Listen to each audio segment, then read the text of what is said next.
and Operations Committee. I'm your chairman, Jocelyn Pena-Melnick.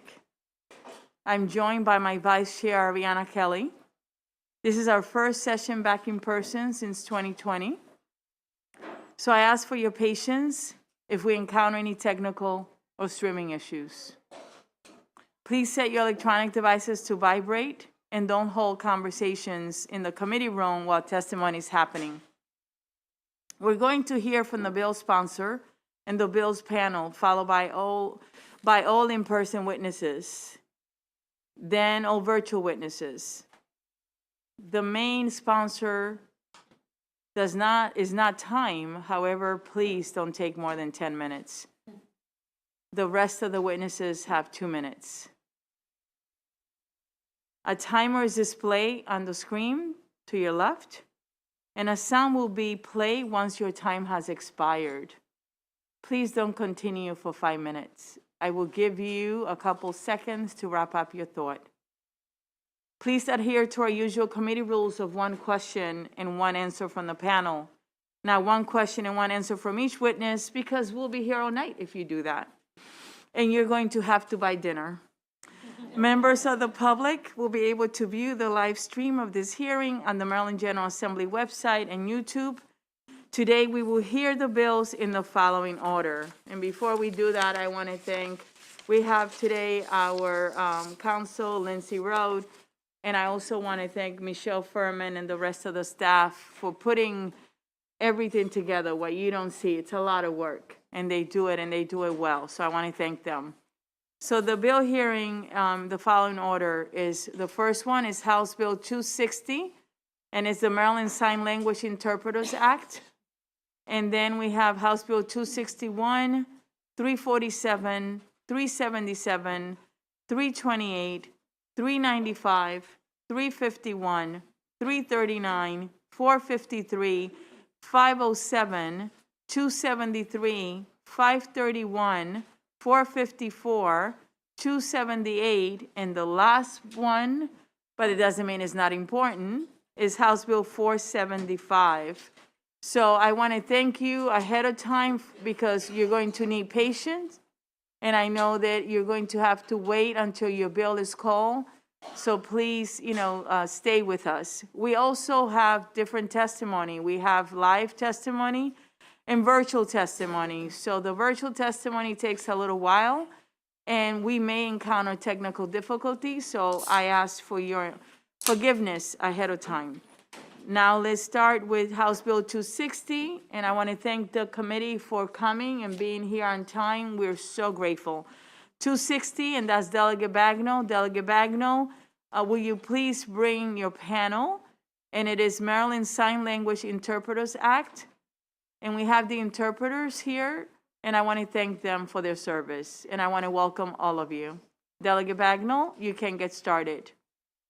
Good afternoon, Madam Chair, Madam Vice Chair, and members of the committee. For the record, I'm Delegate Heather Bagnall, District 33C, Anne Arundel County, here on behalf of House Bill 260, the Maryland Sign Language Interpreters Act. You have my written testimony, so I will summarize.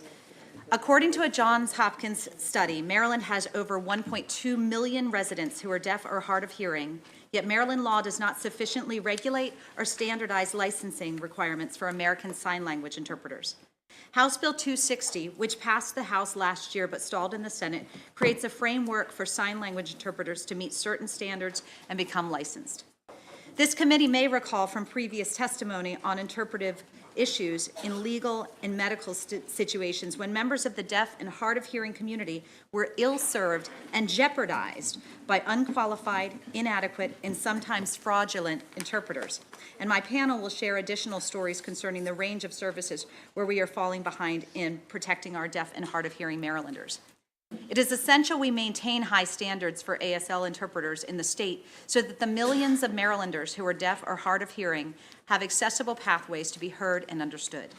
House Bill 260, the cross-file of Senate Bill 346, is a response to the 2020 Joint Chairman's Report requested by the Governor's Office of the Deaf and Hard of Hearing to provide a response on ways to protect and serve users of sign language interpreting services. And you can find the report in my written testimony. This bill, which is the culmination of years of effort and countless hours of outreach and negotiation with stakeholders, is an essential consumer protection bill. 22 states already have licensing requirements for American Sign Language interpreters, while Maryland has fallen behind protecting our deaf and hard of hearing citizens. House Bill 260 is a comprehensive piece of legislation to establish a long overdue licensing and regulatory system for ASL interpreters and policy framework, and is in the same posture as it passed the House in 2022. I will also turn your attention to the extensive written testimony, which speaks firsthand to the need of licensed, qualified, regulated sign language interpreters. And I'm delighted to report that this year we have the support of the administration on this legislation. For all of these reasons, I ask for a favorable report on House Bill 260. Who's next? Good afternoon, members of the committee. I'd like to introduce myself. My name is Kelby Brick from the Governor's Office of the Deaf and Hard of Hearing, where I serve as director. I'd like to first extend my thanks to Delegate Bagnell for introducing this very critical piece of legislation. So this bill, at its heart, is a Consumer Protection Act, and at its core is a civil rights bill. And I want to explain a little bit as to the reason why. You might remember over a decade ago, at the funeral of Nelson Mandela, there was a fraudulent, a completely fake interpreter, which got international attention for standing next to President Obama and not interpreting the message. This person just stood up there and moved their hands without any rhyme or reason, not conveying any information in any language. That situation, which garnered the world's attention, happens on a day-to-day basis for constituents in the state of Maryland. We have individuals who can't work in other states due to their requirements, such as West Virginia, such as Pennsylvania. So due to the regulations other states impose, those people come to Maryland. They go to the Eastern Shore, they go to Baltimore, they go to Western Maryland, and they exploit the deaf and hard of hearing constituents in our state. They print business cards that claim that they are a professional interpreter and give them out to hospitals, businesses, and the court system who hire them. And they either don't know sign language or they are ill-equipped to provide interpretation services. Life-risking situations, like in court, happen on a day-to-day basis to individuals who have to deal with these interpreters. Folks cannot participate in their own treatment decisions because of fraudulent interpreters. Individuals who try to advance in their profession or get a job through an interview are not hired because of fraudulent interpreters. And this happens on a day-to-day basis. We field calls from businesses who, in the attempt to do the right thing and provide access for their patients or patrons, end up frustrated because they can't vet the interpreters they're hiring. So we ask you to sponsor this legislation today. Thank you. Who's next? Hello, committee. Madam Chair and Madam Vice Chair.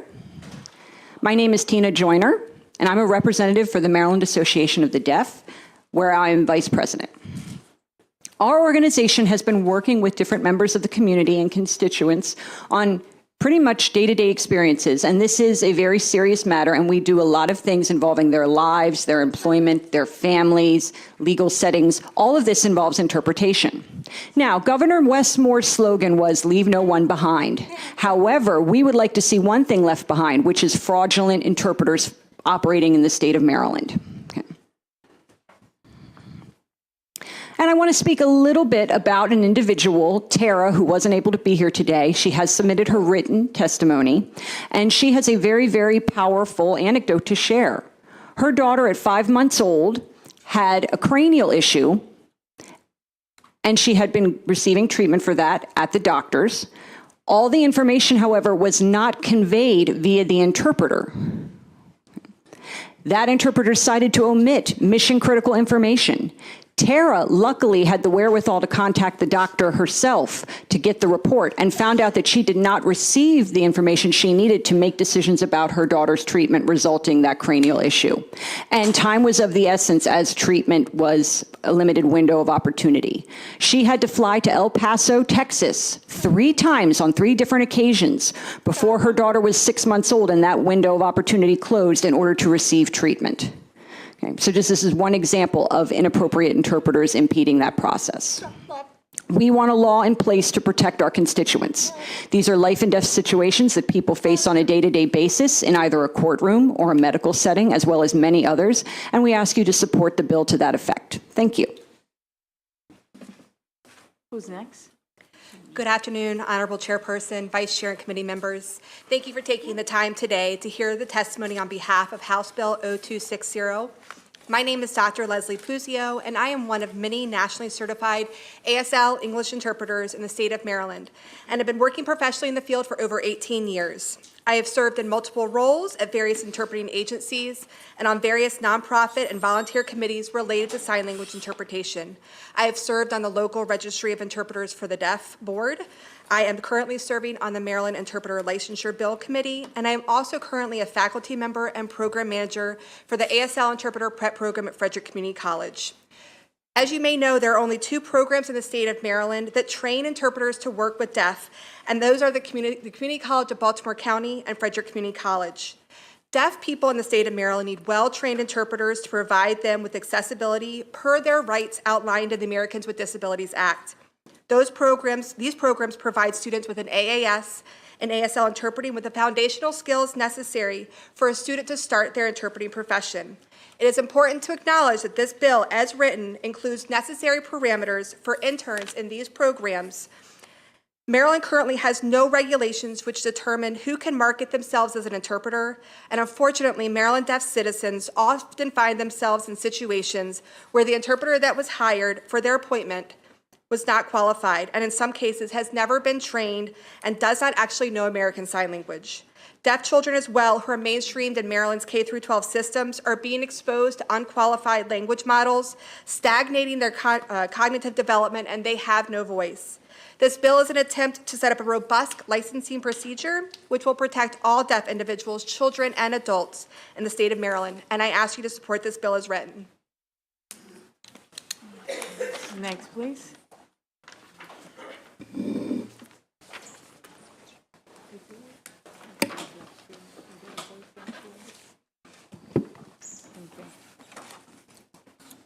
Good afternoon, Madam Chair and Madam Vice Chair, as well as members of the committee. I'd like to introduce myself. My name is Stephanie Summers, and I represent the Maryland Interpreter Licensure Bill as a lead team member. And I am here in support of HB 260. I want to share with you some anecdotal evidence. A woman who had to go to court for a speeding ticket.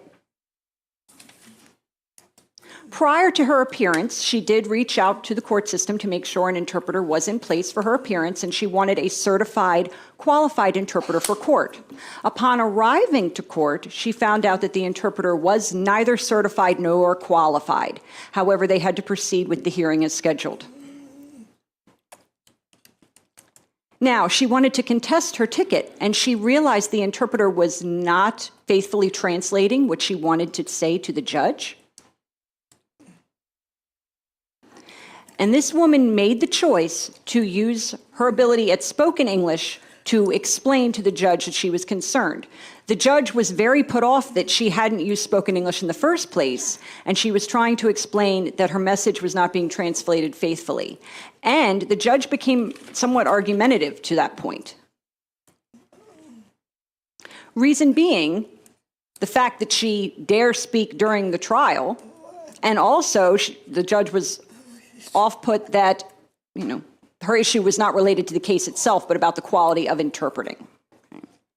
She was almost held in contempt of court as a result of her speaking out about the lack of access. We have to put a stop to situations like this. We have to stop people who just know sign language and who don't have the specialized skill that qualifies them to interpret. We need to stop the undue harm that is happening to the deaf and hard of hearing community. We need an ability for both deaf and hearing interpreters to file complaints, and this bill would not, I will say, will not create a shortage of interpreters. It will actually increase the interpreting pool in the state. HB 260, at its heart, as been mentioned, is a consumer protection bill. As a representative of the deaf community, I ask you, the committee, to support qualified licensed interpreters in the state of Maryland. Thank you. Who's next? Good afternoon, Honorable Chairman, Vice Chair, and the members of the Health and Government Operations Committee. My name is Annalisa Edwards, and I'm a proud CODA, a child of 2 deaf adults and an ASL to English interpreter student at Frederick Community College. Today, I am testifying in favor of House Bill 260. I was encouraged to testify today because, like many CODAs, I have countless stories to share about how unqualified and unethical interpreters have caused harm to my family. I was hesitant to speak because some of these interpreters are in positions of power and would be able to retaliate against my family because they're allowed to go unchecked by our state's lack of oversight and no grievance process. I am testifying today with my parents' blessing because the 3 of us strongly believe that this bill will change our lives for the better. One of our stories took place during the height of COVID-19. My father was in the hospital for a major surgery. Visitors were limited, and I was unable to keep watch like I usually do to ensure the safety and care for my parent. When I saw him next, he told me that in the middle of the night, his pain suddenly spiked to an unbearable amount. Nurses rushed in to help, but the interpreter was not with them. My father begged for the nurses to get the interpreter, but because of the mask they wore, he cannot see that they were saying, "We can't find the interpreter." The interpreter was supposed to sit right outside the hospital room for these exact moments, but instead they had found a hidden place to cover themselves and sleep. These experiences made us feel helpless and unheard. Today you have heard stories about how harmful unqualified interpreters can be to the deaf community. It is why I cannot be just a daughter taking care of her father, but I'm someone constantly on high alert. I want to know that my family can expect access to skilled interpreters acting ethically, and that we will have a grievance process with enforcement power when we don't. I urge you to support this important piece of legislation. Thank you. And thank you all for sharing your personal stories today. They really matter. They make a difference. So we're now going to open it up for questions from the committee. Are there any questions? I'm going to start first with the Vice Chair Kelly and then Delegate Collison. Thank you, Madam Chairman, and thank you, Delegate Bagnall, for this bill. My question is directed to you. I know what first of all, a very compelling panel, and thank you for sharing, everybody, for sharing your stories with us. And I do agree that this is an issue that we need to address. I don't want to give a speech, though. So my question to you is, I see a lot of favorables and a lot of support you have built, including from the administration, which is very reassuring. There is an unfavorable letter in here from the judiciary, and I wanted to give you the opportunity to comment on that, because I know that you work very hard with stakeholders to bring them together, and they seem to be a little bit unwilling to address this need that you've compellingly presented to us. If it's okay with you, Vice Chair, I'm actually going to turn that over to Mr. Brick. That would be perfect. Thank you so much. I'm actually happy you posed that question. Thank you very much.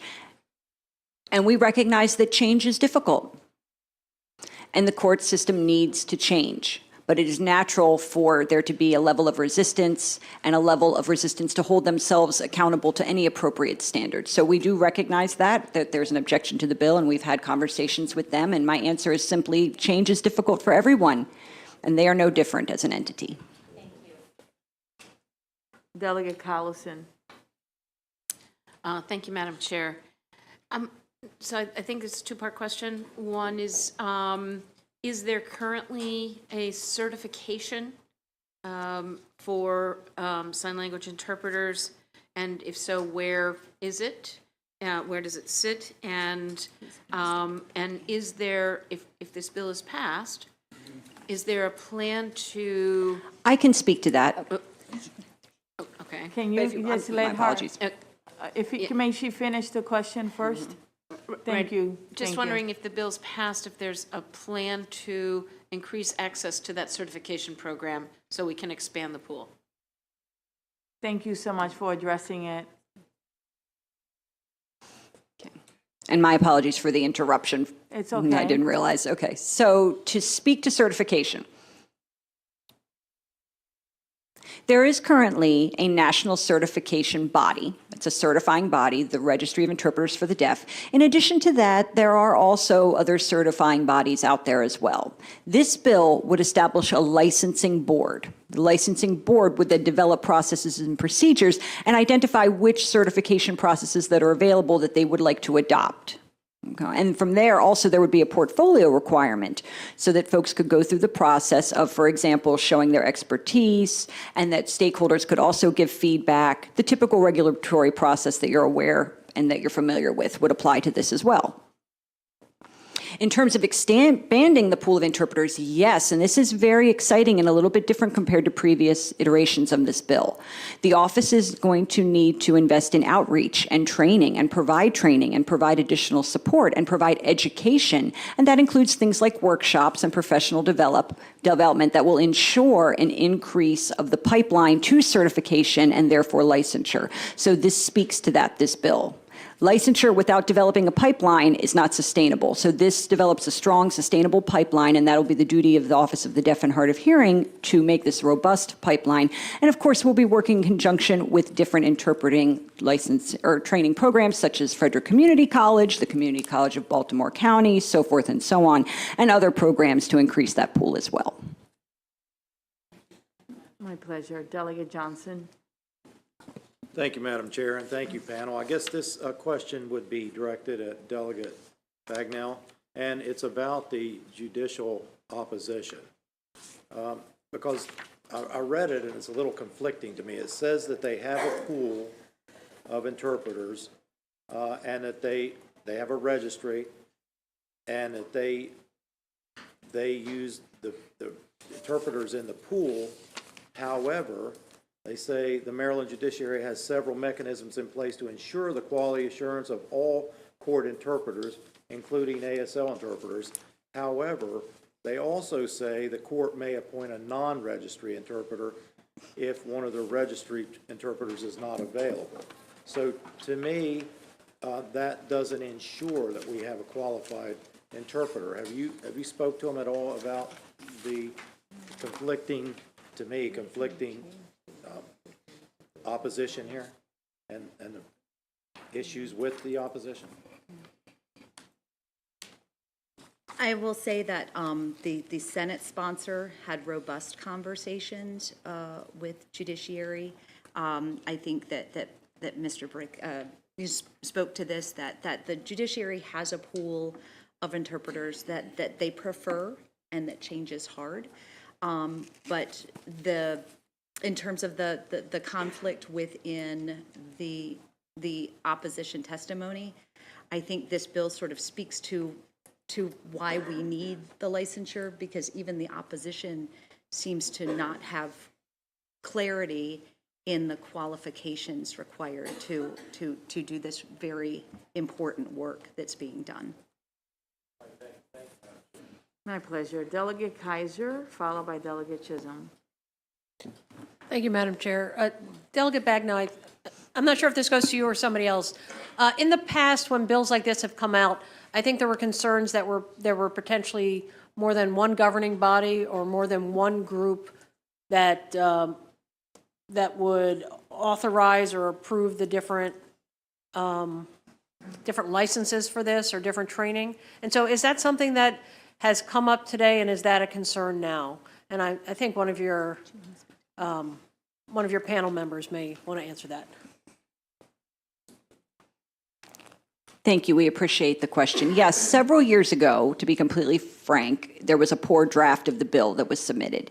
And that set up authority partially tied to our office, partially tied to the Department of Labor, and it was rather convoluted. This bill has redacted all of that and is much more streamlined and managed by our office, so our office would be responsible for providing fiduciary responsibility to that board, so forth and so on. So, and I recognize that you're absolutely right. Previous iterations of that bill were convoluted, but that has been since rectified. Delegate Chisholm, followed by Delegate Banjari. Thank you, Madam Chair. Welcome.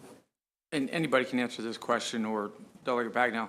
I was hoping to find in here, and maybe I just missed it in committee testimony, any testimony from the public school system, because I know that they obviously have a heavy need for interpreters at times. Did they weigh in? Did you reach, or do we know if they would affect, how that would affect them? Thank you for bringing up forth that question. Actually, this bill is to cover community interpreting. So there's another bill that is in the works specifically focused to K through 12 educational interpreters. So this bill, because the stipulations are different, this is more a community bill, so consumer protection, but it does not specifically cover K through 12 because that's a different set of stipulations. Thank you. Great question. Delegate Bandari. Oh, thank you, Madam Chair. What are the potential long-term benefits of requiring ASL interpreter in court proceedings to be licensed by the board? And how might these benefits surpass the short-term cost associated with reducing the pool of certified interpreters? Your opposition letters, they're concerned about that.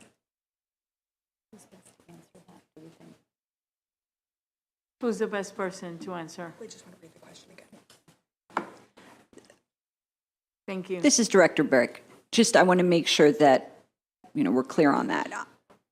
Any claim that this would reduce the pool of qualified interpreters, we're strongly opposed to that, and I would challenge that claim. And the reason being, I can speak to, there was a question previously about court interpreters. In the state of Maryland, we are very proud that we have some of the most skilled, legally trained interpreters in the United States. And they are called to provide expert witness testimony as well as to interpret at some of the biggest court cases and proceedings in the country. And they refuse to work with the state court system here in Maryland. And the reason is because they do not want to be associated with the practices and policies that do not ensure competent, qualified, equitable access, which is what takes place in the state of Maryland. So the passage of this bill would, I strongly believe, have an immediate effect is that you would see an influx of those top-tier, top-qualified interpreters who are residents of this state, but they're hesitant to work for this state. We need them to work here in the state of Maryland. They're already residents here, but they're hesitant, and this bill would really alleviate that hesitancy, so it would not have a detrimental impact on the pool. Any other questions?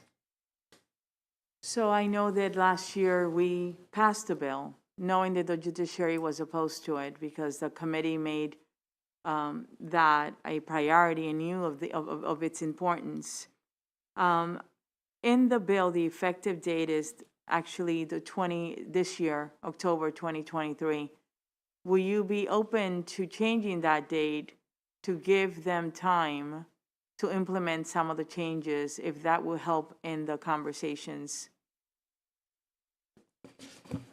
I would be happy to consider that, and I'll make sure that I'm connecting with our Senate partner as well.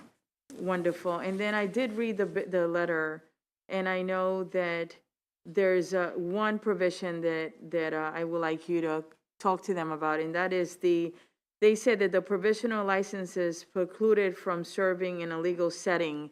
According to them, the provisional licenses that you're able to issue under the bill, if the bill was adopted, are not able to be used in legal setting. If you can address that as well. Thank you. And I want to thank you so much for your support. The committee do appreciate each and every one of you and your expertise. Thank you. I don't see any other questions. And actually, this concludes the bill hearing on House Bill 260. Next, we have House Bill 261, Delegate Kerr, Public Project, Global Warming Potential of Materials by Clean Maryland Act. Will you be so kind and bring your panel with you, please?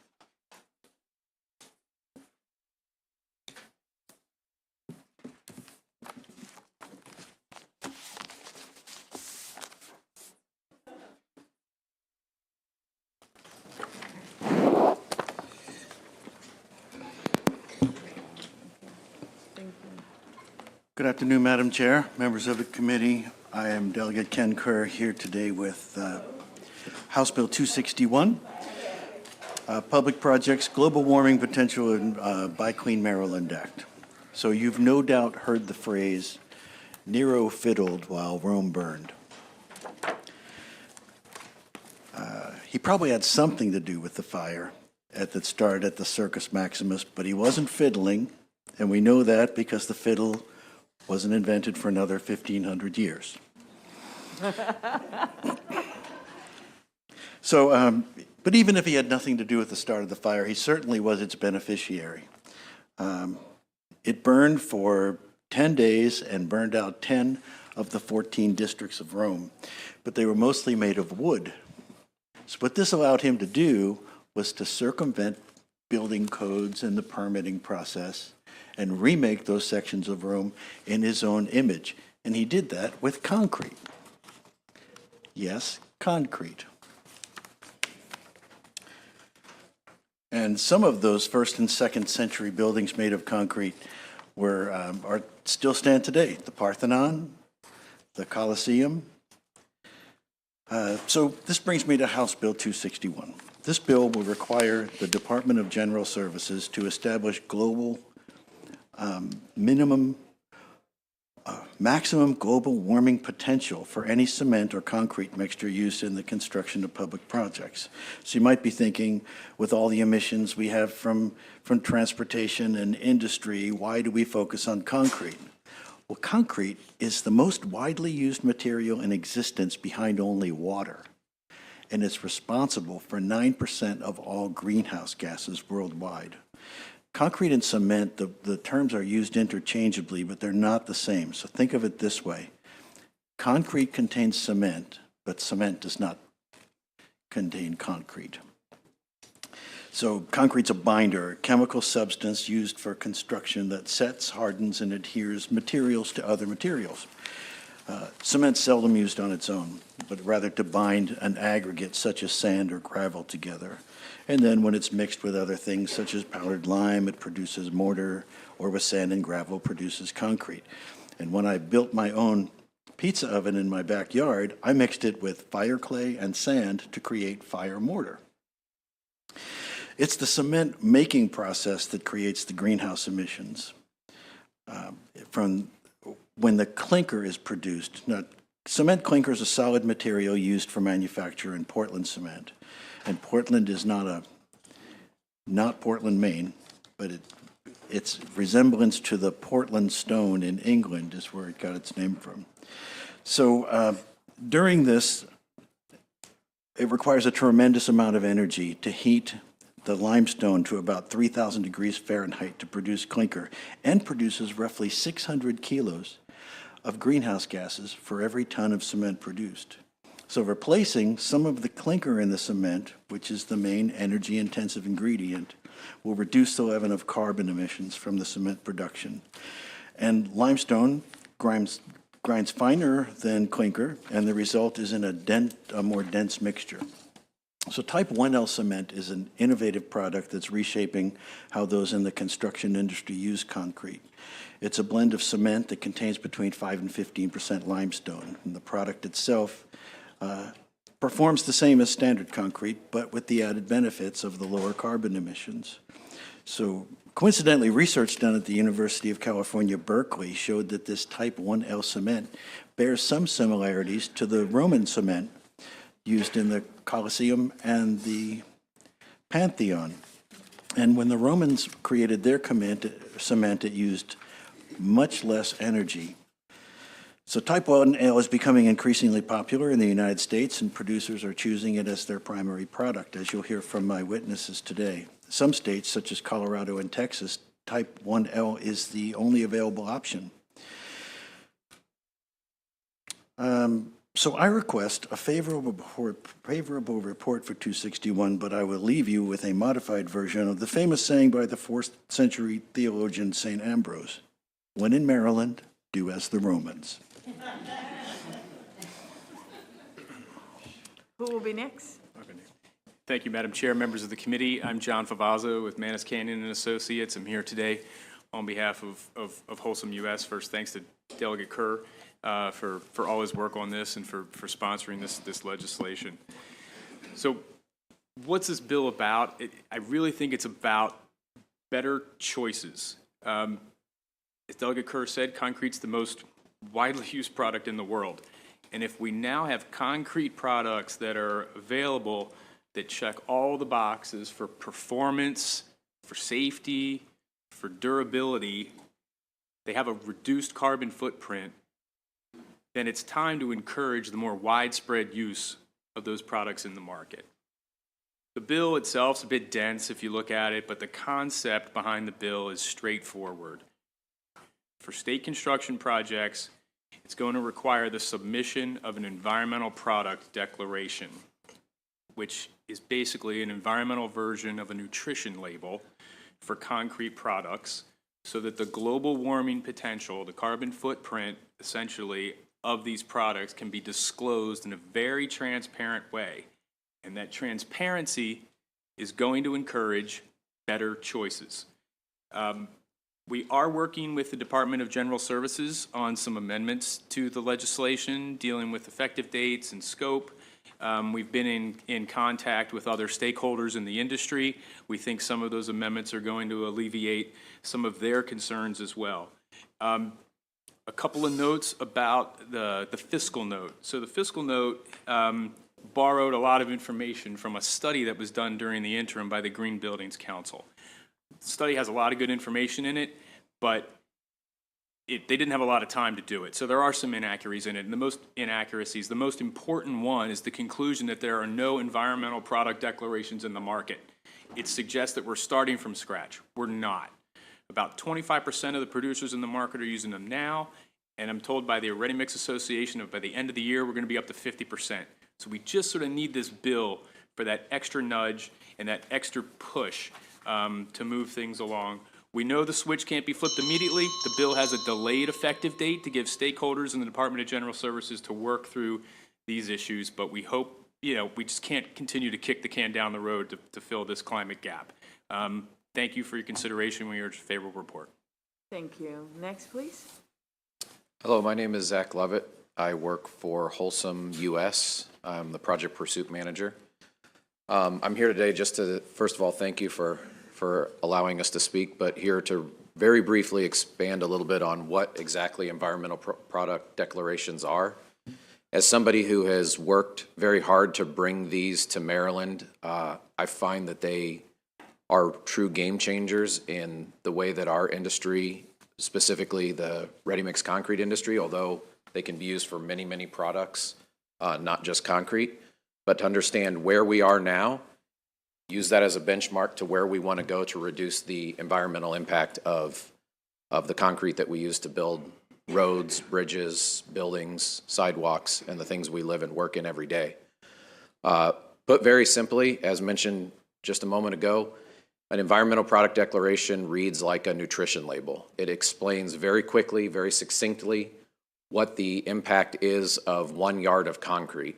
And it allows designers and owners who are ultimately buying and paying for the product to understand how they can change the product or change the characteristics of it to lower that impact.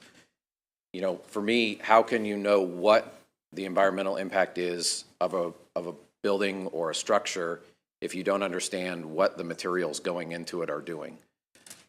It's a fairly simple process, but it does take a little bit of legwork as far as understanding all the various inputs from hauling materials to the various concrete plants, what those various materials production impacts are.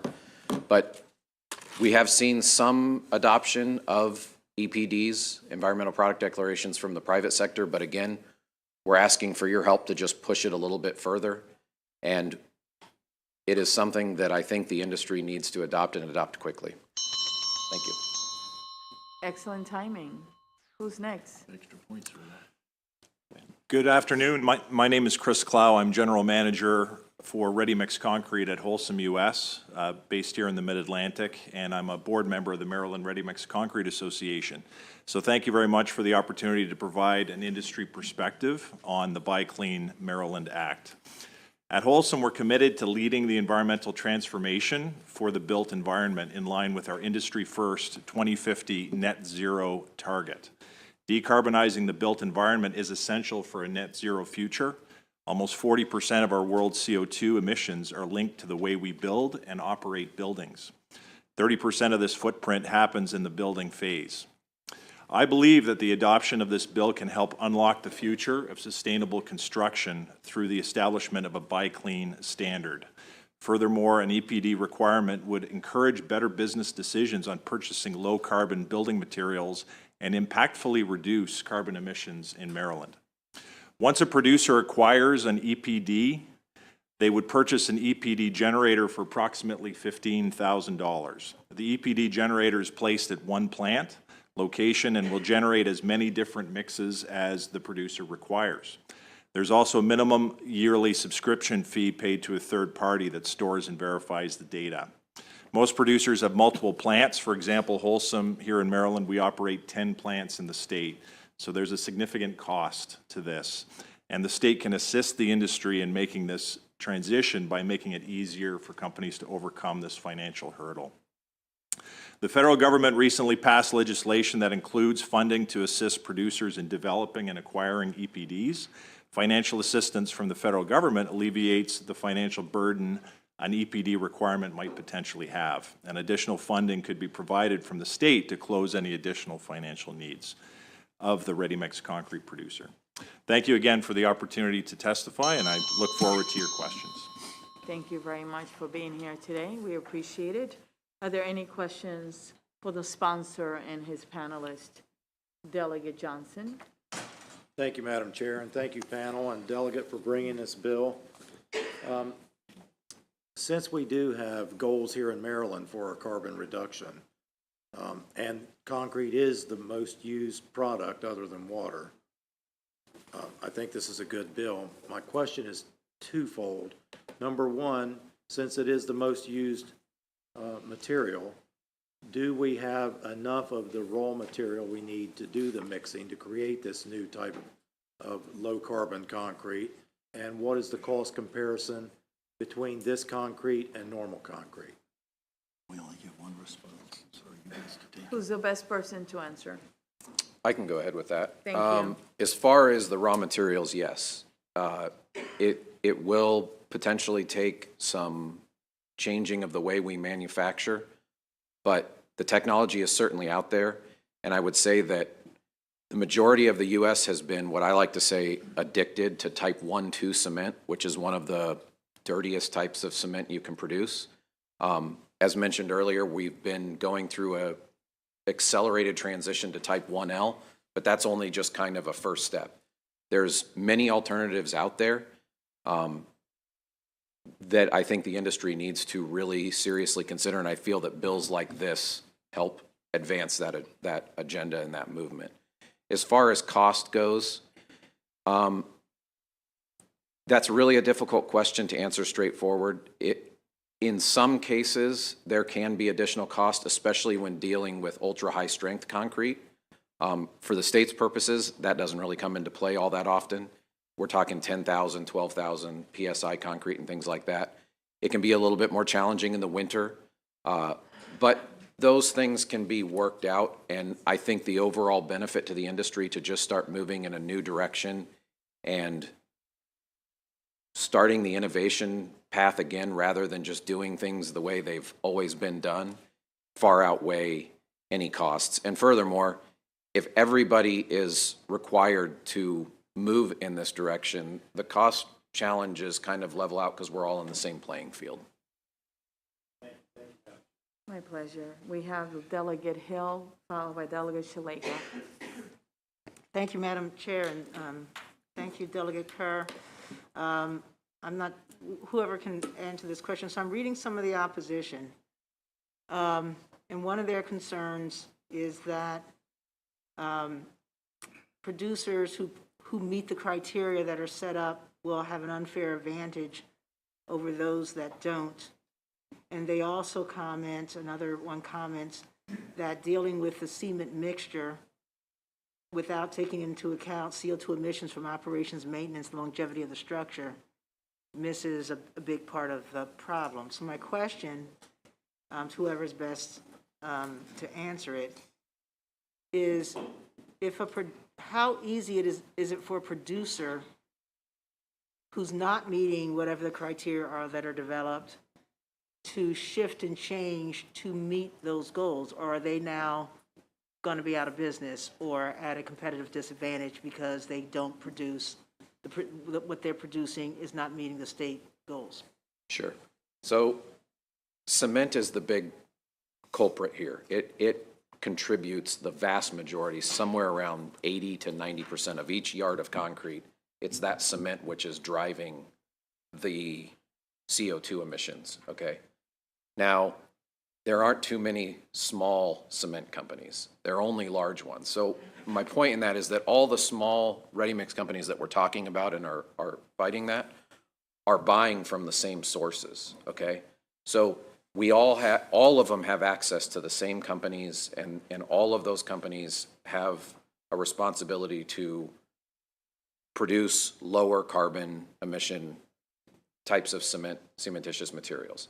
So that's one. The second part of that is if there's funding available for EPDs, all EPDs do is show them, demonstrate to them what levers they can pull to reduce that carbon impact.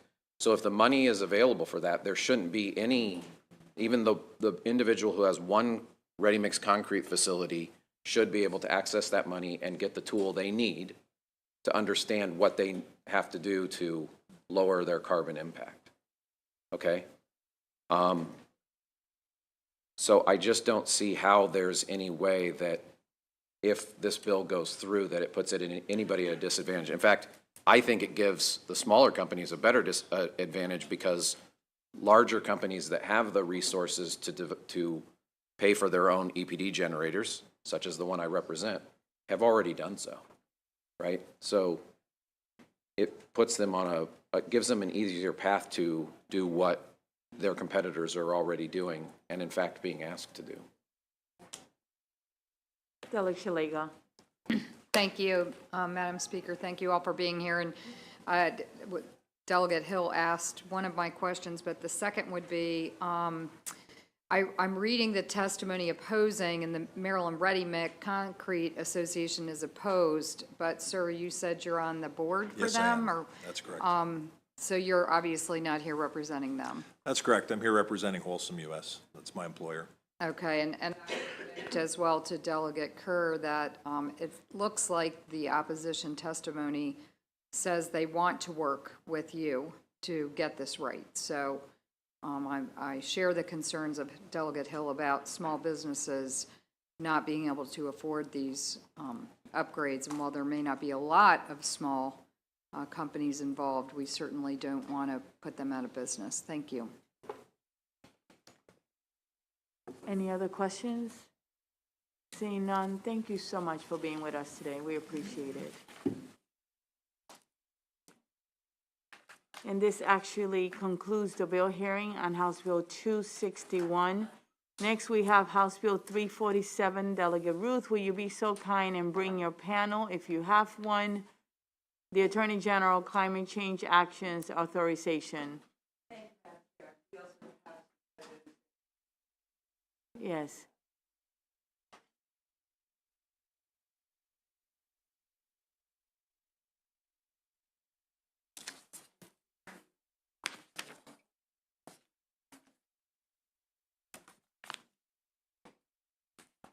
You can get started, please.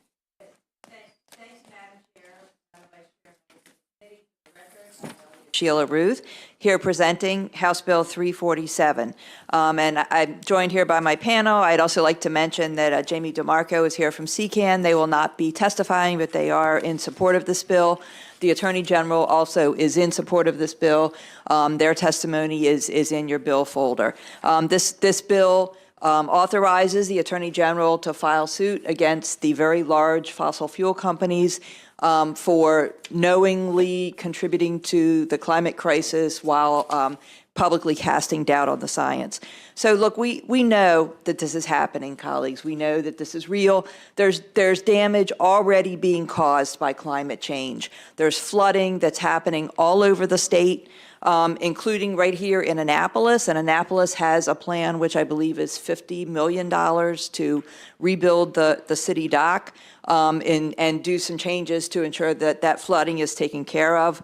And, you know, flooding is nothing new, but flooding is more severe and more frequent than it's ever been before, and that's because of the consequences of climate change. Besides flash floods, there are sunny day floods or nuisance flooding, which is just frequent flooding that happens because the sea level is higher, and that happens a lot more in Annapolis than it used to as well. And so these floods have costs in terms of damage to businesses, but also in terms of lost revenue. We've all heard about Ellicott City. Ellicott City has had floods throughout history, but again, and here's a picture of the city dock plan. And so if you could go to the next slide. Can you advance the slides? So this is Route 50. Continue on. Ellicott City, we've heard about Ellicott City. They had 2,000-year floods within 2 years apart. Howard County has a safe and sound plan. Currently, they've secured over $167 million in funding, which includes $42 million in state funding, and they just opened their second project, the Quaker Mill Flood Mitigation Pond. Next slide. I'm just going to go through a couple of these really quickly. Keep going. These are just flooding all over the state. Next slide. This is what Ocean City would look like in 2100. You can see a good part of it is flooded. Next slide. One study estimates that Maryland will need to pay $27 billion, that's billion with a B, for seawalls to prevent this flood level rise. Next slide. Okay, so it's only going to get worse. Then besides the flooding, there are other impacts. We've had more and more high heat days, and everyone, this is the Health Committee, I know you know that the health impacts of extended heat waves. There's also saltwater intrusion on the Eastern Shore, which is impacting agriculture. If you don't know what that is, in my testimony, there's a link to a great video that explains it, but basically saltwater from sea level rise prevents crops from growing when it gets into the ground.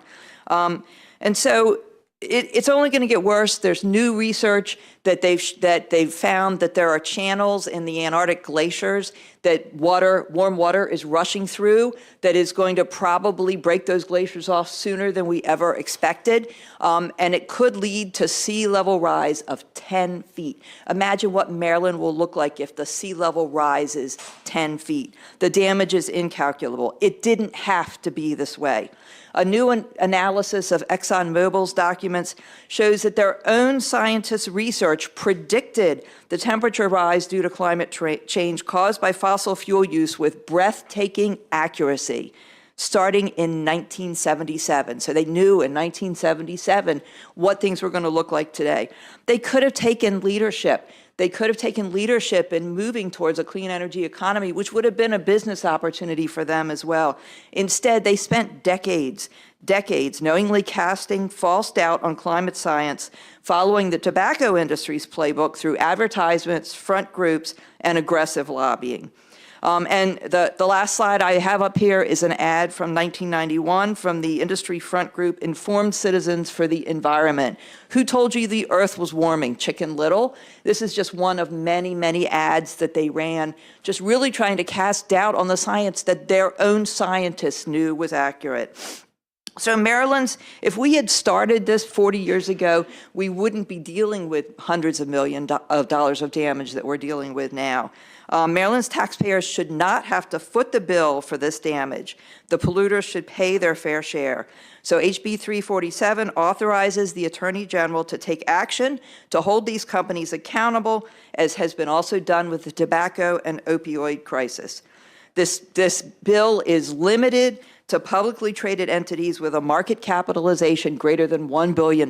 We don't want to suck in any businesses that weren't, we know who the target of this is. I've also submitted an amendment that should be in your bill file, which further limits it to entities who derive at least 50% of their profits from oil, coal, and gas. And I've reached out to the opponents who submitted unfavorable testimony. I'm waiting to hear back from some of them. I believe this will address their concerns. I have spoken to Bob Enton. I don't know if he's here today. He did tell me he had multiple hearings today. He wasn't sure if he would be here, but he did authorize me to tell the committee that with the sponsor amendment, the builders have withdraw their opposition to it. So very simply, this is about holding bad actors accountable for unlawful conduct and the damage caused by their actions. I ask you for a favorable report for HB 347. Sorry. Thank you. Thank you. Who is next? Thank you, Madam Chair and members of the committee and Delegate Ruth for bringing this important bill. My name is Megan Matthews, and I'm a research and policy lead at the Center for Climate Integrity. Our organization helps cities and states hold the fossil fuel industry accountable for the massive costs of climate change. As Delegate Ruth noted, climate change is here, it's expensive, and it's getting worse. But climate change didn't just happen, nor are we all equally to blame. Hundreds of internal industry documents reveal that oil and gas companies knew decades ago that by burning fossil fuels, global temperatures would rise and have disastrous impacts worldwide. By the 1980s, companies were predicting, in their own words, globally catastrophic effects. Oil and gas executives understood that addressing climate change meant limiting carbon emissions, which would hurt the industry's bottom line. So instead of doing what they could to mitigate the crisis, Big Oil took a page from Big Tobacco's playbook. Like tobacco companies denied their products cause cancer and addiction, oil and gas companies spent millions to deny the causes and consequences of climate change. As a result of lying to the public about the dangers of their products, fossil fuel companies delayed much-needed action to address emissions and transition to clean energy. Now, Marylanders are paying the price. The Attorney General's office has a strong history of holding bad actors accountable for the harm they've caused to the people of Maryland. Just like tobacco and opioid companies, the fossil fuel industry must be held accountable for their deception, not allowed to pass off the extraordinary cost of their lives with impunity. In recent years, 8 attorney generals have taken the fossil fuel companies to court to hold them accountable for their climate deception. These lawsuits aren't about solving climate change. They're about ensuring communities have the resources they need to survive it. They're about enforcing state law and holding bad actors to account. Fossil fuel companies lied to Maryland consumers, policymakers, and the public. They violated state law to protect their massive profits and left Maryland communities to pay the bill. Big Oil must be held accountable, so I respectfully urge a favorable report and welcome any questions. Madam Chair and members of the committee, my name is Samuel Desai, and I'm the chair of the Maryland Youth Advisory Council, or MIAC. We're a coalition of diverse young advocates and leaders from across the state who address relevant issues through legislation and serve as a liaison between young people and policymakers. I've submitted written testimony as well. Climate change is an issue that disproportionately affects my generation. Catastrophic warming and altered weather patterns will result in severe droughts, sea level rise, and quality of life reductions across the globe, including in Maryland. A 2020 report by the Institute for Economics and Peace found that climate change worsened natural disasters could displace 1.2 billion with a B people globally by 2050. House Bill 347 follows the precedent set by the Maryland Climate Solutions Now Act. It allows the Maryland's Attorney General to investigate and hire outside counsel to sue large corporations for causing climate change. This will assist the state in meeting its net zero 2045 emissions goals. The Council has voted in favor of House Bill 347 as it aligns with our legislative platform, including supporting local and youth-led climate initiatives and protecting the health of communities. Some critics argue that House Bill 347 will damage Maryland's economy. Suing large corporations will allegedly increase consumer costs and hurt poor communities. However, the reverse is likely to happen. Monetary compensation will likely be passed on to impacted communities through these potential legal proceedings. Whether you're a white-collar employee in Montgomery County, a service worker in Baltimore City, or a family farmer in Dorchester County, all Marylanders will feel the impacts of climate change. House Bill 347 will mitigate climate change, meet previous enacted legislation, and create economic benefits for disproportionately impacted communities. Thank you for your time, and the Council respectfully requests a favorable report. Thank you, and thank you for your testimony today. Do you know, I was reading the Attorney General letter, how many states have this authority? Because in the letter, it implies that Maryland is one of a few states that actually do not have this authority. And if you don't know the answer, you can get it to us offline. Madam Chair, that is correct. Maryland is one of the few states where the Attorney General needs the express permission of either the governor or the legislature to take this kind of action. And the Attorney General's letter says, Maryland is among very few states where the Attorney General expressly lacks common law authority. So other states' Attorney Generals have done this without having the legislature have to authorize them. Okay, we do have questions. Usually, I don't ask any or I wait to the end, but I was just curious. Oh, thank you. Thank you for your testimony. We're going to start with Delegate Morgan, followed by Delegate Kaiser, by Delegate Collison. Thank you, Madam Chair. I was reading the fiscal note and listening to your presentation on here. Is the goal of this bill just to go after big oil? Because China pumps out more CO2 than the United States, the European Union, and Japan combined. So would this authorize the Attorney General to go after some of those communist Chinese companies that have intellectual property here in the United States? Well, I couldn't speak to whether the Attorney General could go after Chinese companies, but this is not about China. This is about companies this is not about, it's about companies who knew and deceived the public. And so there has been a concerted effort starting in the 1970s to, I'm sorry. Take your time. To deceive the public. So it's about the illegal action of companies, the fraudulent action of companies to deceive the public. And it's about making sure to protect Maryland's taxpayers from the consequences of those illegal actions. Thank you, Madam Chair. Thank you. My pleasure. Delegate Kaiser. Thank you, Madam Chair. Thank you, Delegate Ruth, for this bill. So I have a question for you. I would prefer to ask it to one of the opponents, but none of them were willing to sign up for oral testimony today. So I'm looking at the testimony from the Chamber of Commerce that's worried about the overly broad definition of torturous or otherwise unlawful conduct that contributes to climate change. So I wanted to give you the chance to address their concern, and I guess I would express my overall concern that since none of the opponents were willing to sign up, I don't take their opposition too strongly, but I would still be curious to hear what you'd have to say about their comment. Thank you so much for the question, Delegate. And, you know, I think everybody is clear on what this is about. This is about companies who lobbied and who posted ads like the one I showed you, who through media, you know, really deceived the public. And so I spoke to the person, Andrew, from the Chamber of Commerce today. He's going to take the amendment that I had back. Their main concern is they don't want their members to be sucked into this. And you know, this is not about Maryland's businesses. In fact, Maryland's businesses would be benefited if we get some kind of a settlement because they're already paying the cost of this climate crisis. And so if Maryland were to win a case or get a settlement, some of that money would surely be used to help Maryland's businesses. Delegate Collison. Thank you, Madam Chair. So I think this question probably reflects my absolute naivete. The standard is $1 billion capitalization.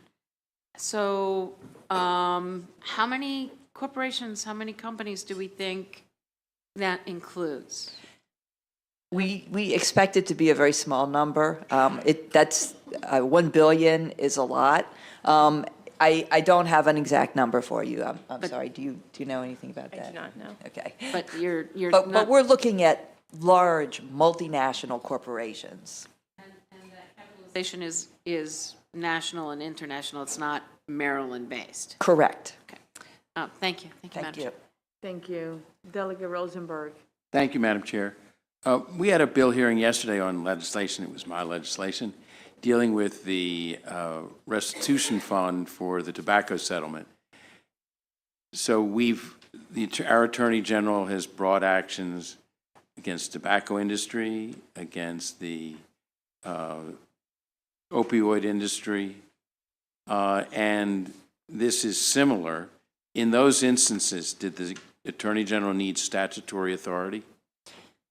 Yes, Delegate, the Attorney General did need statutory authority, and I believe this body granted that to the Attorney General. Thank you. Were a lawsuit and a settlement, then it would be up to us to again enact a restitution fund so that the money could go to address the problems caused by oil.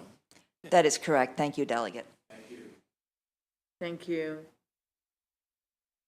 I don't see any other questions. Thank you so much. And if the Thank- questions that were asked, if you have the answers, if you can provide them to our committee as a whole, that would be wonderful, and council, okay? We will do that. Thank you, Madam Chair. Thank you. Have a blessed day. And I think you said Robert Enton is not here? Robert Enton? How about Lori Croft? Thank you.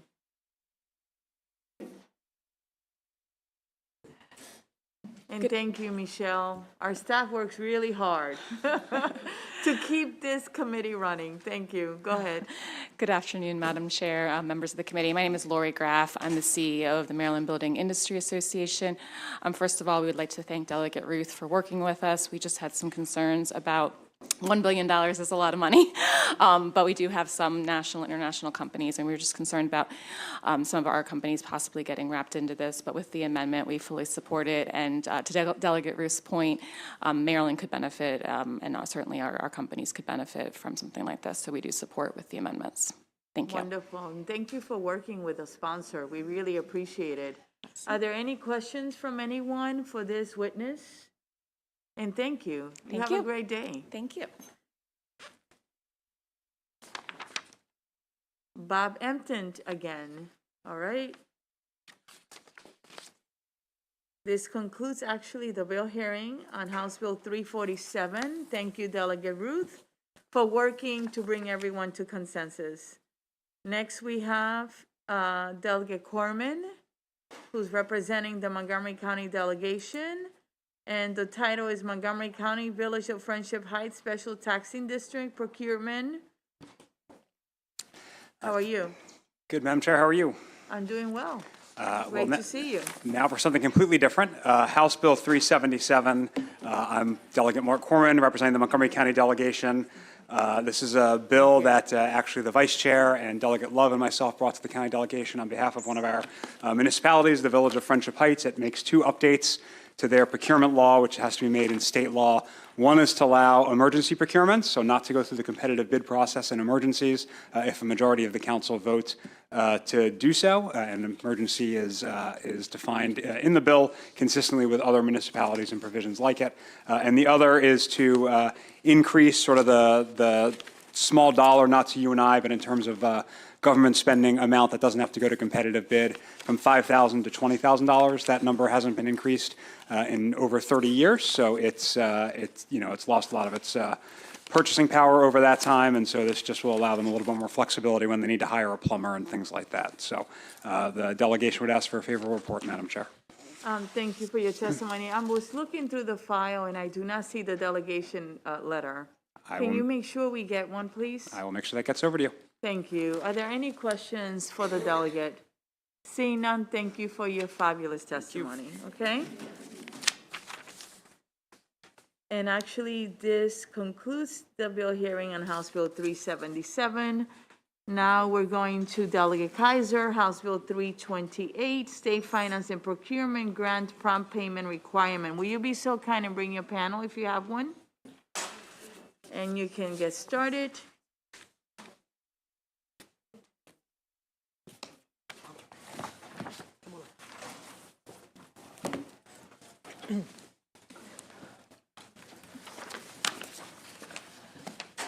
Thank you, Madam Chair and members of the committee. I'm here on a bill, House Bill 328, State Finance and Procurement. It's about the prompt payment requirement.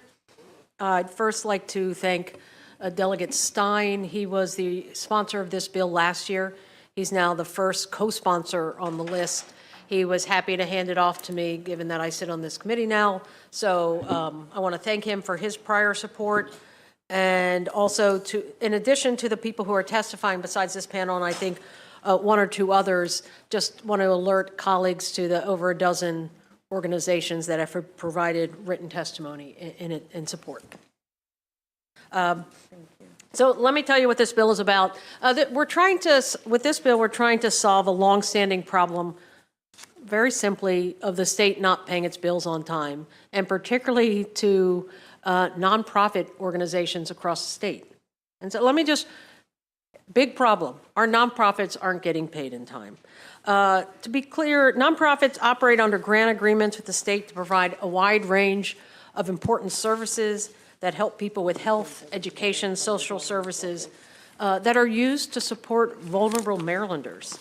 These late payments, you will hear in the oral testimony and see in the written testimony the challenges that it provides.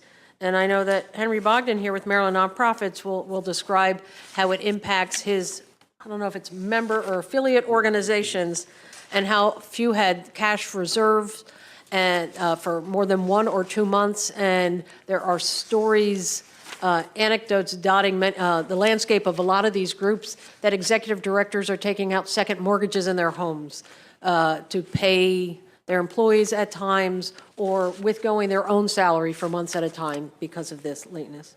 Under current law, we require prompt payments of our contracts, but not for our grantees. It's really incredible that this is a problem. And this problem has been around for many years. Proud to be a part of this group. I want to mention the amendments. There were amendments worked on by Mr. Bogdan in consultation with the Senate sponsor, other advocates, the governor's legislative office, as well as the comptroller's office. So I'll just briefly mention them. They limit the bill to ensure that we're just talking about tax-exempt nonprofit organizations. Also clear that we're limiting the bill to reimbursable grant agreements. I think Henry will also describe the other issues with timing and about the interest and about the procedures for review and submission of invoices. But this has been worked on carefully, and appreciate the help from all the groups that have done that. And I'll just end with saying it's about time that the state pays its bills on time. Thank you, Madam Chair. Thank you. Who's next? Madam Chair, members of the committee, I'm Henry Bogdan. I'm the Policy Director at Maryland Nonprofits. I want to thank the committee for its support over the years, and as we begin to deal with issues of how grants are made in the state of Maryland, this committee passed out and enacted one of the first bills in the country to make sure that nonprofits could actually receive indirect costs on their grants. Bagnall's nodding there. In 2000, before the session adjourned, you passed a bill that created what's called the Mega Council to look overall at our state grants processes and try to come up with a standardized process across agencies. That work is moving slowly, but it is moving. This bill, as you have it before you, is somewhat similar to a bill you saw last year that died when we got a surprise additional fiscal note late in the session. However, the amendments, I think, are important, but I do want, and I can answer any questions about them, but I do want to stress what the sponsor said to you. Small nonprofits in particular have a hard time even making the decision to try to deal with the state because they know right now that they may not get paid for 2, 3, or 4 months after they start work. There are agencies who make grants that are only invoiceable quarterly. And if you don't get paid pretty quickly after a quarterly invoice, that means you're carrying something for 90 days. Less than half of the nonprofit providers, correct myself, less than half of 30% of nonprofit providers have more than 90 days in reserve. The effect is really hardest on small new organizations, which I would note are typically led by people of color. It's a major problem. In the examples be recited in the testimony you have before you from various organizations. I heard some of that last year as well. Amendments. The amendments were drawn really with direction from the governor's legislative office. The governor made clear to our organization in a speech before the session started, he felt it was really important the state be in a position to pay its bills and the agencies be doing that. It was the direction of the legislative office. This bill focus on a 30-day period that agencies will pay their bills. So I'm happy to answer any questions. Thank you. Who's next?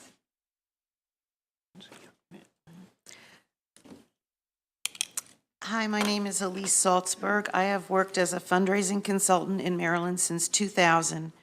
Over the years, my clients have received dozens of grants from various state agencies. That's the good news. The bad news is that it can take many, many months before the nonprofit organization actually receives a check. First, they have to submit copies of invoices and cancel checks to the state agency. And then they wait, and they wait, and they wait some more. Meanwhile, the organization is expected to continue to expend its own funds with the mindset that, well, we're going to get reimbursed eventually, but eventually is often months later, as Henry mentioned. Eventually, the organization will either be notified that the reimbursement request is in order and they will receive a check, eventually, or eventually they will be notified that their invoice is not sufficient and the state agency is sending it back to them with a request for additional documentation. House Bill 328 would put an end to these delays. The bill would require state agencies to notify the organization within 5 business days if their invoice is not sufficient and to explain what is amiss. If the agency doesn't get back to the organization within 5 days, it's presumed to be a proper invoice and therefore payable within 30 days. These prompt payment requirements would be a godsend for my nonprofit clients and many other nonprofit organizations that I know about that are operating under extremely tight budgets with very limited cushions to cover their expenses. When it takes many months to receive money that has been committed to them by the state, it can put them over the edge. They have trouble making payroll and paying their vendors and subcontractors, thereby diminishing the effectiveness of their services to needy Marylanders. The payment terms outlined in House Bill 328 would put nonprofit service providers that receive grants on the same prompt payment terms that already apply to nonprofit and for-profit businesses that have procurement contracts with the state. This seems like a matter of fairness and parity that can be rectified by this committee, making a favorable recommendation on this bill. Thank you. Thank you for your testimony today. Before I open it for questions, Delegate Kaiser, the controller is the one that processes these checks, correct? Yes. And they actually are supporting the bill, correct? Yes, and they've helped with the amendments, Madam Chair. Thank you. There is one more member of our sponsor panel who's there on the Zoom, Lisa Jordan. Yes, we're going to call, we're going to call on her. Good morning. Is it morning or afternoon? Good afternoon. How are you? You want to unmute yourself? If you'll be so kind and unmute yourself. Thank There we you. go. Thank you, and I appreciate your staff, and I had many technological issues here, so I very much appreciate being here.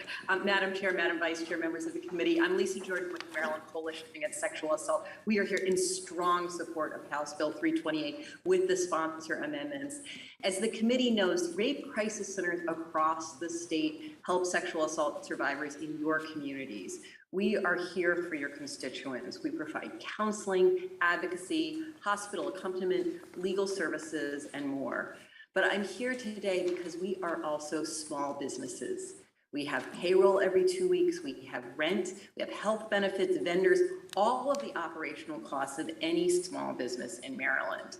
And House Bill 328 is needed because the state is not paying its bills. They are not supporting these vital programs. You have my written testimony with some of the horror stories from the programs. And one that sticks out in my mind is the program who at Christmas time almost missed payroll because the state had not paid their bills. The state is often expecting us to be a bank for the state of Maryland and front a full quarter's worth of expenses and then wait another 30 days to file that and then have delays on top of that. It's simply unsustainable.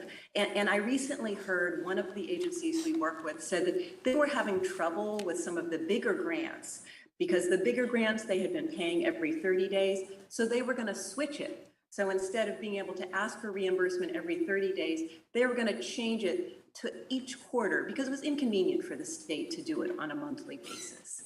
This is not the way to treat people who are helping sexual assault survivors across the state of Maryland. And for the small, culturally specific programs that we really need to support to make sure that our communities are fully supported, we've got to do better with this. So I thank you, Delegate Kaiser, so much for championing this bill. I very much appreciate it. Thank you, Mano, for speaking for all of us across the state. And with those comments, we ask for a favorable report on House Bill 328.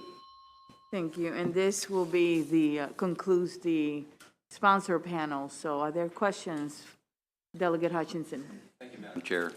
Delegate Kaiser, so I guess it's one thing we could sit here and legislate and say you got to pay your bills on time, but what's the root cause, and is that being addressed and fixed as a result of this? I think Mr. Bogdan might be able to better answer that question. Yeah, this is a topic of conversation with the governor's legislative office prior to these amendments coming forth. There was a report done after at the end of last year that looked at the whole payment process with the comptroller and with the agencies. One of the major problems is understaffing in agencies. There's another problem with the financial system. But our understanding is, as the governor told us, and as came up in our conversations with the legislative office, his intent is to resolve those problems. The staffing is critical depending on which agency you're looking at. But there's also, there's on the other side of it, you have nonprofits who are borrowing money, doing crazy things, or simply becoming financially unstable to provide basic services for the state. The commitment, I feel the amendments basically dictated by the legislative is represent a commitment that they are going to improve this. And the governor has talked about the importance of rebuilding the state agencies. That's a critical part of the problem. But still, there should at least be a standard. What is the goal? To pay within, in this case, in this bill as amended, 35 days. The agencies have 30 days, if they get a proper invoice, to submit that to the comptroller. The comptroller's office usually pays within 2 to 3 days. They asked for a window of 5 days on top of that. And it was basically the decision of the legislative office that if that payment isn't made in 35 days, and it's because the agency didn't get the invoice there in 30, then the agency is going to be responsible for interest. Do you have a follow-up, Delegate? Delegate Hutchinson, do you have a follow-up? Okay.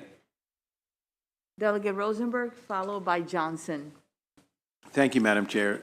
You're welcome. Is it accurate to say that everybody is now, all the relevant parties now support this bill with the amendments? Yes. Thank you. Delegate Johnson. Thank you, Madam Chair, and thank you, panel. So is this happening often, and is there any interest by the state being paid now? Actually, very little interest is paid by the state. The problem happens often, but as was noted in that report I mentioned, written by Mike Rubenstein in a Department of Legislative Services, who also wrote the fiscal note on the bill, most providers, even contractors, are hesitant to invoice the state for interest because there's concern about affecting their working relationships with agencies. We're aware of that. That's why you see a fiscal note that's as low as it is on this bill compared to, I think, what you saw last year. And I think we can get back to you with more data on that. Any other questions? Seeing none, thank you very much for your testimony. Thank you so much, Ms. Jordan. Next, we have Claudia Wilson Randall and Sarah Sample. Will you be so kind and come up, please? And good afternoon, how are you? Yeah. How are you? Just fine, thank you. Thank you. You can get started. Good afternoon. My name is Claudia Wilson Randall. I'm the Executive Director of the Community Development Network of Maryland. And the mission of the Community Development Network of Maryland is to promote, strengthen, and advocate for the community development sector throughout Maryland's urban, suburban, and rural communities. So our members are from the Eastern Shore, Western Maryland, Baltimore City, Prince George's County, Montgomery County. We have members across the state who are all impacted by late payments from the state of Maryland. And you have my written testimony today, but I just want to make a couple of points in addition to what you have in writing. One, I feel that we can talk a lot about this from an organizational point of view, the organization, but the ultimate beneficiaries of the work that the nonprofit sector does are the communities that we serve. And so they're the big losers in this. We have organizations out there that are hanging out there that are owed $500,000 or $600,000. Those communities that they serve can't be well served by that. And so while, as a nonprofit executive director, I think about this from an organizational point of view, I also really want to emphasize just the community needs that are served by the organizations at the end of this, and their need for on-time payment. The other piece that I also want to raise up is just the racial and socioeconomic issues that are raised by this. So many of the organizations that are not getting paid are serving communities of color. Well, we have to recognize that. And so non-payment impacts those services. And many of those folks who are leading those organizations are also people of color. So I think that we really have to just focus on the need for on-time payments for nonprofits. And I would just respectfully request your favorable report for House Bill 328. And thank you so much. Thank you for your testimony and for the work you do. Will you be so kind and give us your testimony, please? And your name? So my name is Sarah Sample. I'm here from the Maryland Association of Counties. Thank you to the chair and members of the committee for having me here today. So I think you've heard a lot about what this bill does already. And from the county standpoint, we definitely think the continuity with the state's procurement practices would definitely be a positive thing and help streamline funding for these programs. And I think I would just reiterate some of the challenges that it presents. Obviously, local governments can be grant recipients, and we also have funds flow through to nonprofits that we are contracting with. And when the payments don't come in time, you essentially have either the local government or the nonprofit floating cash and essentially tying up resources. And you've heard some of the domino effect that happens when those resources are tied up. And so, when things result in late payments or service disruptions, the other thing I would add is that it also erodes the pool of nonprofits that we can work with in providing these services. And we want to make sure we have a nice, robust pool so that we can provide really great services. And so the county position is that we would support, it is House Bill 328, and we would urge a favorable report. Thank you for your testimony. Are there any questions for these two witnesses? Seeing none, thank you for making the time to come to Annapolis, and thank you for the work you do in the nonprofit world. The committee appreciates it. Thank you. And this actually concludes the bill hearing on House Bill 328. Next, we have Delegate White, House Bill 395. Will you be so kind and bring your panel? State government, state facilities changes and closures, procedures. Excuse me, did you have a question? I'm sorry, I was looking for a delegate policy. Will you be so kind and can you go through the committee room 241, please? And she's back there. It's okay. Thank you. Thank you for your flexibility, okay? Will you get started? Good afternoon, Madam Chair and members of the Health and Government Operations Committee. I'm Delegate Jennifer White. Thank you so much for the opportunity to present HB 395, State Government, State Facilities Changes and Closures Procedures Bill, for your consideration. The purpose of this bill is to create a uniform process that provides transparency when agencies make decisions about changes and closures of state facilities. Ahead of this hearing, I engaged key stakeholders to discuss this bill, which led to friendly amendments. The sponsor accepts these amendments and all parties are in agreement. Over the last few years, employees, patients, incarcerated individuals, their families, and the greater community have seen and felt the effects of decisions made by state agencies, leaving them uncertain about the future. Most recent examples that my panel and written testimony will highlight include Western Maryland Hospital Center in Hagerstown, Deer's Head Hospital Center in Salisbury, and 2 pre-release facilities in St. Mary's and Queens Anne counties just last year. Currently, processes vary from agency to agency, which leaves no room for clarity and/or little input in the decision-making process. When changing or closing state facilities, state agencies should have a transparent decision-making process that involves all impacted employees, patients, residents, incarcerated individuals, their families, and the greater community. The purpose of this bill is to create a uniform process that provides transparency when agencies make decisions about proposed changes and closures of state facilities. The bill will essentially benefit everyone involved.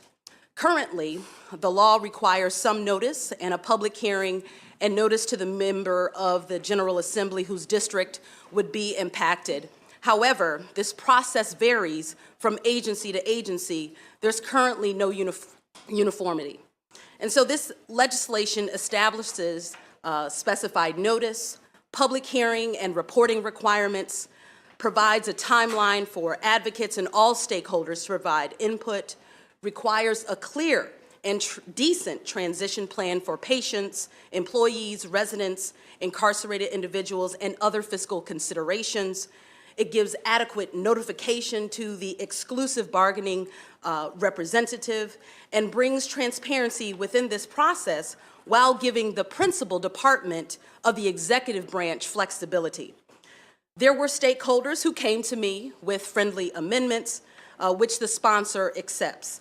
The Maryland Developmental Disabilities Coalition asked for changes, which would include language that will make sure that the legislation would not impede the health, safety, and welfare of patients, incarcerated individuals, residents, and employees. In addition, the Maryland Developmental Disabilities Coalition also requests the change of a word on page 4, line 1, to replace the word justifying with explaining. The Maryland Developmental Disabilities Coalition and Mental Health Association also proposed amendments that are aligned that would ensure there are plans for assisting the patients, inmates, or residents affected by the closure, which the sponsor also accepts. Overall, we have worked everything out and are moving forward with the proposed sponsor amendments and that you will see.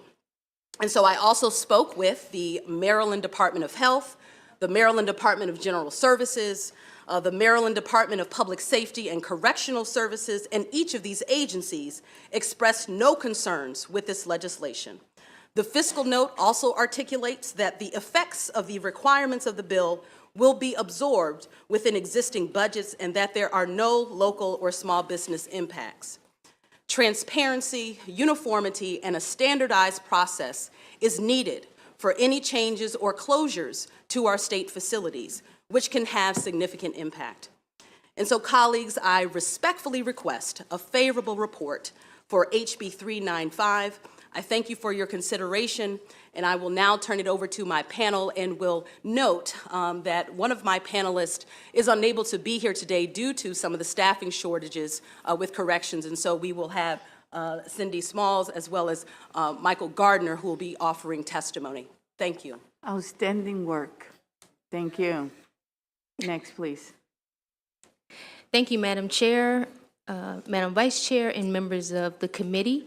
For the record, my name is Cindy Smalls, representing ASME Council 3, representing state employees in higher ed.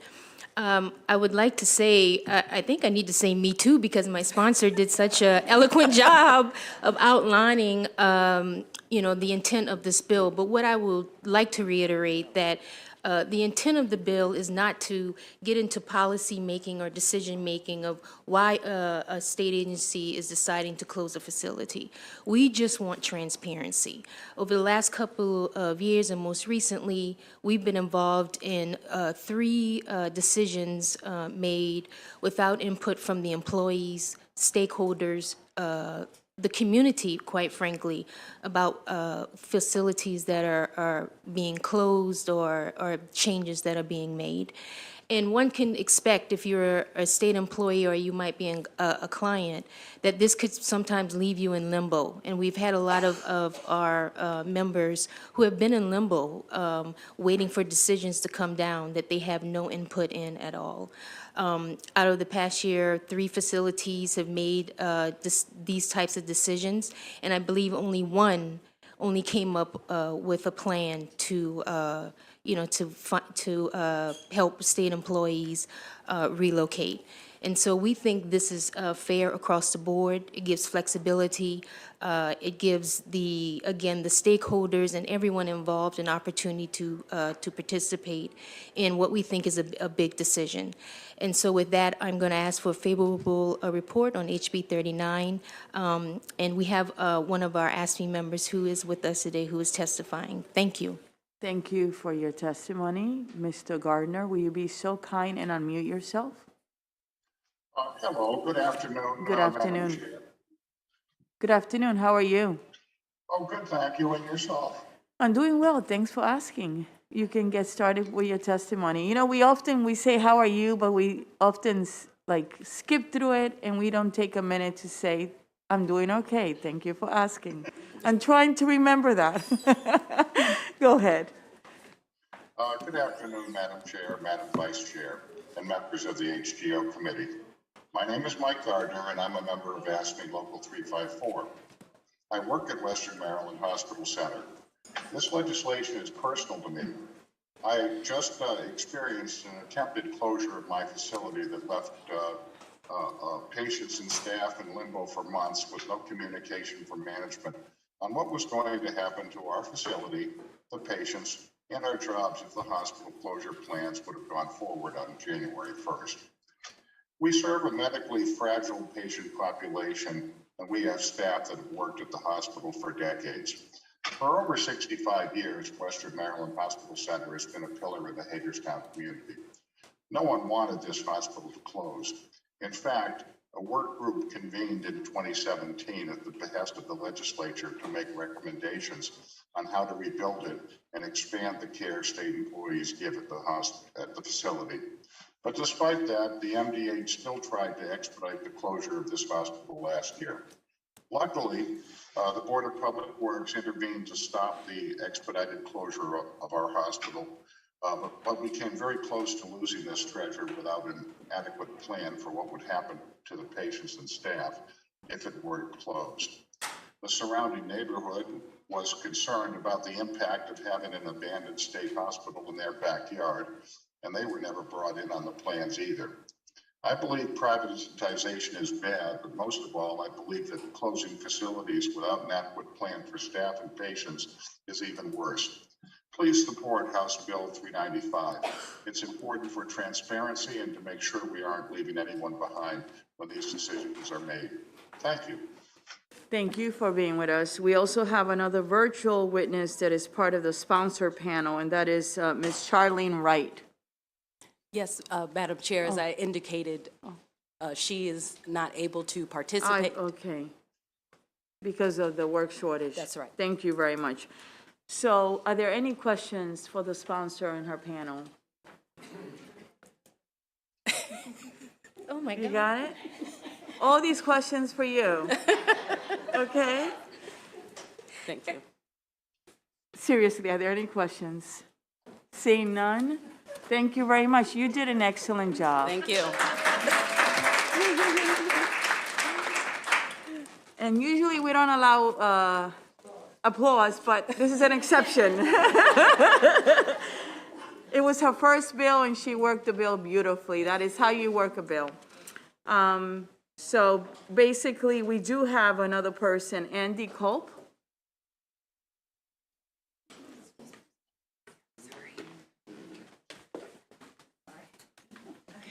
Hi, how are you? Hi, good afternoon, Madam Chair. How are you? Good, thank you. You can get started. Okay, thank you, Madam Chair, Madam Vice Chair, members of the committee. My name is Andy Culp, and I'm here to testify on behalf of the Maryland Developmental Disabilities Coalition with support as amended for House Bill 395. We at the DD Coalition believe that transparent and state government is important, as is providing information, time, and the opportunity for people to advocate. Over time in Maryland, state institutions for people with intellectual and developmental disabilities have closed with, communication, timeline, and planning. And Rosewood Center Institution is an example of that. It closed in 2009. And back then, there was a lot of planning time. There was a lot of communication with the state employees. And I believe that everyone who worked in the facility was offered either another state job or a job in the community. But we realize that's not always the case. And we definitely don't think change should happen in the dark. So we approached the sponsor with some amendments that we felt were important to make sure that if there is a governmental agency or judicial body that determines there's an emergency situation that's posing a risk to the health or safety of a patient, inmate, staff of the facility, that the timeline can be modified as long as there is still a plan and there's still opportunity for public comment and things like that. In addition, I wanted to comment on in the bill, there has to be reporting, I think it's page 4, line 24. We'd like to see how the state intends to maximize on the proceeds from any sale or property. This isn't another amendment. This is just in those reports. The state hasn't always tried to maximize on the proceeds on a sale of a state facility or lands. Rosewood, when it was sold for $1 to Stevenson. And when Spring Grove Hospital Center, it sold for $1 to Shepherd Pratt. And that money is supposed to go into a community services trust fund for people with disabilities to access services in the community. So $1 doesn't do us much good. So we would like to see the state committing to maximize on the proceeds. Thank you very much. Thank you for your work. Thank you. And are there any questions for this witness? Seeing none, thank you for being with us. We really appreciate it. And this actually concludes the testimony on House Bill 395. Next, we have House Bill 351. Delegate Collison, will you be so kind and bring your panel, please? Health occupations, licensed direct entry midwives, previous cesarean section.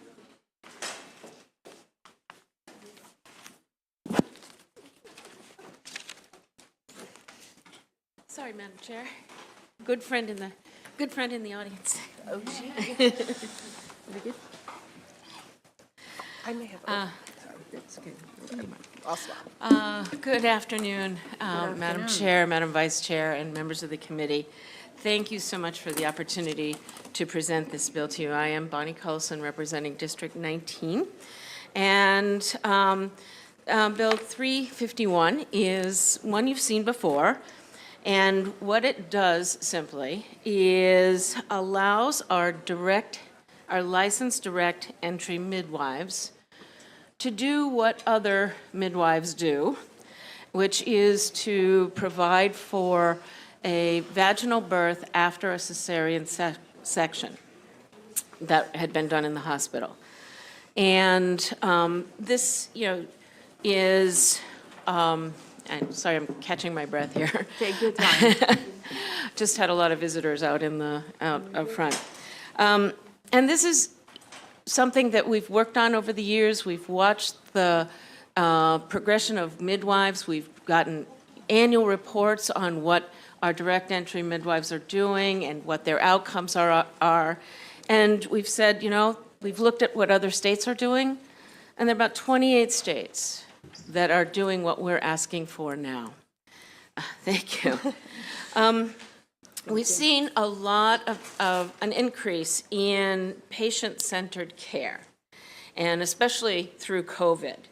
And we've also, through that process, seen people wanting to make personal decisions about their health care. And they're looking for choices, particularly around in terms of maternal health care. They're looking for making sure they pick the right practitioner that matches their needs, that the model of care that they receive is what they're seeking. And there are different models of care. The way that a midwife delivers services over the course of a pregnancy are dramatically different from the level of the kinds of services an OBGYN only would be providing.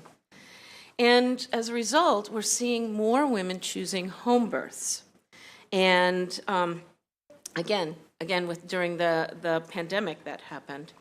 But in Maryland, those licensed and direct entry midwives can only do these home births for women who have never had a cesarean section. So, and there are about 30% of the childbearing women in Maryland who have had a C-section. It's a pretty significant number. So those women wouldn't have those choices. And and to a large degree, it depends on where you live in terms of what kinds of services you are seeking.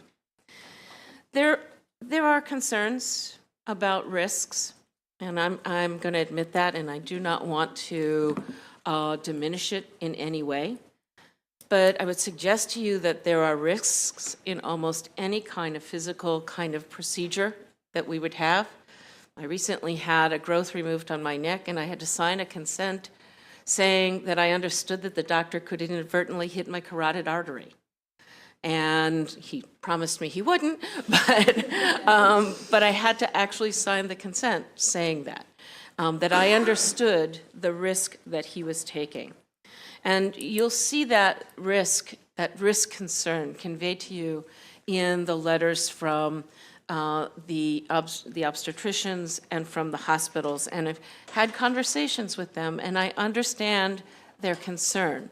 But what we are looking for is, the data tells us that the risk for home births is not any greater than the risks for hospital births. And we've seen this over time. We've seen the data from across the country. But even more than that, it is, if it's a low risk, why not allow women to make this choice and do it in an informed way? If you look at the letter from the health department, and several years ago when we licensed midwives to begin with, that was a big struggle because of the concern about risk. But we ultimately did it, and we've seen positive outcomes because of it. If you look at the letter from the health department now, they convey the scientific studies that say they're, what they conceive to be the level of risk. And, but they also say, so if a woman chooses to do this, then she must be fully informed and fill out the consent forms. And it's consent, it's, as I understand it, 3 separate consents in terms of, knowing which physician is consulting, knowing who the midwife is providing, what the risk, understanding the risks, and also which hospital, in the event of an emergency, she would be transferred to. In this bill, we have put up more guardrails than virtually any other state. And we really believe that we've limited the risk to about 1% with those guardrails in terms of, the length of time that it had to have been since the C-section, the direction of the incision, overall general health. All of these things are built into this bill so that we are trying to make it as safe as we can. So for this bill, I'm asking your consideration to allow families, women and their families, to make a choice about who they want to carry them through their pregnancy, even if they've had a cesarean section in the past, and deliver their child with the understanding of what risk they are taking on. So with that, I'm going to turn it over to my panel. Thank you, Delegate. Good afternoon, Madam Chair and members of the committee. I'm Caitlin McDonough here today on behalf of Maryland Families for Safe Birth and the Association of Independent Midwives of Maryland in support of House Bill 351. As the delegate described, House Bill 351 expands the scope of practice for licensed direct entry midwives, or LDEMs, in Maryland to provide services to women who've had a previous C-section. Under the bill, women would only be eligible to receive these services from LDEMs if they've had only one prior C-section, have a low-lying transverse incision, which is the least likely to rupture, and it's been at least 18 months since giving birth prior, and they have gone through multiple-level, fully informed consent processes. The LDM will be required to consult with another healthcare practitioner with maternal health experience, namely an obstetrician or a licensed nurse midwife in the state, both of which can already attend VBACs out of hospital under current law. So LDMs have been licensed in Maryland since 2015. At the time licensure passed, VBAC was a big issue, and it was always contemplated that we would come back and expand scope. In 2020, after years of licensure and in the midst of a pandemic when the demand for home birth was very high, we brought this bill before the legislature. At the Hospital Association's request, this committee sent it to summer study in the Board of Nursing, who licenses LDMs and all the other midwives who provide these services. The result of that study is this bill, essentially, with a couple amendments from last year. So, look. This is probably not the most complex bill you're going to deal with this year, given everything that's going on with insurance and other not. But this is the most important bill for the women who are going to testify after me. They come down here every year for this bill only. And that's because it goes directly to their autonomy as a patient and to the most personal decisions they make as women and for their families. So no matter what you do with this bill, they are going to make this decision. So what you can do, because you can't make that decision for them, you can provide them with supportive, trained, licensed, regulated, and monitored practitioners to support them regardless of their choice. Thank you, and I urge your support. Who's next? Good afternoon, Madam Chair, Madam Vice Chair, and members of the committee. My name is Tova Brody. I'm a mom to 5 children born at home. I'm also a licensed direct entry midwife, and I primarily serve the Orthodox Jewish community in Pikesville. In testimony today, you're going to hear people share their personal stories about their beautiful home births, maybe some of them who've had traumatic hospital experiences. You might hear the opposition testify about the safety of hospitals and their safety concerns with regard to home birth. You're going to hear a lot of technical terms like cesarean section, uterine rupture, VBAC, TOLAC, and then the volley of statistics back and forth. But I'm here today to say that this bill is not about that. House Bill 351 it's just about choice. That's what it comes down to. It's about increasing access. It's about autonomy. It's about addressing the systemic racism in the mainstream healthcare system.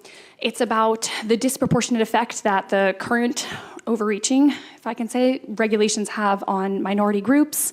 It's about the fact that if I've had one prior cesarean, I can choose to have a repeat cesarean in the hospital. I can choose an elective induction in the hospital. In some counties, I can choose to have a vaginal birth in the hospital. I can choose to have, a vaginal attempted birth at home with a certified nurse midwife. I can choose an unassisted birth at home without anyone there. I can choose to drive over state lines in almost all surrounding states and have a licensed attendant, like a direct entry midwife, attend my birth, but I cannot choose to have a licensed direct entry midwife to attend my birth here in Maryland if I've had a prior cesarean. I can choose to keep my pregnancy, but I cannot choose if I've had a prior cesarean, a licensed direct entry midwife to be my primary provider. And so I'm just here to urge all of you to vote favorably on this bill because it's about reproductive rights, it's about informed consent and patient autonomy. So for the sake of the women who are here today, the birthing people and all the families in Maryland, I ask your support. Thank you for your time. Thank you for being here and sharing your story. Who's next? Good afternoon, Madam Chair and members of the committee. My name is Kira Brandon. I'm a practicing physician here in Maryland, and I'm also the president of Maryland Families for Safe Birth. Maryland Families for Safe Birth is a consumer-driven organization dedicated to improving access to evidence-based maternity care in Maryland. And Maryland does have an access problem for vaginal birth after cesarean. Over 30% of the births in this state are cesarean sections, and yet over 25% of the counties have not a single hospital that will accept a VBAC or vaginal birth after cesarean client. Unsupportive hospitals and unsupportive hospitals and providers leave women with no option other than a repeat cesarean, which is a major abdominal surgery and carries significant risks for both the mother and the baby. I have 5 children myself, 4 of whom were VBACs at home with direct entry midwives. My first birth was a cesarean section. My second was a VBAC in the state of Texas, where direct entry midwives have been licensed and routinely attend VBACs for decades. My third, fourth, and fifth births here in Maryland were very difficult to find a qualified provider because initially direct entry midwives were not licensed, and then since licensure, it's because of this specific restriction. So what this means for me is that I, a physician who is married to a physician, am not allowed to choose where I give birth or the provider that I choose. Direct entry midwives are willing and trained to care for women with a prior cesarean. Consumers are seeking this care and unable to find it. I'm asking for your support of House Bill 351. It will make some progress in addressing this access issue. Thank you for your time. Thank you. Next, please. Hi, good afternoon, Madam Chair and members. My name is Elizabeth Reiner. I'm from Myersville, and I'm a home birth mother, certified professional midwife, licensed direct entry midwife, secretary of the Association of Independent Midwives of Maryland, and former vice chair of the Maryland Direct Entry Midwifery Advisory Committee. I've been attending births for 20 years and been a CPM for 11. And as a licensed midwife, I already attend home vaginal births after cesareans in all of our surrounding states, Virginia, Pennsylvania, West Virginia, DC, where VBAC is permitted. VBAC is well within the scope of practice for CPMs, especially with the restrictions our current statute and this bill create. Additionally, our CNMs colleagues currently attend HBACs in Maryland, which means that our state already has a precedence for midwives attending VBACs outside of the hospital setting. Sadly, as we've heard, there are not enough CNM home birth practices to meet the vast need throughout our state, especially in the western and eastern parts of our state. Which means many of these parents who want to bring their children into the world cannot find a supportive provider to do so or need to travel to other neighboring states. Especially given the current strains on our healthcare system, we need every qualified and licensed provider on deck to serve our Maryland birthing families. I receive several inquiries per week from families seeking my support who I need to turn away, even many, like Kira, who've already had successful VBACs. LDEMs can meet this need and fill this void. We are trained in this precise birthing scenario. It's also important to know that VBAC families are often extremely well-informed, educated, and aware of the risks and benefits of the birth they desire. They choose our care with the utmost intention, and we take their trust very seriously. You can take your time to just finish your thought. All right, thank you so much. One of the main concerns that we've heard about is about uterine rupture. The statistical reality is that this occurs in a range of 0.4 to 0.9% of all VBACs, even the higher risk ones that this bill already excludes.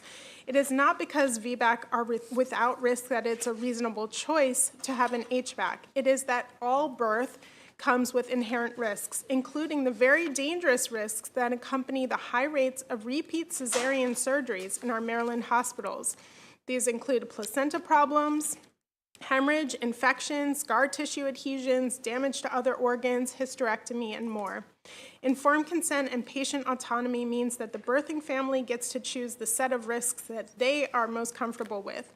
Plus, rupture can happen in any stage of labor, including earlier in labor when even a family who is planning a hospital birth has not arrived yet in the hospital.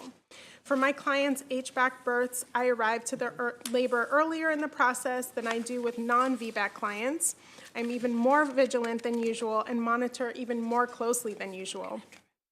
It is wonderful when families can find supportive OBGYNs to support them for a hospital VBAC, but unfortunately the level of support is not accessible to most birthing families throughout Maryland, as is reflected in our 16.3 hospital VBAC success rate, most especially not within communities of color and rural populations. Typically, home birth midwives have an 85% and higher success rate. I'm personally happy to answer any questions about LDEMs or HBACs that I can. Thank you so much for your support for this small but profoundly impactful bill. Thank you for your testimony. If I may, I think I'm missing one person. The panel, you have it all? Why don't we open it up for question? We have this first panel. Yeah, I'll go to the second panel later. Are there any questions for this witness? Delegate Shalega? Thank you, Madam Chair. Thank you all for being here. And I appreciate hearing that the surrounding states allow this.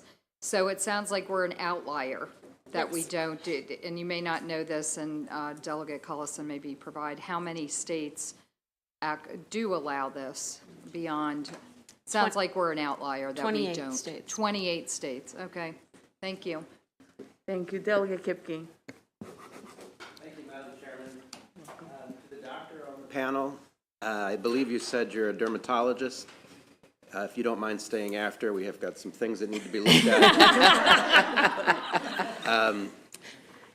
But my question to you is, you're a dermatologist, an ophthalmologist, physicians that don't specialize in OB. Is it in your scope of practice? Are you allowed to attend this type of birth? Yes, I am. Actually, I don't believe in any state in the entire country are any scope restrictions once you are licensed to practice medicine. So a physician in Maryland, regardless of what their specialty is, could attend a VBAC birth at home, and it would be within their scope. You don't want me to, but I could. I could also remove your appendix if you wanted me to. Direct entry midwife doing this than you as a physician? Yes. Thank you. No question. Thank you. Delegate Rosenberg, followed by Delegate Hill. My question is for the individual in the end, and I apologize for not remembering your name, but you said that you do have a significant practice in the Jewish Orthodox community. And coupled with that, can I correctly infer that we have a significant presence of people from the Amish community on this bill? Can you speak to, presume you can speak to the Orthodox Jewish faith, and I assume there's a subsequent witness who can speak to the Amish. Is this something, is this procedure mandated by religious belief, or how would you characterize it? And if I may, I need one person to answer the question. Yes, I think this is very relevant to the community that I work in. As Liz Reiner was saying, I get calls in the Orthodox community for VBAC hopeful clients seeking out my services on a weekly basis, and I'm turning them away. When you're in a community where it's the norm to have larger families, if your first baby is a cesarean section and then your second baby is a repeat cesarean section, at that point you're not finding a provider who's going to allow you to attempt a vaginal birth afterwards. And there's only so many abdominal surgeries that your body can handle before you're looking at significant risk and often a hysterectomy after. The standard of care is about 4 or 5 C-sections. There are some women in our community who've had maybe 6. But at that point, because of the lack of access, we're putting a cap on people's family size. And I know that's a similar effect within the Amish community as well. So it's hugely important for women in my community to access this care if they do end up with a cesarean, which again, we said the state average is about 30 to 33% of women are having that kind of birth. They need to be able to find providers who can attend vaginal births afterwards for them. And they're seeking it out, they're looking for it, they're requesting it, and it's just not there. Delegate Hill, followed by Vice Chair Kelly. Thank you very much. And thank you, Delegate Cullison and your panel. How long, there's 2 parts. How long ago did we allow CNMs to begin to do VBACs? Was it like within 3 to 5 years?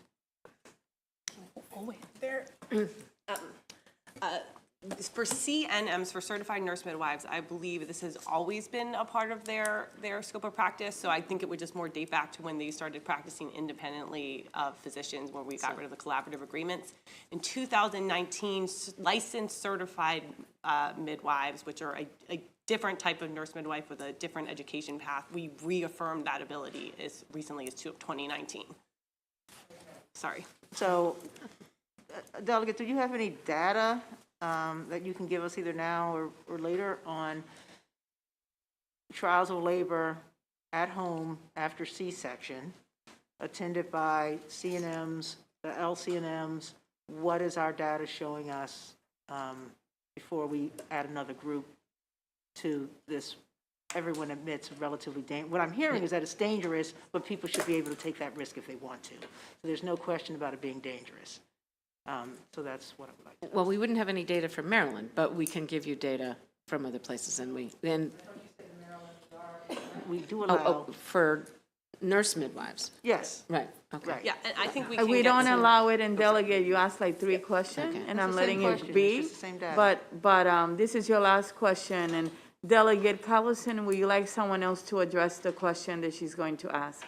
No, that was the question. I just put the Okay. data. All right, are you I think finished? we're clear that we have people doing trials of labor at home that are nurse midwives, and I just like the data on how they're doing it before we think about sharing it or expanding it to another group with different training. And can you provide the data? We can. Okay, thank you. All right. You still asked like 3 in there. But anyway, Delegate Taveras. Well, you know what? No more questions for you today. Delegate Taveras.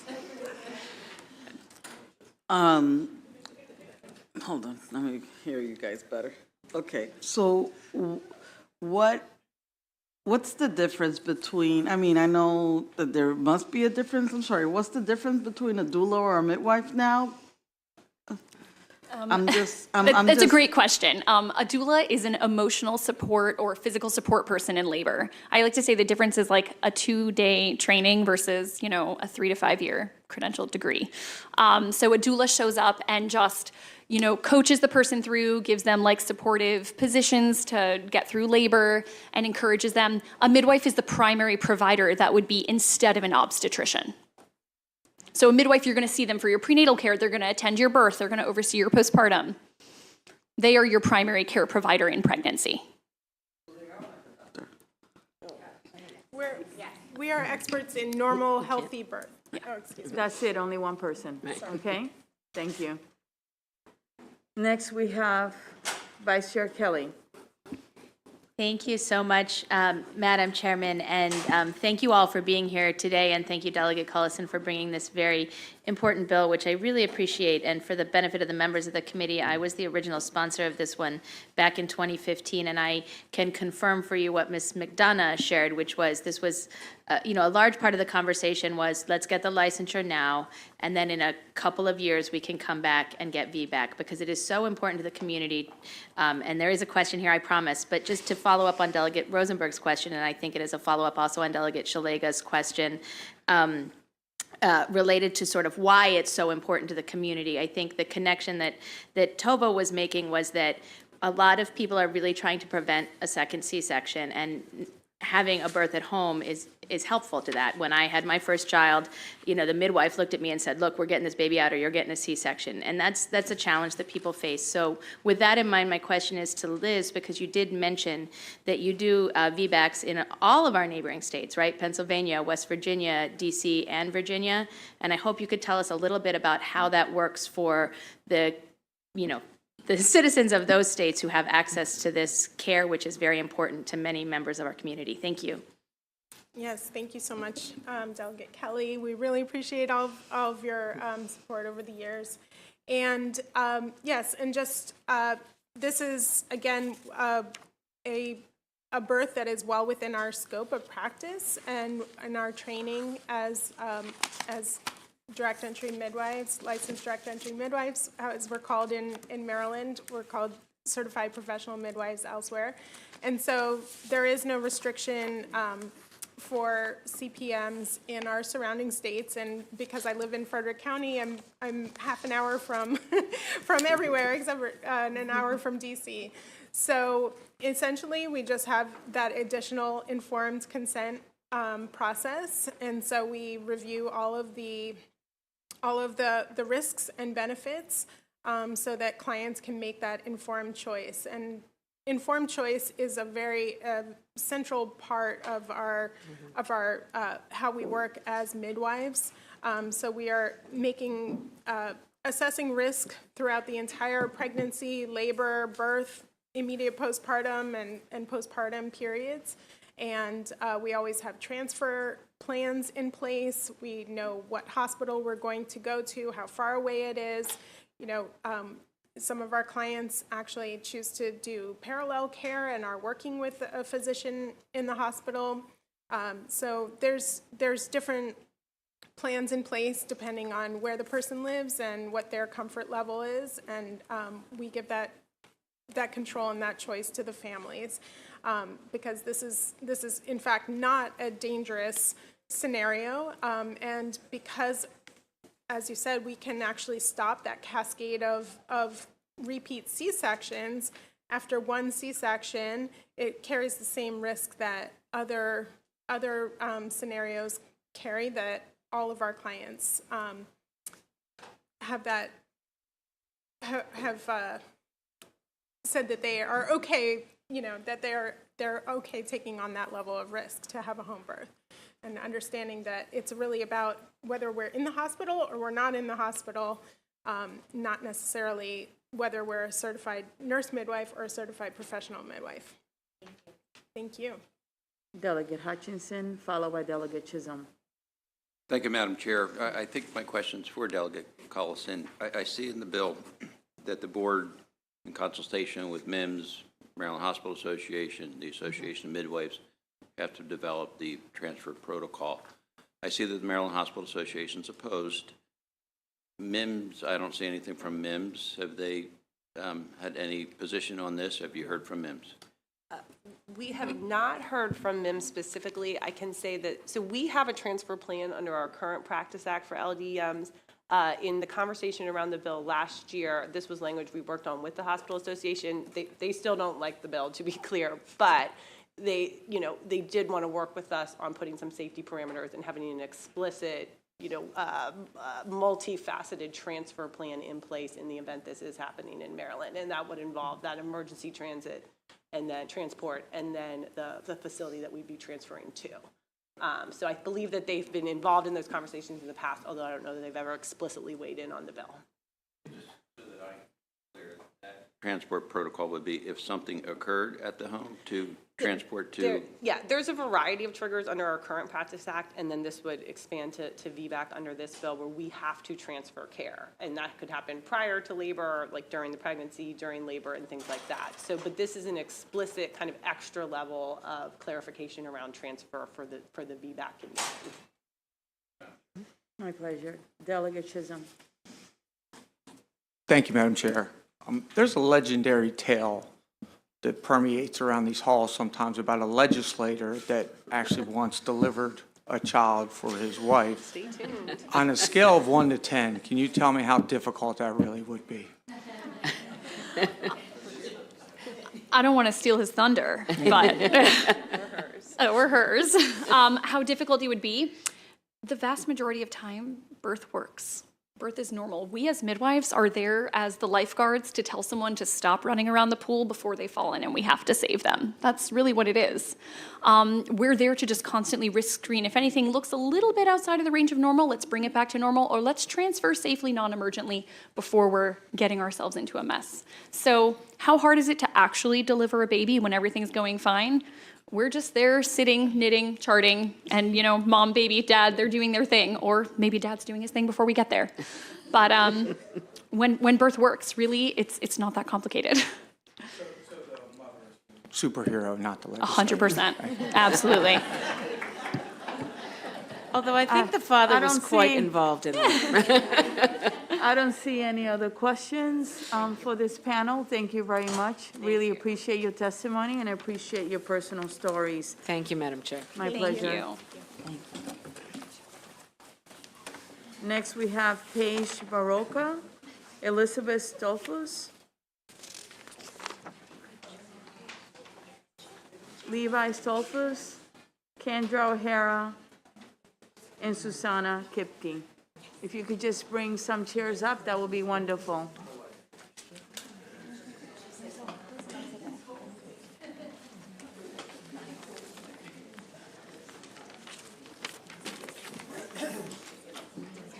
So Paige Baroka, Elizabeth, forgive me if I did not pronounce your last name, Stolfus, and Levi.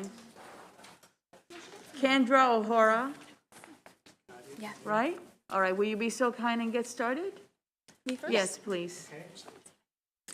Madam Chair and members of the committee, it feels so redemptive. Those were the words I said after birthing my second son via vbac in the comfort of my home this past New Year's Eve. He's here at 7 weeks old. Can you give me your name, please? Dr. Kendra O'Hara. Okay, wonderful. Thank you. In 2021, while pregnant with my first child, I was working with one of Maryland's licensed direct entry midwives. And in the last weeks of my pregnancy with my baby in the breech presentation, my midwife was forced to terminate care under Maryland's regulations. Unable to find another provider local to me, I was forced to travel to a neighboring state. After 24 hours of labor and a baby who wouldn't drop, the birth center and I chose to transfer to a hospital for more choices. As a result, I had to have what was deemed as an emergency C-section, even though me and baby were fine by all measures. At the hospital, my written birth plan was not respected, and my husband experienced extensive secondary birth trauma. But I'm not just a mom who finally got her VBAC. I'm also Dr. Kendra O'Hara, a licensed clinical marriage and family therapist and owner of a mental health practice in Harford County, where I employ 9 providers, 2 of which are perinatal mental health specialists, experts in birth trauma. Through my own 2 birth experiences in the last 2 years, through supervising my clinical team, and through working clinically with women on their postpartum journey, I've seen firsthand the gaps in care in Maryland. HB 351 is not just a lofty bill, it's necessary. I could go on and on about the statistics of the mental health prevention associated with women getting to choose their care team and birthing in the way that best suits them. And that data is very important. To me, more important is my personal testimony, reminding you of the impact on a woman birthing vaginally after C-section. It feels so redemptive. I'm here today physically healthy, mentally well, and so strong because I got my VBAC. It's time that my licensed direct entry midwife be able to deliver my next baby, and that women all over Maryland be supported in their birth wishes of having a VBAC by these competent and professional care providers. Thank you. Thank you for sharing your personal story. We really appreciate it. Who will be next? Hi, I'm Paige Baraka, Madam Chair and How are committee. you? It's great to meet you again. I've been here several times before. I am a licensed direct entry midwife now, but before that, I was a consumer. I was a registered nurse planning my own home birth, and I've been here fighting for legislation ever since I had my home births and I met my midwife and knew we needed to license them. So I was going to give you my personal story, but quite honestly, I just want to make it very clear that as a licensed direct entry midwife, I'm a care provider. I can manage a hemorrhage at home. I can manage a shoulder dystocia at home. I can manage somebody if they have an infection. I can put up an IV. I can put IV antibiotics through the IV to prevent their baby from getting an infection if they need one. I can manage their prenatal complications and transfer them as needed. I have the personal cell phone of the OB on call at my local hospital. So if I do need to transfer care in any unforeseen emergency, I call them and they expect me. They answer the phone and they say, "Hey, Paige, by the way, how's that client that we saw a couple months ago who had X, Y, and Z?" I constantly have to work with my local hospitals to provide safe and effective care with my clients. And we can do that at home. I also continually have births where I never even have to reach out to extra providers because birth works and it's natural and it's normal. So in most cases, I am that lifeguard sitting there waiting for those babies to be born. But if there is an emergency, I'm trained and capable of managing it. As a certified professional midwife, which is what a licensed direct entry midwife is, our national credential trains us to take care of vaginal births after cesareans. As a midwife, I've already been trained to do that, and I'm asking you today to give me the privilege to serve a community that is underserved and needs midwives. So please consider that, and I'd be happy to answer any questions and send you any evidence I can on that subject. I do subscribe to something called Up to Date. I'm sure any of my opposition from ACOG is very familiar with that. And I can give you the data points on successful VBACs, on the risk of rupture, which is what everyone is concerned about, which is 0.4 to 0.7% with a low-lying cesarean, and even more so on a 1-to-1 provider scale that we give at, well, 2-to-1, because we do always have 2 people to 1 providing laboring person at home. So we are looking and taking care of our clients, and they deserve that kind of care. Thank you. You're welcome. Feel free to send the information to the entire committee, whatever you want us to consider. Thank Okay? you. I will Thank you. absolutely do that. Thank you. Next. Good afternoon, Madam Chair, members Good of the afternoon. committee. My name is Susanna Kipke. I live in Pasadena, Maryland. As many of you know, we had 3 babies with direct entry midwives. One of them, 2 of them before it was legal, and one of them before the midwife got there, as you heard. I've been very lucky. I haven't had a C-section, and so I haven't needed to seek a VBAC. But look, women like me, and there's a lot of women like me, are going to have our babies the way we want to have our babies, the way it's best for us and the best for our families, whatever the law tells us. Women, I am assuring you now, all over the state are seeking VBACs at home because they don't have access to VBACs in hospitals. There's an enormous section of the state where women don't have the ability to try to have a VBAC in a hospital. The hospital won't allow them to. And so they're forced, because these midwives who are trained to attend VBACs aren't allowed to, these women are forced into this impossible choice of having to choose something that's illegal or something that's unsafe. So women are having to choose, should I have an unattended VBAC at home because there's no care provider that I can access where I live, or should I beg and plead with a midwife to come and risk her license and her livelihood to attend my birth so that it can be safer, but then it's illegal? It's not a fair choice. It's not a fair position to put women in, and you have this great opportunity to correct it. And I hope that this year is the year that you do correct this problem and make it so that women don't have to choose between something illegal or something unsafe. Thank you. Thank you for your testimony. We appreciate it. Who will be next? Good afternoon. My name is May I Levi. ask you, would one of you in the center move back so that he can come in? Thank you. I'm sorry. No? Oh, that's okay. That's all right. That's okay. He can stay there. Okay, thank If you could just speak in a loud voice. Well, my wife wrote a letter that I'm asked to read. And what is your name? My name is Levi. Okay, you signed in. How are you? How are you? I'm right here. In the center. Right here. Okay. Okay. You can get started. You actually signed up. You can read it. Thank you. You're welcome. Okay, this letter, my wife wrote this letter, and I'm asked to read it, so. Greetings in our Lord's name. Now to write this, I was asked if I would write this letter. I feel very small to do it. I hope it'll do some good. God leads me in it, like everyone here knows what we are trying to have. Our licensed midwives being able to deliver VBAC babies at home. We sure hope we can have it, as it's very necessary. Now to start with what we had when we started our family, with our first one being delivered at hospital with a doctor, which is not near as it is to have it at home with midwives who know how to get you ready for this natural way to give birth, that have a way of assuring you and making you trust and relax, and keeping you healthy and keep in touch. So we started with being 2 weeks overdue. That was our first baby, 2 weeks overdue. And then she went in labor, so we went to the hospital, and the labor just stopped. It just stopped, and it wouldn't go on. So they induced the labor, and she was strapped on a table on her back, just stay there, very uncomfortable. And it gets that way. And was like that for 15 hours, induced labor, 15 hours. Never went far with the labor, so they did the C-section. And it was a very hard labor till then. Had a 10-pound and 2-ounce baby boy. Maybe it was necessary to have it that way, that time, but we feel it might have been different at home. 20 months later, we had a little girl. Everything seemed fine. And with the same doctor, he never explained much of anything. 2 days before her due date, she went in labor.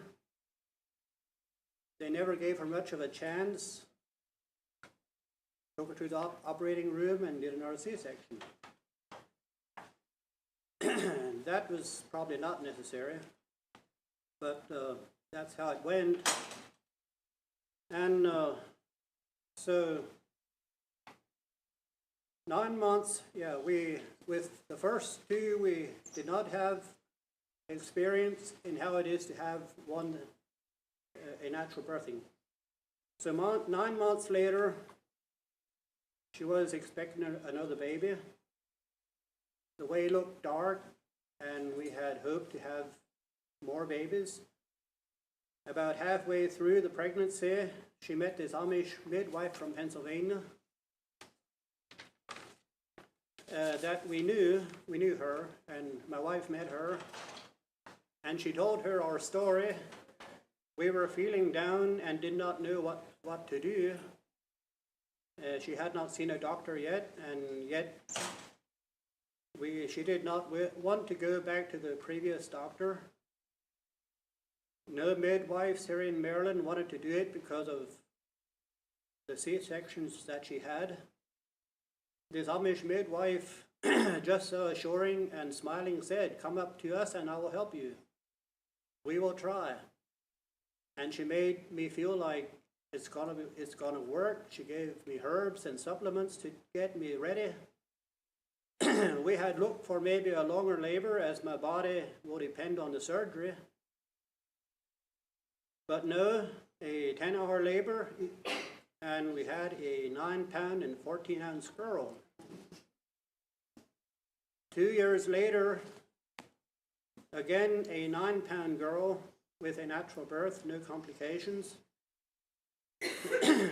And then after that we had 8 more children the natural way. And so 10 births out of the hospital after the first 2 C-sections with no complications.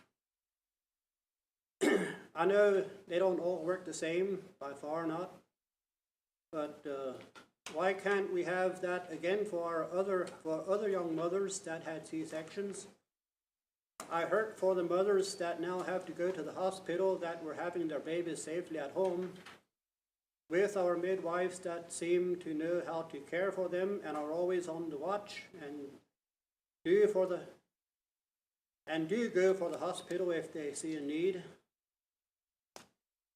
We also once had to deliver one of them at hospital as they were strict again with vbacs.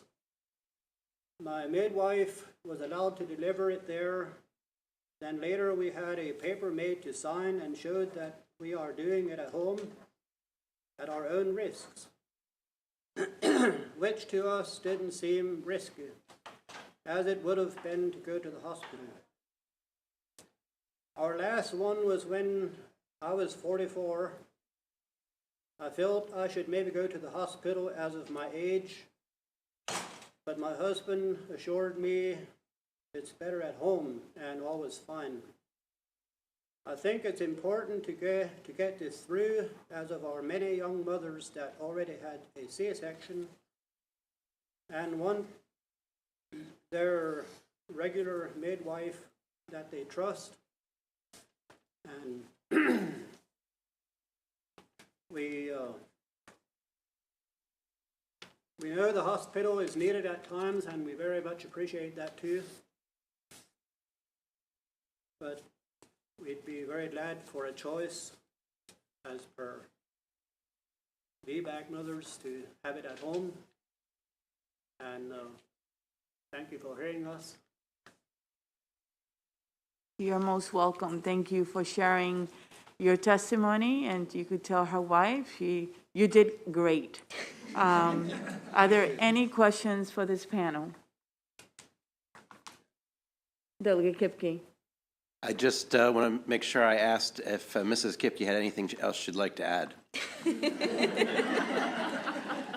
You need to give He him his did flowers. great. He worked so hard. It wasn't easy at all. It was like such a struggle, and he did such a great job.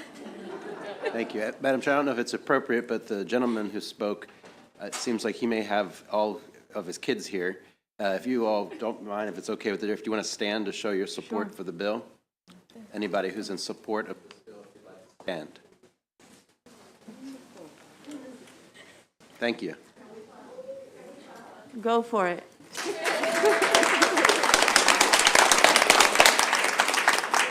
Okay, thank you so much for being here and for providing your testimony today, okay? We allow certain things we don't allow, but you have to be flexible in life, right? So thank you very much. You have any other questions for Mrs. Kipke? Okay. Thank you so much. You have a blessed day. We have 4 more witnesses that are going to testify, 1 in person, actually 2 in person and 2 virtual. We have 2 unfavorable. First, we have Jane Krinke from the Maryland Hospital Association and Pam Casemeyer from MEPCI and MCI.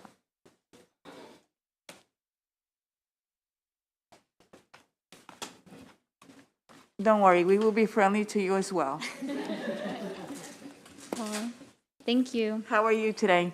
Good. Thank you for allowing us to speak today on this bill. My name's Jane Krinke. I am a senior analyst at the Maryland Hospital Association, and we're here representing our 60-member hospitals and health systems in respectful opposition of this bill. And so thank you for the opportunity to express our concern. First, I just want to acknowledge the great work that direct entry midwives do. It's been great hearing these birth stories. We know they play a very valuable role in supporting low-risk women that meet within their scope. And back in 2015, you heard that we worked with the stakeholders to develop a pathway to licensure for direct entry midwives. And we have a seat on the advisory committee under the Board of Nursing. However, that line in the sand that we drew in 2015 remains. We still think that a vaginal birth after cesarean at home is still very concerning. And it's not the provider, it's the location. And you'll hear later from a certified nurse midwife and from the Maryland Patient Safety Center about what happens when things do go wrong. And it is a very small percentage, but it puts both the mom and the newborn at incredible risk. And you need to get to surgery immediately. You need blood transfusion. They can walk through all of those clinical aspects, but that's really our major concern. So almost all of Maryland's 32 birthing hospitals allow for a trial of labor after cesarean and for a vaginal birth after cesarean. I'm happy to provide data to the committee about the rates at each of the hospitals. As I know, there's been discussion that there's lack of access, but a lot of the hospitals also employ certified nurse midwives to work with these women, and then there's an OR just on the hallway, so they can quickly get them if necessary. Of course, the goal is always the vaginal birth, and we've been reducing our C-section rate as a state. And so seconds matter with these vaginal births after cesarean. And another important thing I wanted to recognize is that these other states that allow for this also have good relationships between the hospitals and the midwives. There's a seamless transfer. Right now we have a lot of forms in statute, but that relationship isn't there. And we really need to build that. So thank you for your time. We ask for an unfavorable report. Thank you for your testimony. We really appreciate it. Next, please. Yes, Madam Chair, members of the committee, Pam Casemeyer here on behalf of the Maryland section of the American College of Obstetricians and Gynecologists, as well as MedChi. And I think we're here today because I think we would feel, the members of these associations would feel that they didn't fairly advise all of you as you're thinking through this policy on the risk associated with this.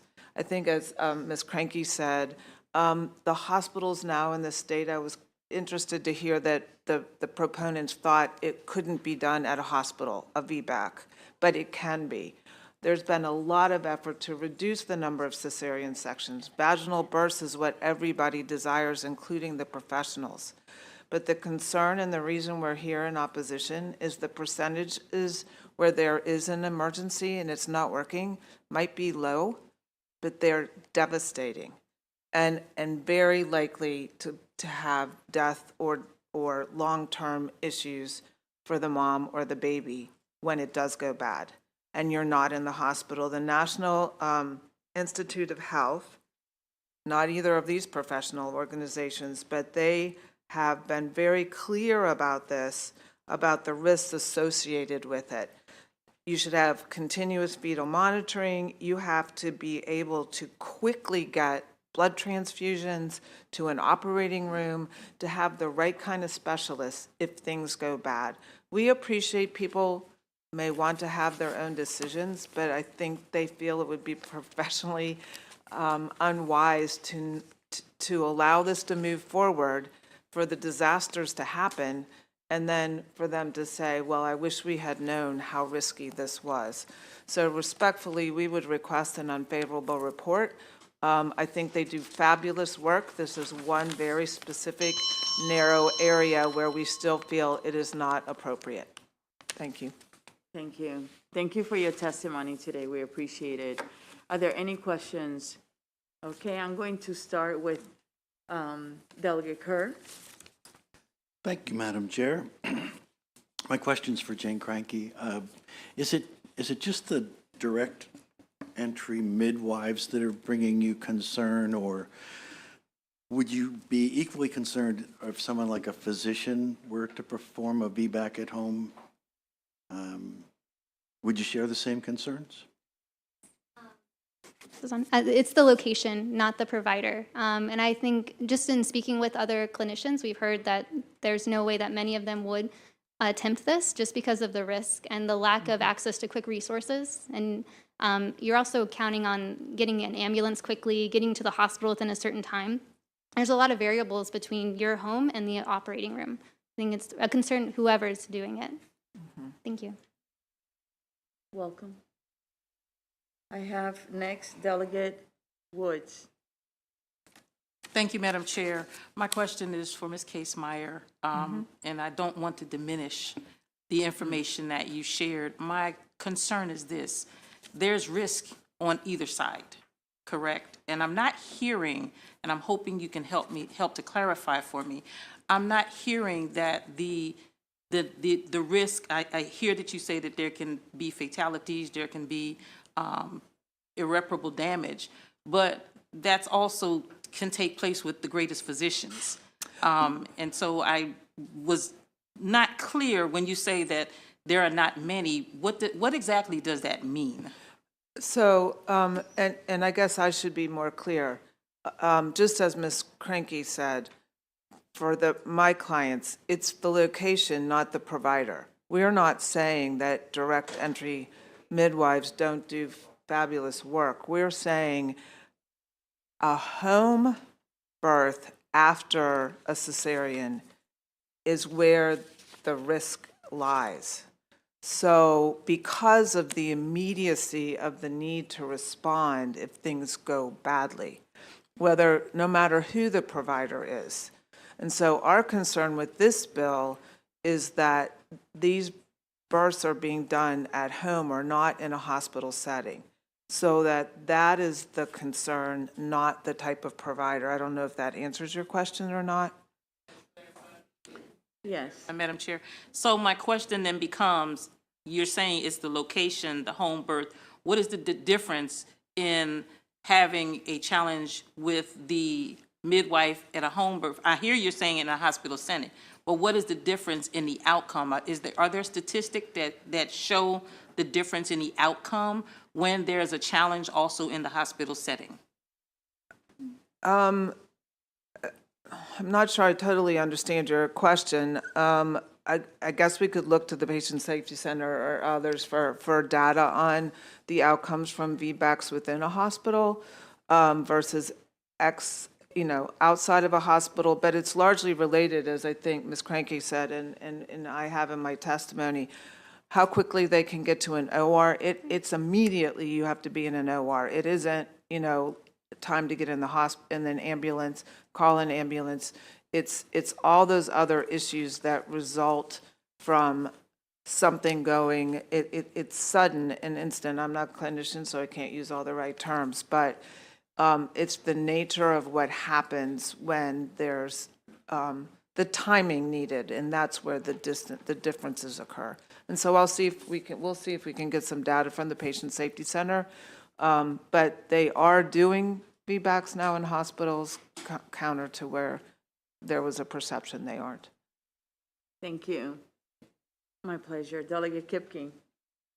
Thank you, Madam Chairman. For the Hospital Association, because you're new to me, and I love Pam, so I don't want to pick on her. So I got to pick on you a little bit. I've seen, since I've been doing this now for a long time, I've come to believe that while it's a woman's choice of where they have their birth, there's a lot of bad outcomes in hospitals in the way that women are treated. I've heard many, many stories about it, and I think a lot of it has to do with efficiency and getting it over with, getting the baby out, moving on for liability reasons and other reasons. And the high C-section rate in Maryland has always troubled me, so I'm glad to hear that that's getting better. What I'd like to know is, what is the successful VBAC rate in hospitals? Sure, thank you for the question.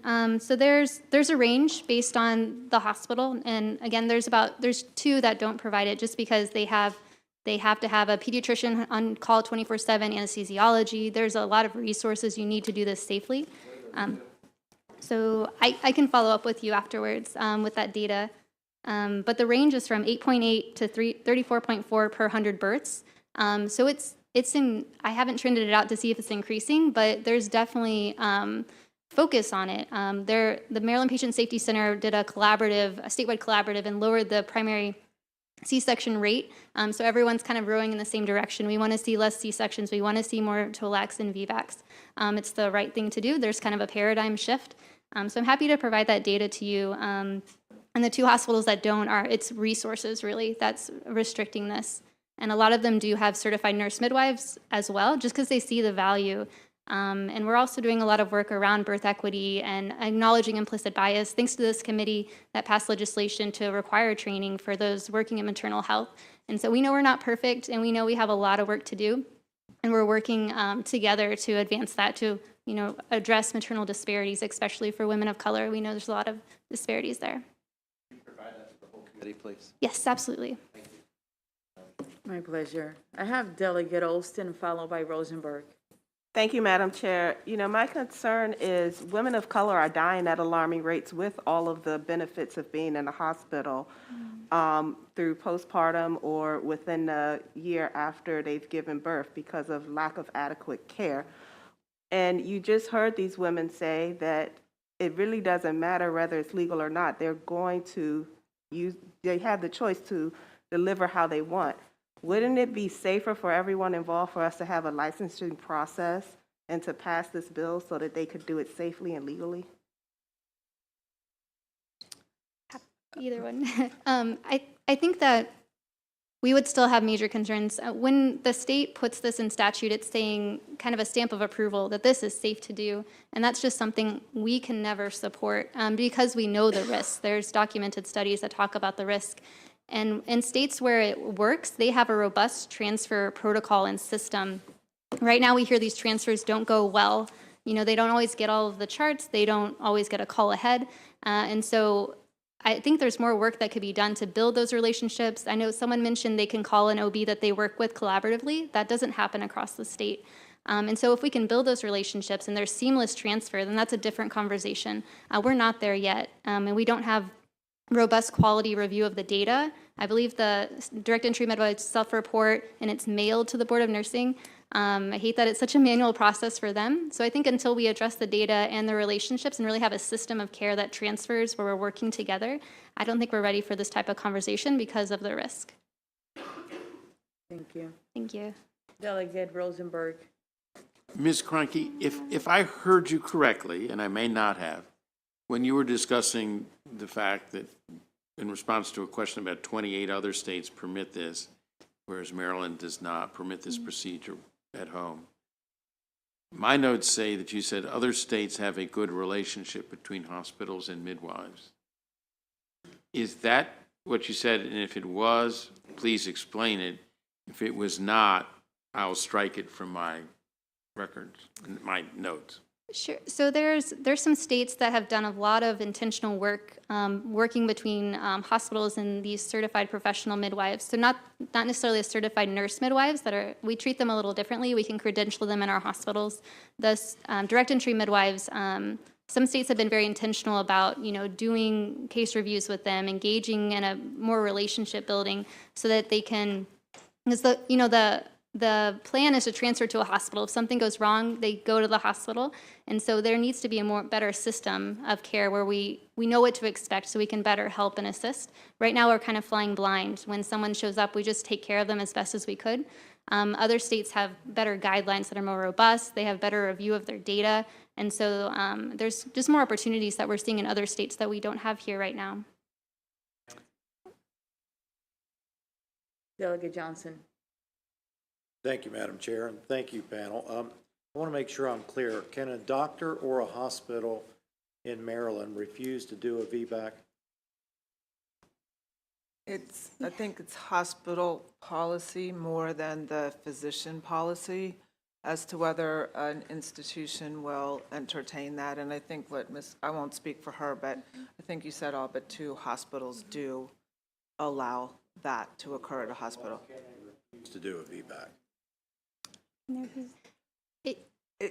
It's probably, a hospital that allows it, but any given provider says no. It's all going to be the clinical progression of the delivery when one determines whether or not a VBAC is indicated. And I think that's what we're trying to say is that it is possible, and people are, and there's a focus on doing more of them. Well, there's first a focus on reducing cesarean sections altogether, but there's an increased interest in trying to make the whole VBAC process and reduce cesareans across the board.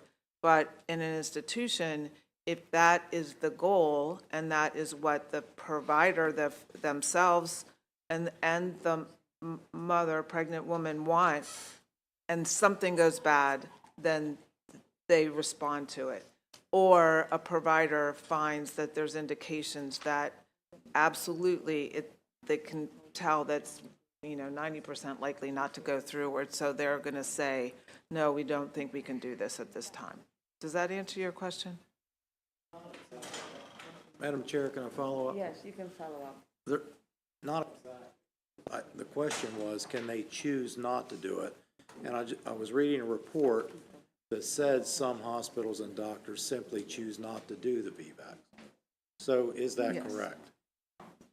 Yeah, yes, I guess a hospital or a physician could choose not to do VBACs, yes. I misunderstood your question. Thank you. We have next Delegate Lewis, followed by Delegate Shalega. Thank you, Madam Chair. Thanks to the bill sponsor and to this panel. My question is, given that, as one of my colleagues alluded, risk in pregnancy and childbirth is a given, would it make sense to perhaps, as part of the prenatal, and secondly, given that women who have or comorbidities and other difficulties during pregnancy are also more likely on average to have complications in childbirth, would it make sense to pay special attention to women who have comorbidities during pregnancy and evaluate them, or rank or score their likelihood of risk in childbirth, and then create a kind of scoring system where women who are likely to have a normal and healthy and safe childbirth at home get a high score, they can deliver at home, and those who have a greater risk based on whatever this index looks like would be recommended to deliver in a hospital setting. I ask because, as another of my colleagues alluded, women are going to make their choices. We are going to express the autonomy of our bodies and our functions, no matter what anyone says. And wouldn't it make sense to give women all the information they need about their likelihood of childbirth complications, so they have information to make a healthy choice? I think a lot of that is somewhat in place when we went through the initial licensure process that applies to the requirements and responsibilities of the direct entry midwives and other healthcare professionals in this space. And you are right, women are going to make the decision about how they want to have their babies. I think what we're here today to say is it's very concerning. It's place, not professional, in terms of the risk associated with this one type of delivery at home. I mean, we worked a lot with many of you who have been on the committee for a while to set up a regulatory structure to license direct entry midwives, which are different than, for those of you on the committee who are new, you'll learn over time there's multiple different kinds of licenses that all sound the same. I get confused myself, so. It's a particularly recognized type of licensure because we knew that women wanted to have births at home. And we knew these professionals were the professionals who wanted to be able to do that. So we set up a structure to make that allowable. But we also feel it's clinically not responsible for us not to voice our concern that there's a point in time or certain types of births where it may be small percentages where it occurs, but when that percentage happens, where there's it doesn't go well, the implications are horrific, and that we can't not say that. So that later on, if you move forward with this bill, which we hope you don't, or this authorization, but if you do, no one later says, well, why weren't we told how incredibly risky this was? And now we have this data about bad outcomes for this one type of birth in these one type of circumstances where being at home increases what is risky, what has a certain level of risk anyway.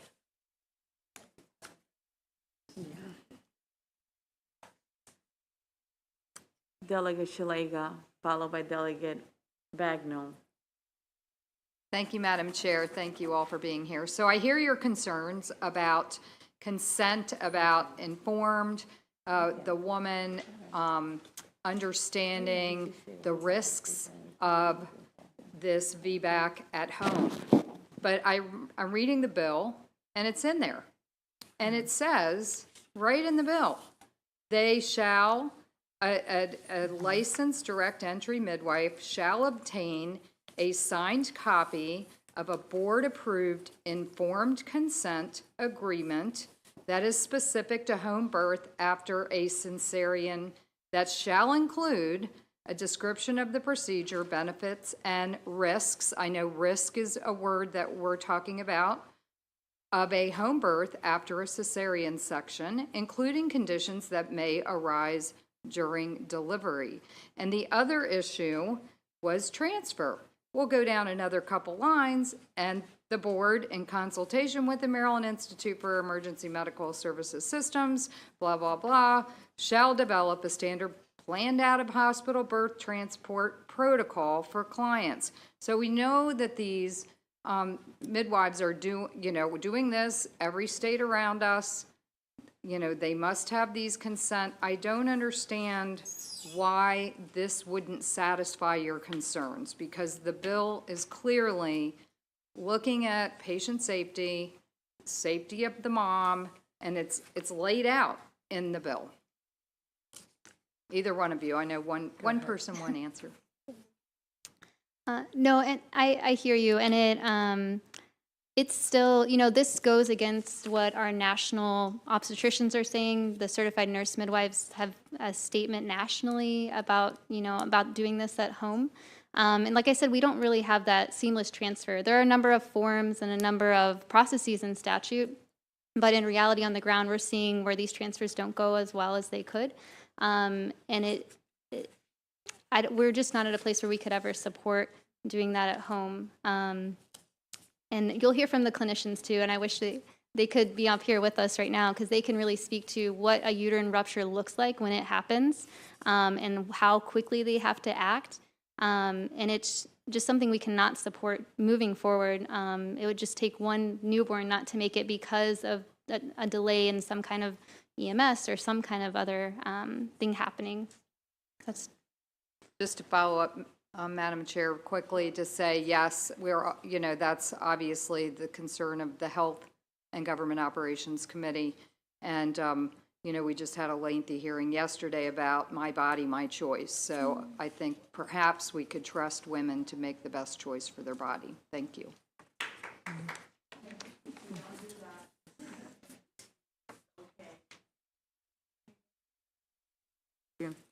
So next we have Delegate Bagnall. Chair, I'm trying to figure out how to put the horse back in front of the cart, because I'm hearing two things. I'm hearing that other states are more collaborative and that we need to build relationships, and I'm also hearing, but we will never support this. So I think this question is for Ms. Cranky. You had mentioned that other states have a more collaborative process. Like, what does that look like, and how could Maryland do that better? Sure. And from the Patient Safety Center, Dr. Burgess will also be able to maybe speak to her experience in Pennsylvania, where a health system worked collaboratively with their certified midwife or direct entry midwives. They're not licensed in Pennsylvania the same way, but to go through case reviews and talk about outcomes, and just like with any professional, to do a review of the cases. And so I think there's a lot of models out there that we could implement, but Maryland's just not there yet. And so I think that, the data is handwritten and mailed to the Board of Nursing, which I think is a great place to start. Let's look at the data that we currently have.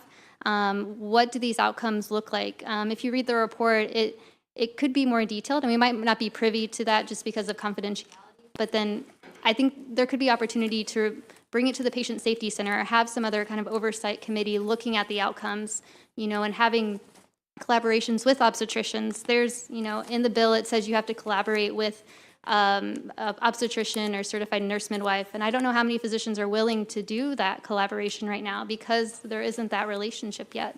And so until we can get that seamless transfer, we cannot support something so risky that it would put these patients at risk. Does that answer your question? Do you need a follow-up? If I could have a follow-up. Sure, very quick. It does answer my question, but my follow-up question is, and if we build those relationships, how do we build those relationships when the position is already, but we will never support this? It's a great question, just because it's so high risk. And I think that you've heard that it's already happening in places, but moving this full bill forward is, Maryland saying it's okay and safe to do this, despite, the informed risk. I'd be remiss if we didn't talk about, liability as well, that this, without these relationships there and the transfer, you're just increasing risk for everyone. And, sorry, I'm not answering your question very well.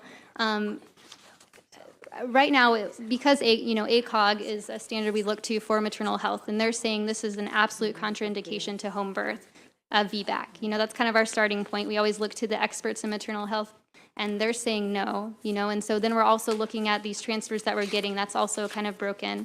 And so there's, hospitals are very regulated, right? We do everything as safely as possible, and we catch emergencies when they come through our doors. And so we're kind of in a difficult place because we do respect women's choice and autonomy, and we want to support them. That's why we provide these options in the hospital in a safe environment. Because we know with access is very important, and so we're doing all that we can to support that. With this home birth, though, it just gives us a lot of pause and concern, both for the safety of mom and baby, and then there's concerns about liability and risk for these providers that aren't required to have liability coverage, and it kind of continues on that way. There's a lot of pieces that need to be put together before we can even consider moving this type of thing forward. Vice Chair Kelly.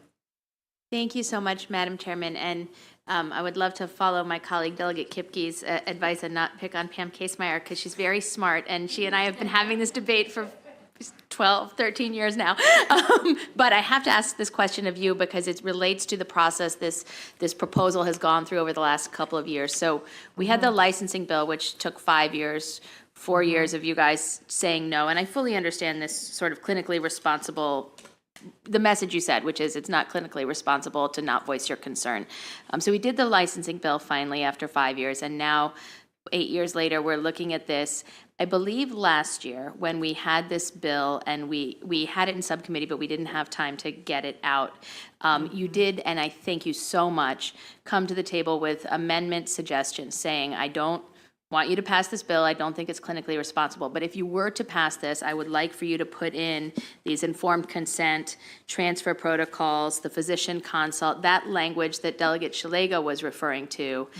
It is all reflected in this bill before us today, that your suggestions for those things that you came to the table with last year, we do see this in this draft, correct?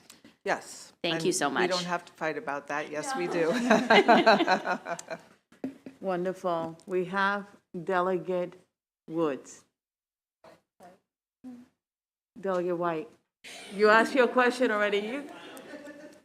All right. Thank you, Madam Chair. Thank you, Delegate White. Yes.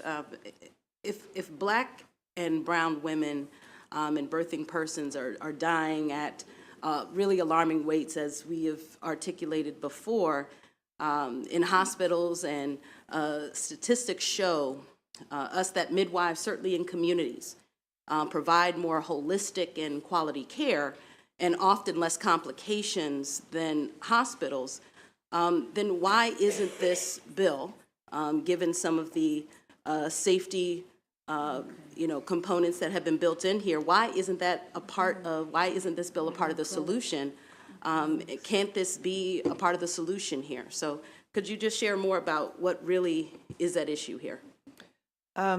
Yes, and I'll try to be succinct. I'm not always good at that. But ACOG has been very supportive of addressing all of the issues you raised about morbidity, mortality, disenfranchised communities, all of those things. We were very supportive of the doula bill, which, because we find doulas can be very, very helpful in helping with all of those challenges, particularly in underserved communities or challenged individuals. We are not anti-direct entry midwives. Once again, this is location. It's a specific type of delivery, not delivery general, that is so potentially impossible to respond to if you don't have absolutely certain you can get them in an ambulance immediately, they can get to an ER within X number of minutes, because of the bleeding and other things that occur when you have had a cesarean and you then try to do a vaginal birth and I'm not a clinician, so I'm not using the right word. There's a rupture or something, there's bleeding, all kinds of things. So it isn't anything related to not understanding people have to have their choices, not understanding that we don't maybe need, and you have included a lot of the additional things, it would make it better. VBAC is just an unusual procedure. I don't have a good clinical analogy for something else, like would we want someone to have their appendix out if they wanted it? I'm not saying that's the same. I'm not trying to be facetious. I'm just saying we are here saying this VBAC is the particular issue. It isn't all the other pieces, which the state has done a fabulous job in establishing. Thank you. Delegate Hill. Thank you, Madam Chair. So Pam, here's where I'm a little thrown off with ACOG. Accepting there's some risk to a trial of labor after C-section. The general recommendations are that that women not have more than 3 or 4 C-sections. So I don't know what ACOG's solution is for women who want to have multiple children, because multiple C-sections probably carries more risk than an initial VBAC by the time you scar up, et cetera. So I'm not, what's the solution for women who want to have large families? Well, the focus of ACOG over the last several years, and I think Ms. Cranky made reference to that, has been a focused effort to decrease cesarean period. And actually, that data has become it's continuing to improve, and it's pretty impressive. And the Patient Safety Center can talk about that. There's been multiple collaboratives and clinical practices to reduce C-section in the first place. So it isn't to say that they just automatically want to do they don't want to do C-sections. What they're saying is if a C-section had been done, and they're now doing VBACs, they're just saying if you do a VBAC, you should be in a facility where if something doesn't go right, you can immediately respond to it. So their stance is reduce C-sections altogether. Try the VBAC. There's more VBACs being done. They're encouraging it, but do it in a location where you can respond to the outlying emergency. I don't know if that answers your question. You want to follow up? I'm feeling generous. You could go ahead. So does ACOG have a position on whether a woman who has had a successful VBAC, right, successful trial, can then go back to trying at home? They've gone through the first one, they successfully delivered vaginally, can then go back to a nulla gravida situation, not quite the same, but not have to continue to go to the hospital to keep going through trials and just start having them at home? I don't know the answer to that question. I don't know if they have that. I don't know if they have. I'll find out if they have an answer to that question. I don't know. Any other questions? Okay. So this bill has been in for, yeah, we have two more. Thank you. Two more virtual, but I have a question of both of you. This bill has been in for at least 4 years. One of them was a study, and we just confirmed. So there was a study done already. It's been in 3 years. 28 other states do it, including Virginia and DC. This bill you have in front of you have all these guardrails with the language that was suggested last year. I know that you don't support it, but the language was in it. I know for the Hospital Association, you testified that you would never support it. Is that so? It would be very challenging for us to support this. We appreciate the inclusion of the guardrails that you've talked about. What's not included, we had also asked about, liability coverage and, malpractice insurance, just like other professionals have with the hospital. That's not reflected in this draft. But it would be very difficult for us to support this because it's so unsafe and not recognized as a safe practice by ACOG and others. Okay. So for Pam, and I love you as well, did you read the letter of the Department of Health? I did not see the letter from the Department of Health. In the letter of the Department of Health, they go into what you talked about, the complications, and they have great data in there, as a matter of fact, to support your point, but they also try to write a letter of information that is balanced. And it says, in Maryland, there are 6 counties, Caroline, Dorchester, Kent, Queens Anne, Somerset, and Worcester, without a birthing hospital within county borders. 2 birthing hospitals, Peninsula Regional Medical Center and University of Maryland Shore Health at Easton, are the closest facility for 5 of the 6 jurisdictions, with Union Hospital of Cecil County being the closest facility to Kent County. On an average, the distance from these counties to the nearest facility ranges from 18 to 36 miles. But individuals may need to travel farther depending on their location within the county. And then they go on to say the distance from these facilities highlight the importance of an informed consent discussion. And in this bill, there is the consent language, where people must sign the consent. And some people cannot get to the hospital already within 5 minutes. So do you think that there will ever be a time where you will support this bill? Not you personally, but the organizations you represent. I will have to ask them that question if there's anything additional other than, and they do recognize that you put some of those other protections in. That's right. So I will ask them if there's any circumstances. I think, once again, this is less about the professional who does it and more about the place. I would say they'd have the same response if there was a physician who wanted to do the same thing. This isn't about direct entry midwives. But let me ask them that question, and I will let you know. I do think that Ms. Cranky raised some issues that we haven't brought up before, but things like liability protection and liability coverage for the providers who are doing this. That isn't now required. And we are not here saying it should be required.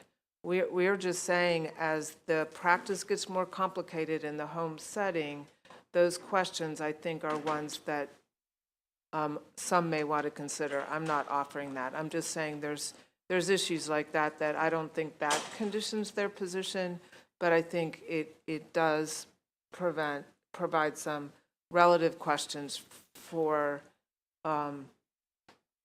further expanding home birth authorization. But truly, when you have consent, it is the person takes the risk anyway, whether you have liability or not.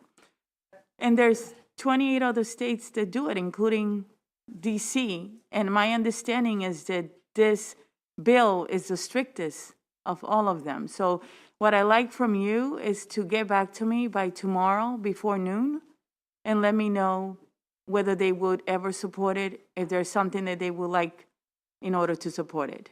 Okay? Well, and I agree. Some of the other states don't regulate direct entry midwives at all, so it's partly why, like, District of Columbia has no regulations whatsoever. And thank you so much for being so patient as we ask so many questions. And we have a lot of more bills. We're going to be here a long night today, which is why we usually actually only allow one question. And this is the reason, not for being mean, because otherwise we're here all night. However, this was important because this bill has been here for so many years.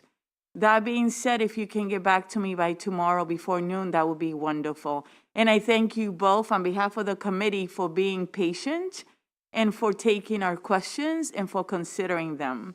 We really appreciate it. We do have 2 more virtual witnesses, and we're going to call them now. And please be patient as we bring them on, okay? The next person I have is Laurel Patchen and Adrienne Burgess. And if our wonderful team who are so patient, if you can bring them up, that would be great. And for those that are here waiting for other bills, we thank you for being patient, okay? And we want to do it right and allow a discussion, so we will give your bills the same consideration, okay? Ms. Burgess, how are you? Good, thank you. Good. Will you be so kind and get started for us? Of course. Thank you. Good afternoon, Madam Chair, Madam Vice Chair, and members of the committee. My name is Adrienne Burgess, and I'm the Director of Perinatal and Neonatal Quality and Patient Safety at the Maryland Patient Safety Center. I'm a doctorally prepared registered nurse with over 25 years of experience in maternal child health.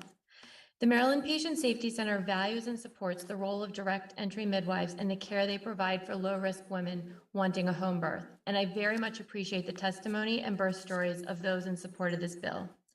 However, today I'm testifying in opposition of House Bill 351. You have my written testimony, so I will summarize.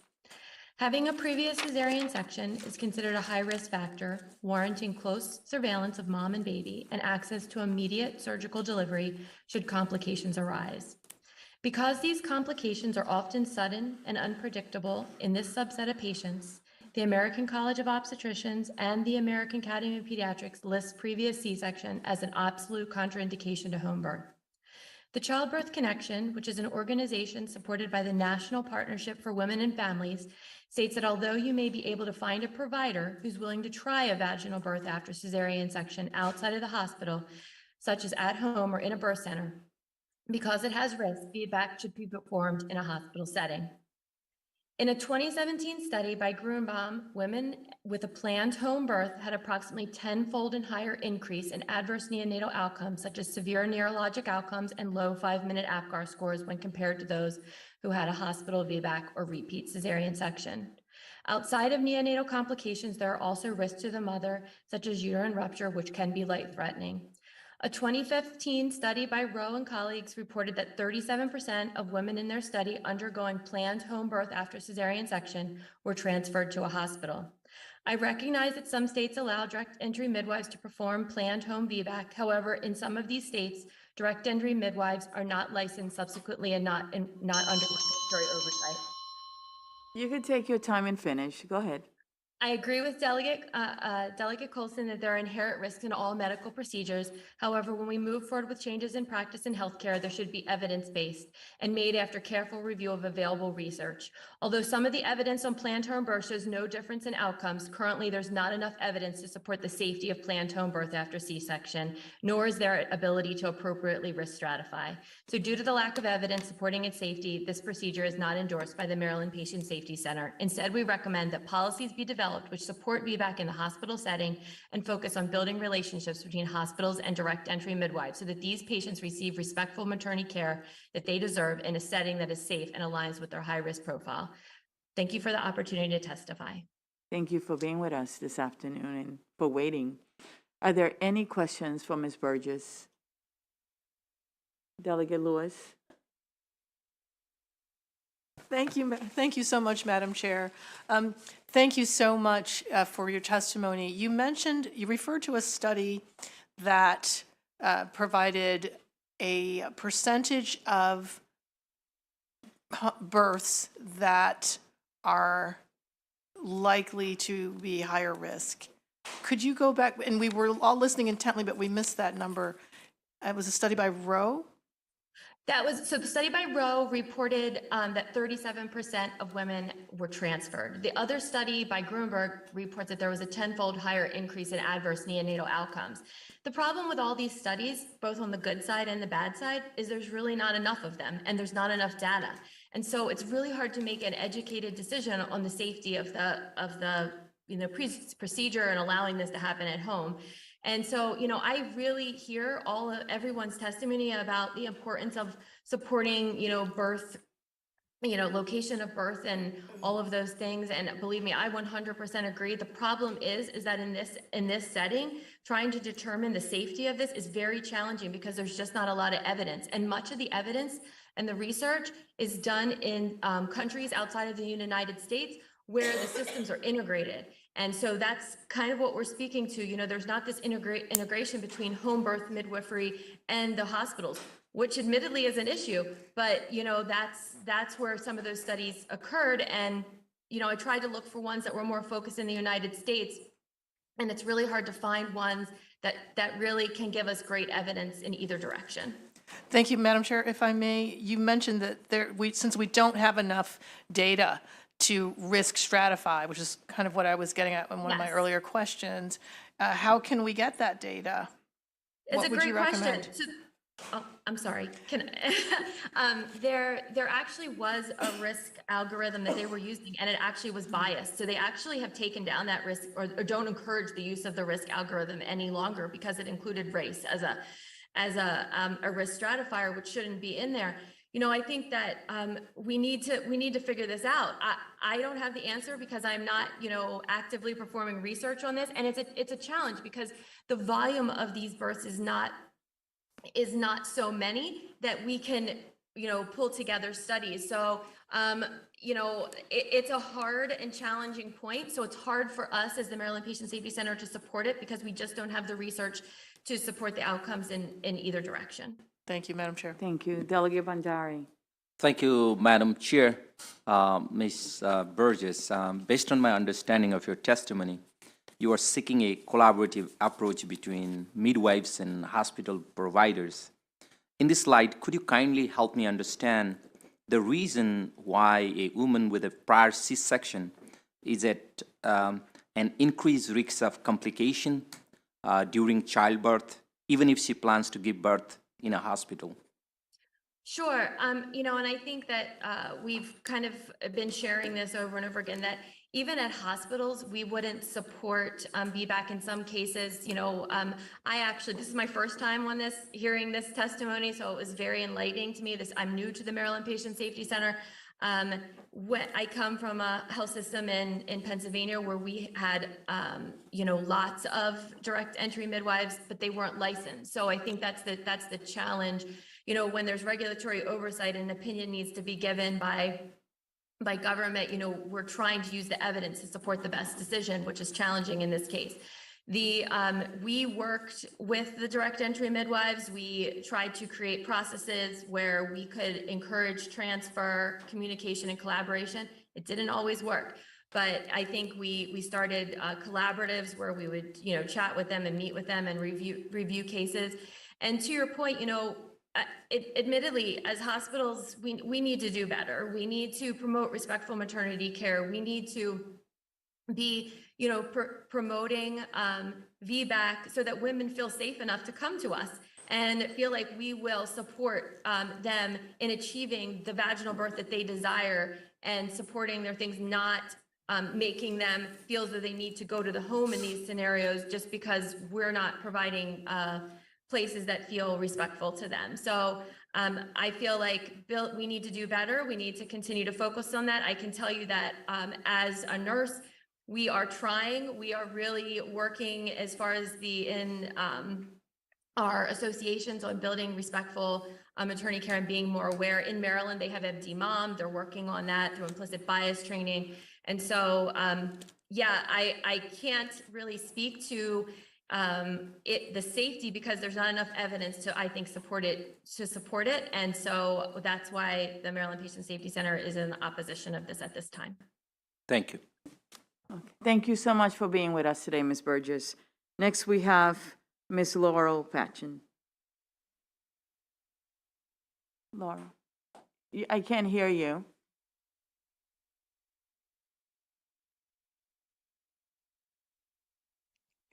Can you hear me now? Yes. Sorry, there were double systems on this. But good afternoon, Madam Chair, Madam Vice Chair, and members of the committee. My name is Laurel Patchen. I've been a midwife for over 2 decades. I'm also the founding practice director of an independent midwife-led practice at MedStar Washington Hospital Center. We've been an independent midwifery practice for over a decade. We are a practice that supports over 500 births annually, and I'm very proud and happy to share that we have a VBAC success rate of 73%. I'm testifying today in opposition to this bill. I'm testifying in opposition, even though it feels very, very strange for me to be misaligned with other members of the midwifery community on a topic, because it hasn't happened very often for me in my career. But I am testifying against this bill because I care deeply about supporting safe options for all birthing individuals, and I see this bill as a threat to safe care. As many have said, this is not a bill that's really about who does the delivery at home. It's a bill that speaks to having a VBAC at home. And it mistakenly appears to endorse home as a safe place to birth at a population level. Certainly individuals can have a safe VBAC at home, but our task here is to speak to what is safe and viable for our population of birthing people. The clinical issue is uterine rupture, and uterine rupture is a catastrophic event for both the person giving birth and the infant. What happens is that the scar from the prior incision begins to separate. That muscle tissue separates and the uterus opens. It dislodges the placenta and blood starts to flood into the abdomen of the birthing individual. You can see where that kind of event and massive internal bleeding is a very urgent event that requires immediate response. I've supported many people during desiring vaginal birth after C-section. If you can wrap your thoughts, please. Sure. Some are successful, some go on to have a repeat C-section, and some have a uterine rupture. My most recent uterine rupture was within the last year. It was a mother who had a C-section, a successful vaginal birth in a hospital, and then ruptured with her third delivery. I identified the event quickly because I happened to be in the room speaking with her.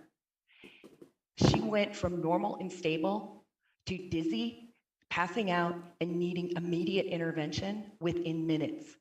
She survived the event because the OR was down the hall and the physician that I work with was literally outside my door. It was a particularly bad rupture because it also tore her bladder open, and she was in surgery for hours in order to reconstruct both her uterus and her bladder. The important point about this is that even when women survive uterine rupture, they often sustain significant morbidity. I'd be happy to answer any questions, but I think it's important to note that this is not a safe procedure at home now or in the future. And we desperately need better systems to connect midwives who support home birth to hospital systems. But that connection, that better transfer, will not solve this problem. There is no safe transfer to a hospital from a home. You're talking about an event that has to be responded to within minutes and often requires the use of massive blood transfusion. You have to protocols. wrap up, please. You can finish your thought. Birth is normal. We can trust birth, but prior C-sections is not consistent with observing or thinking about a pregnancy as a normal birth. All right, thank you. Are there any questions? Okay, seeing none, thank you so much for being with us. We really appreciate it, okay? And thank you for being patient and waiting. This actually concludes the bill hearing on House Bill 351. Thank you, everyone, for coming. We really appreciate your testimony on it, and thank you for your patience. We're going to move on now to House Bill 454. Delegate Lopez, Health Occupations, Licenses, Certificates, and Registrations, Immigrants. And will you please bring your panel? For the committee, we have still 1, 2, 3, 4, 5, 6, 7, 8 bills left, okay? After this one, 7.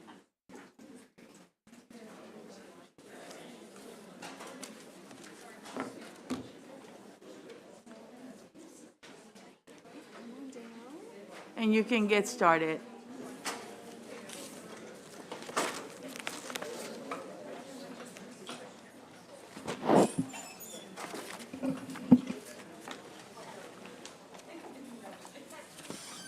Is Delegate Collison in the room? Next to you. Yes, please. And then, Okay, she owes us dinner. Remind me to tell her. and then we're missing. And can I tell you that I really mean it? Go ahead. Really mean it. Good afternoon. Good evening, Delegate Lopez. Will you be so kind and get started? Absolutely. Thank you. Thank you, Madam Chair, Madam Vice Chair, esteemed members of HGO. For the record, my name is Delegate Leslie Lopez, and I'm here to ask for your favorable support for HB 454, which aims to reduce our state's dangerous healthcare worker shortage by allowing non-Social Security number holders to apply for health occupation licensure while they await their federal work authorization. We have heard testimony in this committee that Maryland has the longest emergency room wait times in the nation, at an average of 228 minutes. And we have heard the horror stories in this committee room and from our constituents. We have also heard that Maryland is currently short 5,000 full-time nurses, and it's estimated we'll be short 40% of the nurses that we need for the next decade. One of the many facets of this problem is that our state is simply not competitive with other states in terms of this types of licensing. Our bureaucracy is turning qualified people away. Whether folks are training for their career in healthcare here in the United States or have completed their studies abroad, Maryland is missing out on attracting this talent who could provide culturally competent care that our state desperately needs. Here is the specific problem that we are trying to address. Currently, Maryland requires applicants to provide their Social Security number, but many legal immigrants awaiting federal work authorization or an immigration status change, such as going from a change from a student visa to another type of legal status, do not have Social Security numbers yet, but they might have an I-10 number. This bill will allow individuals to complete their application for licensure with an I-10 number or a government affidavit, allowing for their licensure application to run concurrently with their immigration work status application. Having two back-to-back lengthy bureaucratic procedures does not serve our constituents, nor does it make logical sense. Who agrees with this? 25 other states and U.S. territories, including Florida. They have already made changes to allow immigrants with various legal documents to apply. Here's what this bill doesn't do. This bill does not change any requirements for licensure. All applicants must still meet the educational and professional requirements for their health occupation. This bill further does not change federal work requirements or work authorization. Employers will still be required to ensure someone is federally eligible to work before they can hire them. What this bill does do is signify a win not just for the highly trained and employable immigrants in our communities, healthcare employers, hospitals, and medical care facilities who are short on staff, but also our constituents who are waiting for quality and timely health care. That's why I have a broad coalition of favorable support that you'll see with me here on the sponsor panel, including those with lived experiences, legal experts, and those working directly with nurses in training, and someone whose name is synonymous with a legacy of having courage to seek out truth. Don Graham, who is the publisher of the Washington Post, is here to share stories of the DACA recipients his foundation serves and how this bill is needed for them to complete their work and fully contribute to their country. HB 454 cuts through bureaucratic red tape that legal immigrants face when applying for licensure, so that they will be able to work in the professions they are qualified for the day they become federally eligible. And so I ask you for your favorable support on this bill. Thank you. Who's next? Madam Chair, members of the committee, I'm Don Graham, chairman of Graham Holdings Company and co-founder of a scholarship fund called the Dream.us. I live in Washington, D.C. Our company owns businesses in Maryland, including 2 auto dealerships and the Clyde's Restaurant Group. I was publisher of the Washington Post for 21 years. I have a deep admiration for this state and for everyone who serves in this body. This bill offers Maryland a chance to relieve the shortage of healthcare workers Delegate Lopez spoke about, and to allow some admirable young people a chance to go to work to help the rest of us. 9 years ago, 2 friends and I co-founded a scholarship fund for undocumented students. We partnered with over 80 colleges, including St. Mary's College of Maryland.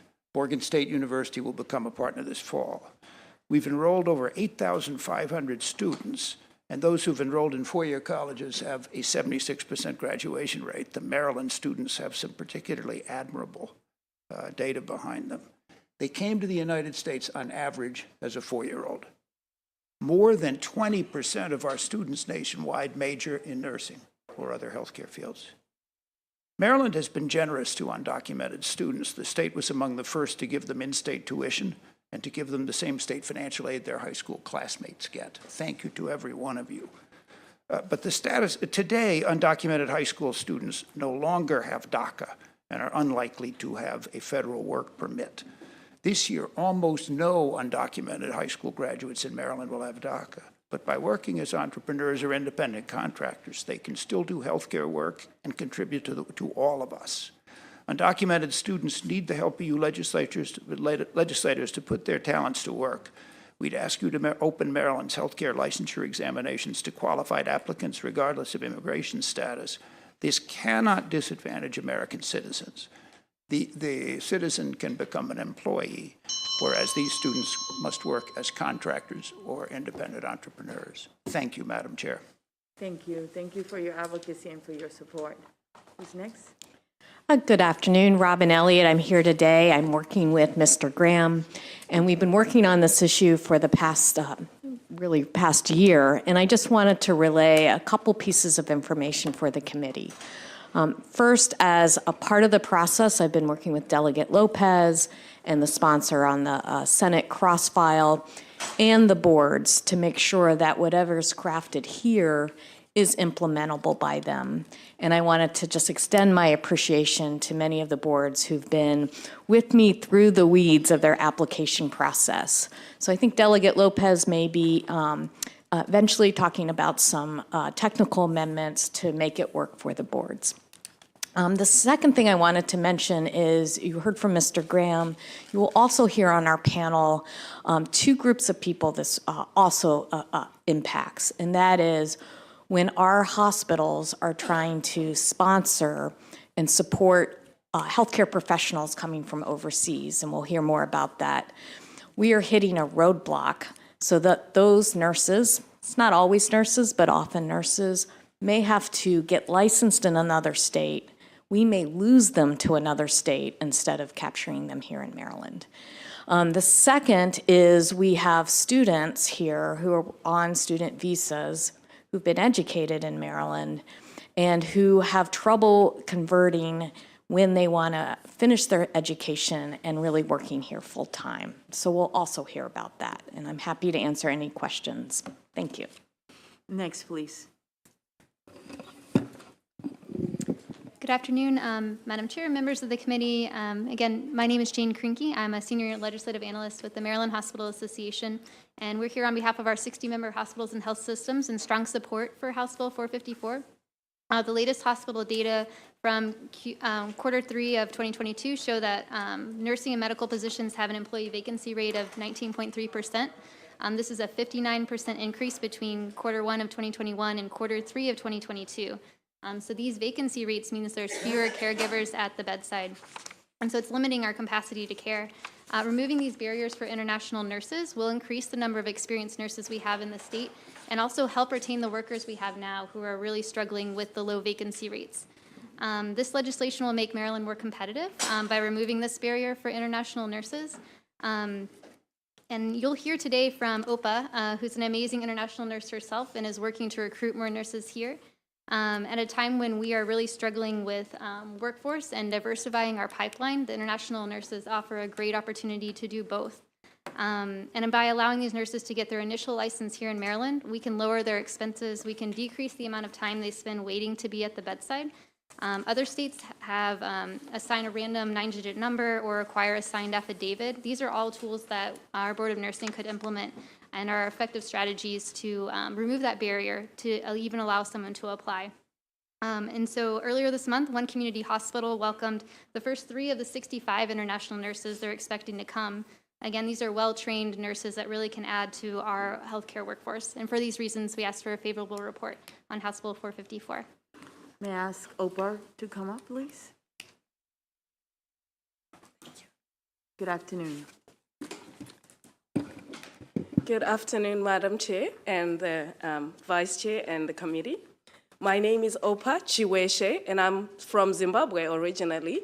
I came to the USA in 2002 and have worked at Adventist Healthcare in Rockville, Maryland since then. I'm a registered nurse, and I was able to get my registered nurse license in Maryland when I was still back in Zimbabwe back in 2002. Fast forward now, I have grown within the organization, and I now am the program manager for our International Nurses Program. So I work to source and recruit nurses from all over the world. However, the challenge that we have, as some have been articulating, is that nurses who want to come to the state of Maryland from the international arena cannot get their initial license in Maryland because they don't have a social security number. We sponsor them for a green card, so eventually they will get a social security number. It comes in as soon as they arrive in the country, maybe within 10 days. But the route they are taking now is to go and get a license in Texas or Illinois or Florida. They pay money to get all their education verified and for all the licensing for that state. And then we want them to, and when they come to Maryland, they have to do the whole process all over again once they are holding the Social Security number, which means money, which means time that we are paying for them to sit in a hotel when they could be serving our communities in the state. So this bill will definitely help us to bridge that gap and remove that barrier so that we can provide the service that we desperately need for our patients. We are sitting on over 500 vacancies for bedside nurses in our 3 hospitals at Shady Grove, Fort Washington, and White Oak. So I am supporting this bill to help us bring this much-needed resources to our communities. Thank you for your time. Thank you for your service and your testimony. I'm going to open it up for questions now. Are there any questions from the committee for the sponsor of the bill and for this panel? Delegate Woods. Thank you, Madam Chair, and perhaps I am preaching to the choir, but my question is this. I shared some time ago that I was actually appointed to the New Americans Council that Governor O'Malley established in 2008, and I'm trying to understand if at that point they specifically addressed the chronic labor shortages that could help to be completely annihilated with the use of the immigrant population, indicating that Maryland has one of the nation's most highly educated immigrant populations. We have these trained medical professionals. We talked about a chronic shortage back in 2008. Can someone please tell me, as this has gotten worse, we're in 2023, what is the disconnect? Well, I don't have historical knowledge with that level of specificity, but I could say that it was a problem then and it's a problem now, and this bill is a path to correct it. Okay. Any other questions from the committee? Delegate Bandari. Yeah, thank you, Madam Chair. This question is to Mr. Dan Graham. Thank you so much for your generosity. Could you clarify what are the main benefits of providing a pathway for individuals who are already employed in the healthcare field to obtain necessary licenses and certification required to practice legally in our state?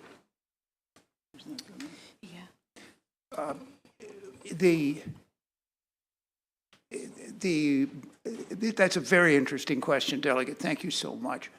There are, of all the delegates from Maryland who are students in our partner colleges right now, in St. Mary's College of Maryland, a whole lot in Trinity University in Washington, D.C., and one other campus.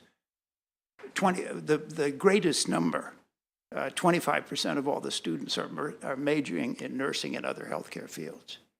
They're majoring in nursing. They may complete a college degree in nursing, but unless you are good enough to pass 454, they will not be able to take the Maryland licensure exam. You are going to make it possible for these people who want to join the healthcare workforce to do so. And Delegate Lopez has explained the mechanism regarding ITINs that is necessary. Did I answer your question, sir?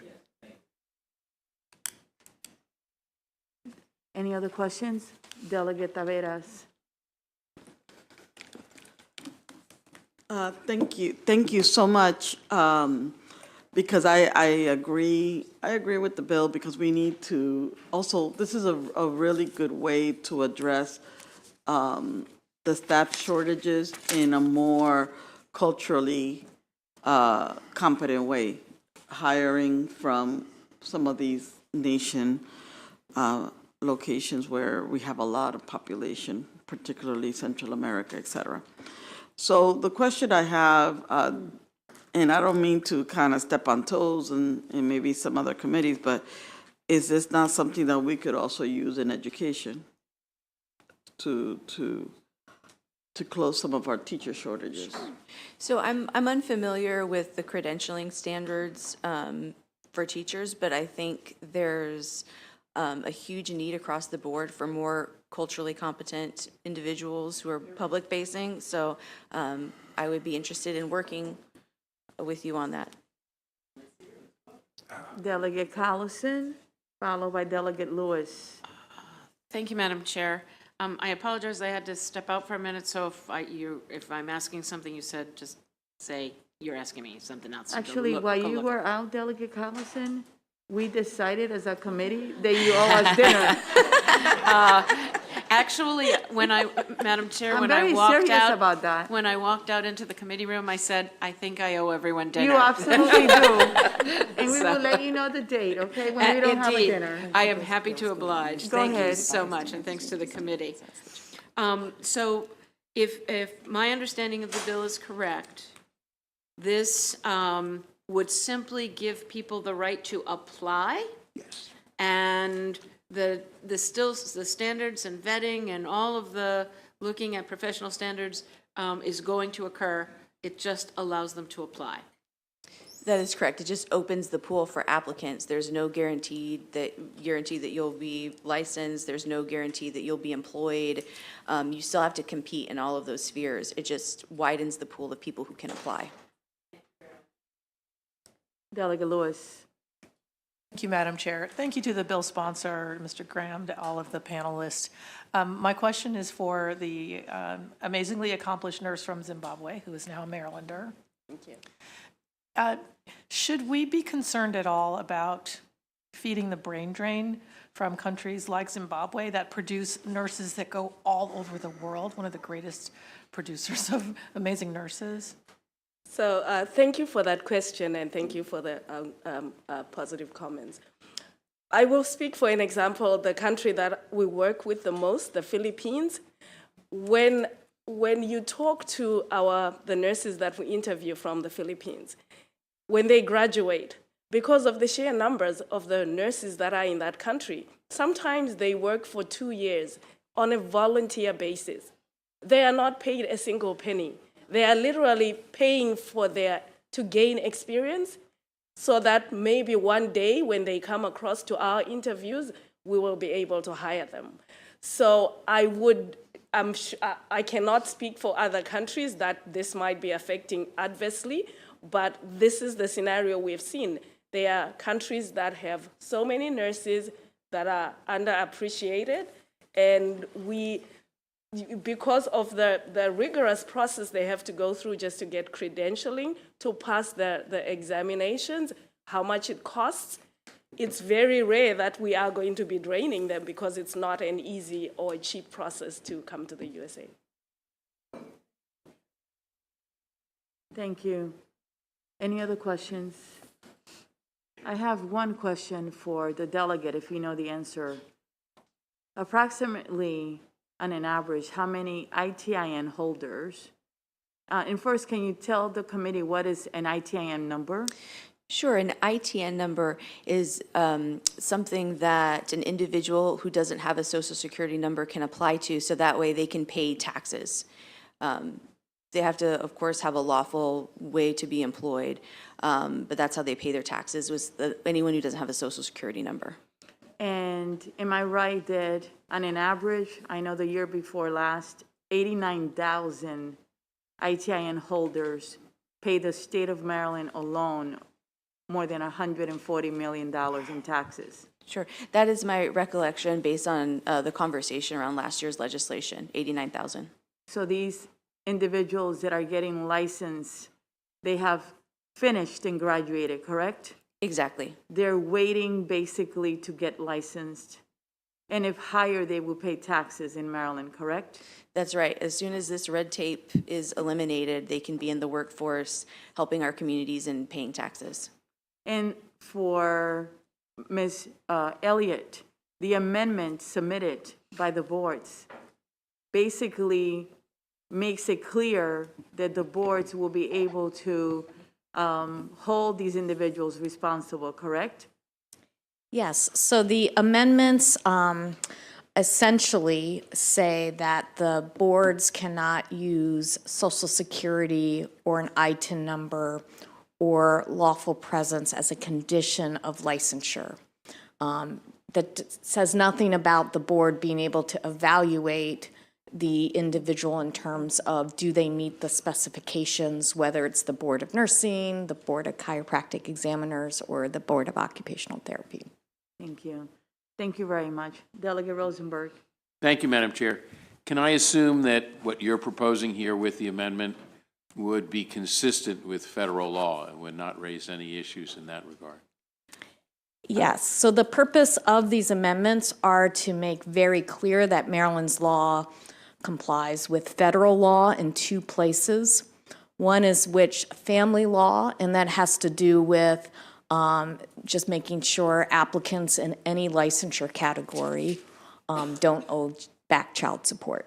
So a technical change is needed to recognize ITIN numbers.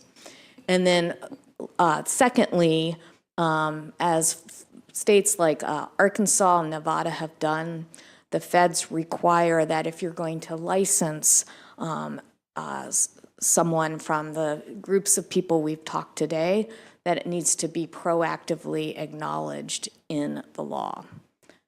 So those are the two places, and they're absolutely aligned with federal law. Thank you. And how many states allow it? I believe 25 states and U.S. territories. I'd have to look at the list to see how many are U.S. territories, but of the 58 states and U.S. territories, 25 do. Thank you. Seeing no other question, thank you so much for your testimony. Thank you for your advocacy and for your time. Thank you. Next, we have Mr. Michael Patty. We have Iona Stoica, Lynn Nash, Mayor Selena Benitez, and Ninfa Amador. If you will be so kind and bring a chair up, please. And you will have 2 minutes. The timer will be on your left. Good afternoon, Chair Peña-Melnick, Vice Chair Kelly, and members of the House Government and Operations Committee. Thank you so much to Delegate Lopez for introducing this critical bill. My name is Ioana Stoica, and I'm a policy advocate for the Job Opportunities Task Force, a nonprofit organization that works on expanding opportunities to employment, which this bill emphatically does. The Institute of Justice ranks Maryland as the 9th in most burdensome licensing laws, and studies identify our immigrant community as one of the 3 groups that is the most impacted by barriers to employment related to occupational licensure. Immigrants are a critical part of our state economy and workforce, and when we bar them from the workforce, we impede economic growth. 15% of our state population are immigrants, and we know that over 66,000 immigrant business owners generate over $1.7 billion in business income. More data can be found in our written testimony. There are a lot of arguments to be made for this bill.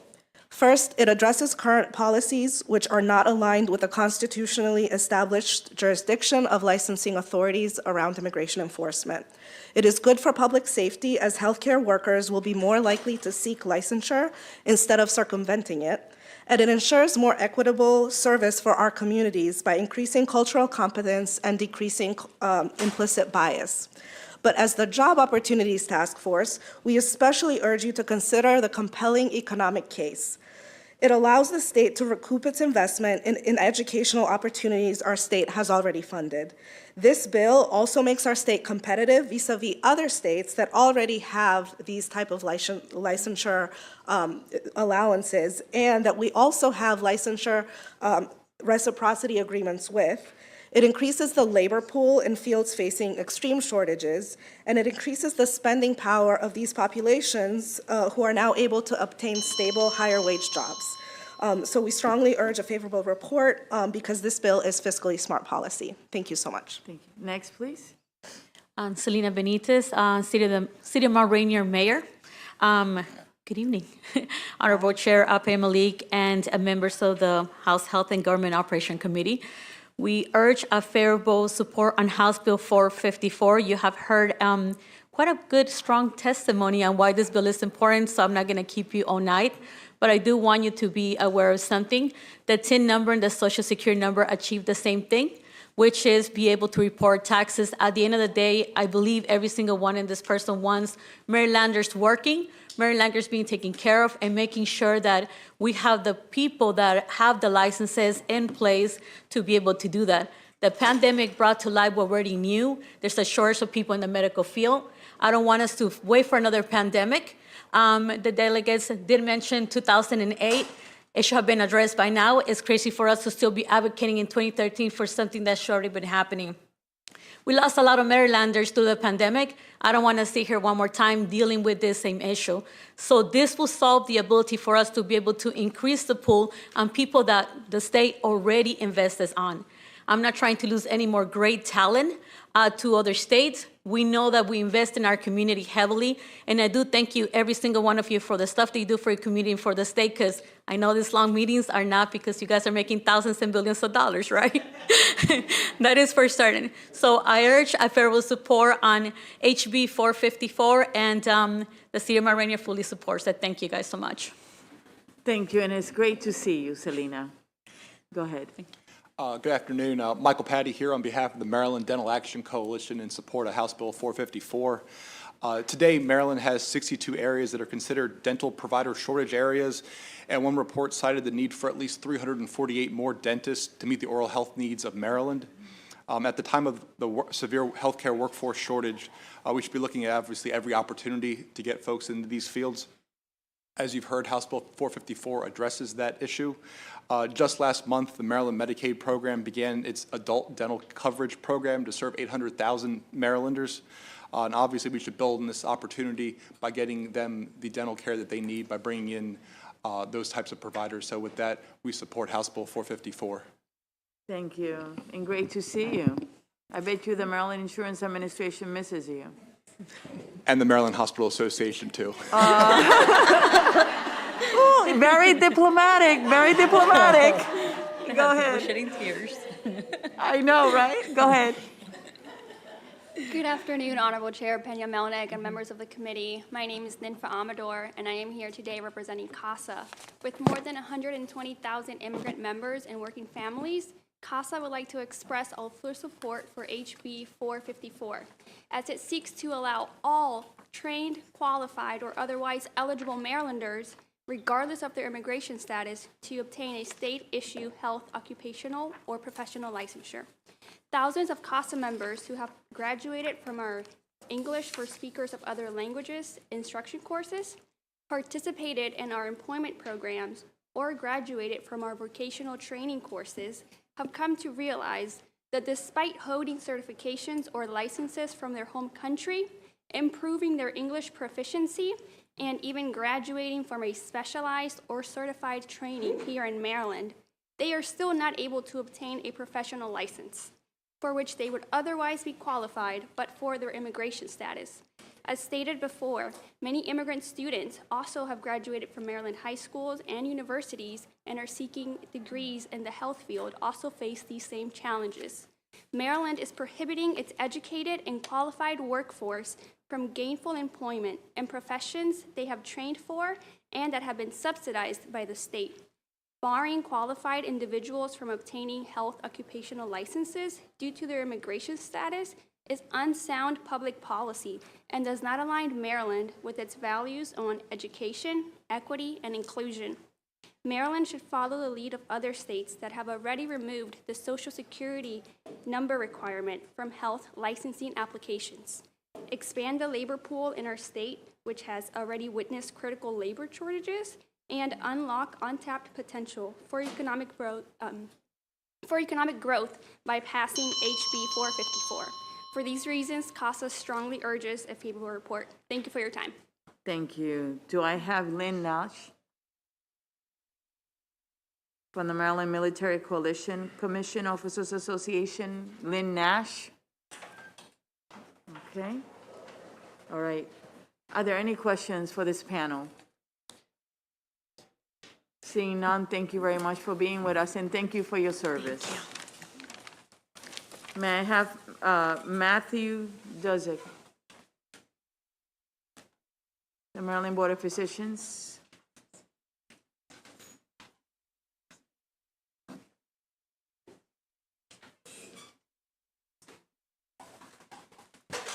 Good afternoon. Good evening, Madam Chair, Madam Vice Chair, members of the committee. It is evening already? Oh, Okay. it's getting there. I wouldn't know. Go ahead. Matt Dudzik with the Maryland Board of Physicians. First, I want to thank Delegate Lopez for submitting this legislation. The board strongly supports removing any and all barriers that would prevent qualified healthcare providers from offering care in Maryland. Neither citizenship nor immigration status are requirements for licensure under the Maryland Medical Practice Act. The board does not ask for this information as part of the licensure process.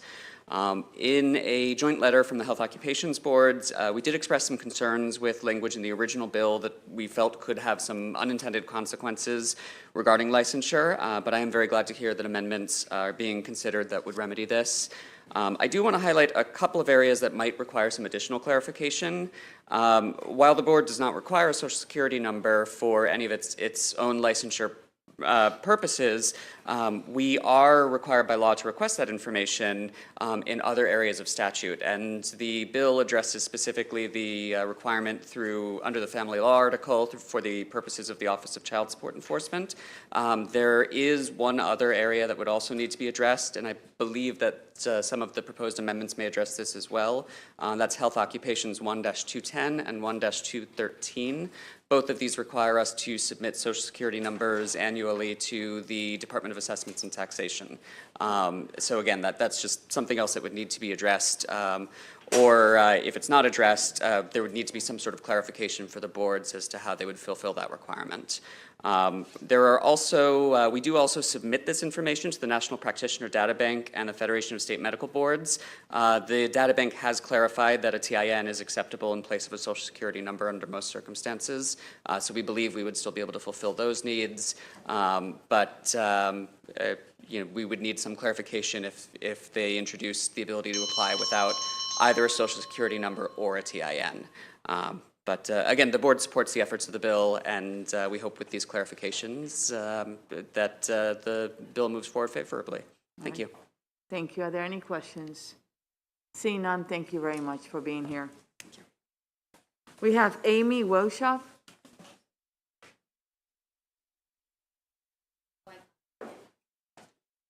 Tell me how to pronounce your name. Amy Wyckoff. Wyckoff. Wonderful. Good evening, Ms. Wyckoff. And will you be so kind and get started? My name is Amy Wyckoff, and I've lived in Montgomery County for over 35 years. Thank you for this opportunity to testify. I am opposed to HB 454 because it provides a benefit to people who are in the country illegally. Maryland already has a number of laws that make it a sanctuary for illegal aliens. This bill would act as a magnet to attract even more illegal aliens into our state. Moreover, this bill is trying to circumvent federal law 8 U.S. Code Section 1324A, unlawful employment of aliens. Finally, this bill comes with a hefty cost. The Board of Nursing estimates that beginning with the second year of implementation, the bill would cost a minimum of $337,100 annually, in part because of the need to verify the applicant's education and training with the Commission of Graduates of Foreign Nursing Schools. For all of these reasons, please give HB 454 an unfavorable report. Thank you. Are there any questions for this witness? Seeing none, thank you very much for being here. And thank you for being patient. Oh, no problem. My pleasure. We have virtual testimony. Will you be so kind and get us started? And you can allow all of them, please. Thank you. Thank you, everyone, for being patient, okay?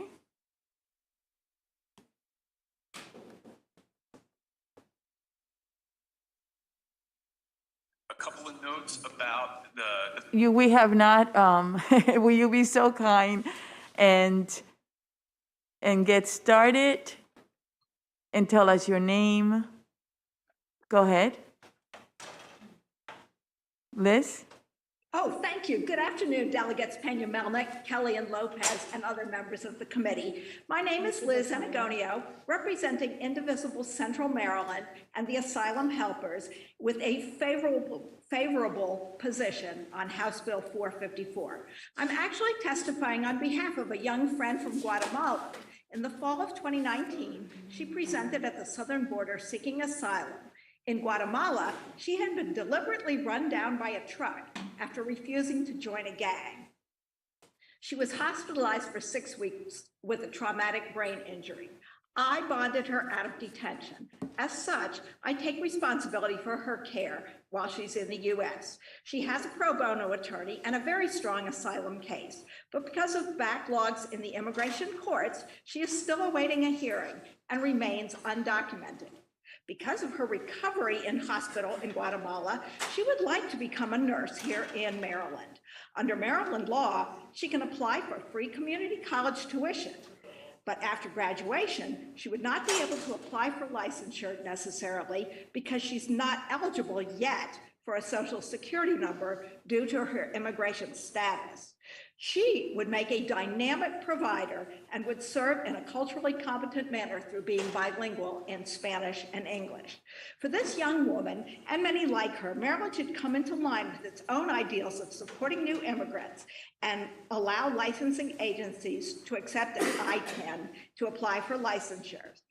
Granting licenses to immigrants such as my friend would allow employers to fill jobs and enable immigrants to contribute their skills to the state's workforce. For these reasons, I myself and Indivisible Central Maryland support House Bill 454 and request a favorable vote in committee. Thank you very much. Thank you. Why don't we go on to, go ahead, Jane.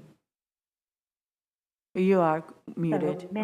Madam Chair, Madam Vice Chair, and members of the committee, I am Jane Kirschling, Dean of the University of Maryland School of Nursing, and I'm pleased to provide support for House Bill 454, requiring health occupation boards to allow use of a Social Security number or an individual tax identification number for the health occupation's license, certification, or registration. Maryland is a party to the Multi-State Nurse Licensure Compact, which provides licensed nurses the ability to practice in other compact states. However, the compact requires a Social Security number for licensure. A Maryland-only license allowing applicants to use either a Social Security number or a federal I-10 would provide an additional way to practice in Maryland. There are individuals admitted to the University of Maryland School of Nursing who, upon successful graduation, cannot be licensed in this state. In contrast, California, Illinois, and Colorado are among states that allow individuals with an I-10 to obtain professional and occupational licenses. The Migration Policy Institute indicates that in 2021, there were 17,000 DACA-eligible individuals in Maryland, and 13,000 were youth and adults who were immediately eligible due to meeting age and educational criteria. Maryland's healthcare system also benefits from graduates of foreign nursing schools. Allowing use of the I-10 would create another pathway for licensure and employment for those who meet the education and language proficiency requirements of Maryland. Cogfins International, in its recent report on nurse and healthcare immigration to the United States, indicated that Maryland is among the top 5 states where nurses migrate sought licensure. Creating multiple pathways to licensure for nursing professionals will greatly benefit Maryland's healthcare systems. So I appreciate the opportunity to provide the University of Maryland School of Nursing strong support for this legislation and urge a favorable report on this House bill. Thank you. Thank you, Dean, and I appreciate your work. Who's next? All right. Ms. Guerrero. Hi, good afternoon. My name is Dulce Guerrero, and I'm speaking today on behalf of the President's Alliance on Higher Education and Immigration in my capacity as organization's State Policy Associate. President's Alliance is a nonprofit, nonpartisan organization that brings over 550 colleges and university presidents together on the issue of immigration and the impact on higher education. I'm present today to express my view that House Bill 454, a bill to expand the access on healthcare occupational licensure for Maryland residents, is in the best interest of the state. Maryland is home to almost 10,000 undocumented students enrolled in higher education. Many of these students have lived in the state of Maryland for many years, and the state has already invested in these students' education K through 12. Now, many of these students are pursuing careers in the healthcare field and other professions that require licensure. House Bill 454 would allow these students to obtain the licensure they need to practice in the state they consider their home. Maryland should recognize its investment and allow these individuals to reach their full economic potential by allowing them to obtain the licensure they need to practice in their profession. Individuals who are able to obtain this professional licensure are more likely to remain in the state of Maryland, to work in the state of Maryland. Therefore, the taxes that they pay and the money that they spend in the local economy, as well as the jobs they create, will all benefit the state's overall economy. Provided that these individuals meet all the professional requirements, their immigration status should not impede them from obtaining the occupational licensure that the state requires. Thank you. Thank you. And we're going to ask some questions in a minute, if you can hold on. Next, please. Thank you, Chair Pina Milnick and members of the HGO Committee. Good evening. My name is Ewalua Obatsuashe. I am a graduate student at the University of Maryland College Park, and I am also one of the almost 7,500 Dreamers in Maryland. I'm here today to ask the committee to give a favorable report on HB 454 for the following reasons. 1, this legislation will alleviate the roadblocks to obtaining health professional licenses and encourage more students authorized to work with an ITIN to complete their education so that they do not resort to other fields just because those fields do not require licenses. It would be a loss to Maryland's workforce if these students pursue other fields simply because the state bars them from working as licensed healthcare professionals. 2, it is inconsistent to limit healthcare licenses from individuals authorized to work if the actual operation of that profession does not depend on their immigration status. With this barrier in place, Maryland is not only limiting thousands of individuals from contributing to a workforce that is in dire need of help, but the state is indirectly also contributing to the enrollment decline and dropout rates in colleges that are still propagated by the 2020 COVID-19 pandemic because these students discontinue their education. 3, Maryland already allows eligible immigrant students to pay in-state tuition at any state college and university.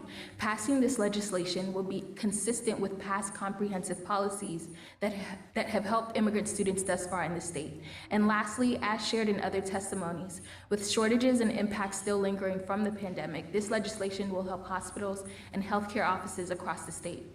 Passing this legislation would bring relief to Maryland's healthcare systems. So I respectfully urge the committee to give HB 454 a favorable report. Thank you. Thank you. Are there any questions for these 3 witnesses? Seeing none, thank you so much for being with us and for being patient, okay? You actually 4 witnesses. Take good care. Have a blessed evening.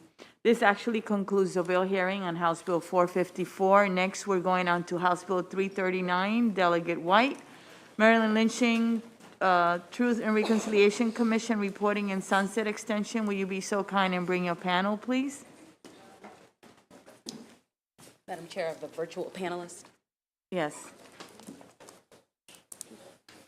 You can get started while he brings them on. Okay. Good afternoon again, Madam Chair and members of the Health and Government Operations Committee. I am Delegate Jennifer White. Thank you again for the opportunity to present HB 339, Maryland Lynching Truth and Reconciliation Commission reporting and sunset extension for consideration. This bill would extend the reporting and sunset for the Maryland Lynching Truth and Reconciliation Commission. Again, you will see that this will be extended by 2 years is the amendment that I am proposing. After working in collaboration with the Commission, Maryland State Archives, and Office of Attorney General, we are all in agreement with the bill as amended. But first, I would like to certainly thank Madam Chair for championing HB 307, which established this commission in 2019. This was a historic piece of legislation which created the first commission in the United States to research cases of racially motivated lynchings and hold public meetings and regional hearings where lynching of an African American by a white mob has been documented. And so here's a little story about how this impacts me. But growing up, I would often hear stories from my grandparents, the late Reverend Clinton T. Colbert and Mrs. Moselle B. Colbert, who migrated to Detroit, Michigan from Lizella, Georgia, and Macklemoresville, Tennessee. I fondly remember their stories that filled our family room with laughter. And I would also hear stories of grief and trauma. There was one story in particular that startled me as a child. My grandmother recounted the story of her relative who was targeted and disappeared in the middle of the night, never heard from or found again. She and others in our family believed that he was a victim of racial terror lynching. And there was no resolution or proper burial, leaving my family and many others with similar stories left behind to carry the hurt, the harm, and the trauma from this legacy of racial terror lynching in our nation. Brian Stevenson, the founder and executive director of the Equal Justice Initiative, states, "We cannot heal the deep wounds inflicted during the era of racial terrorism until we tell the truth about it." And so this commission, the Maryland Lynching Truth and Reconciliation Commission, is uncovering this truth in our state, and the nation is watching. To date, the commission has held 5 public hearings.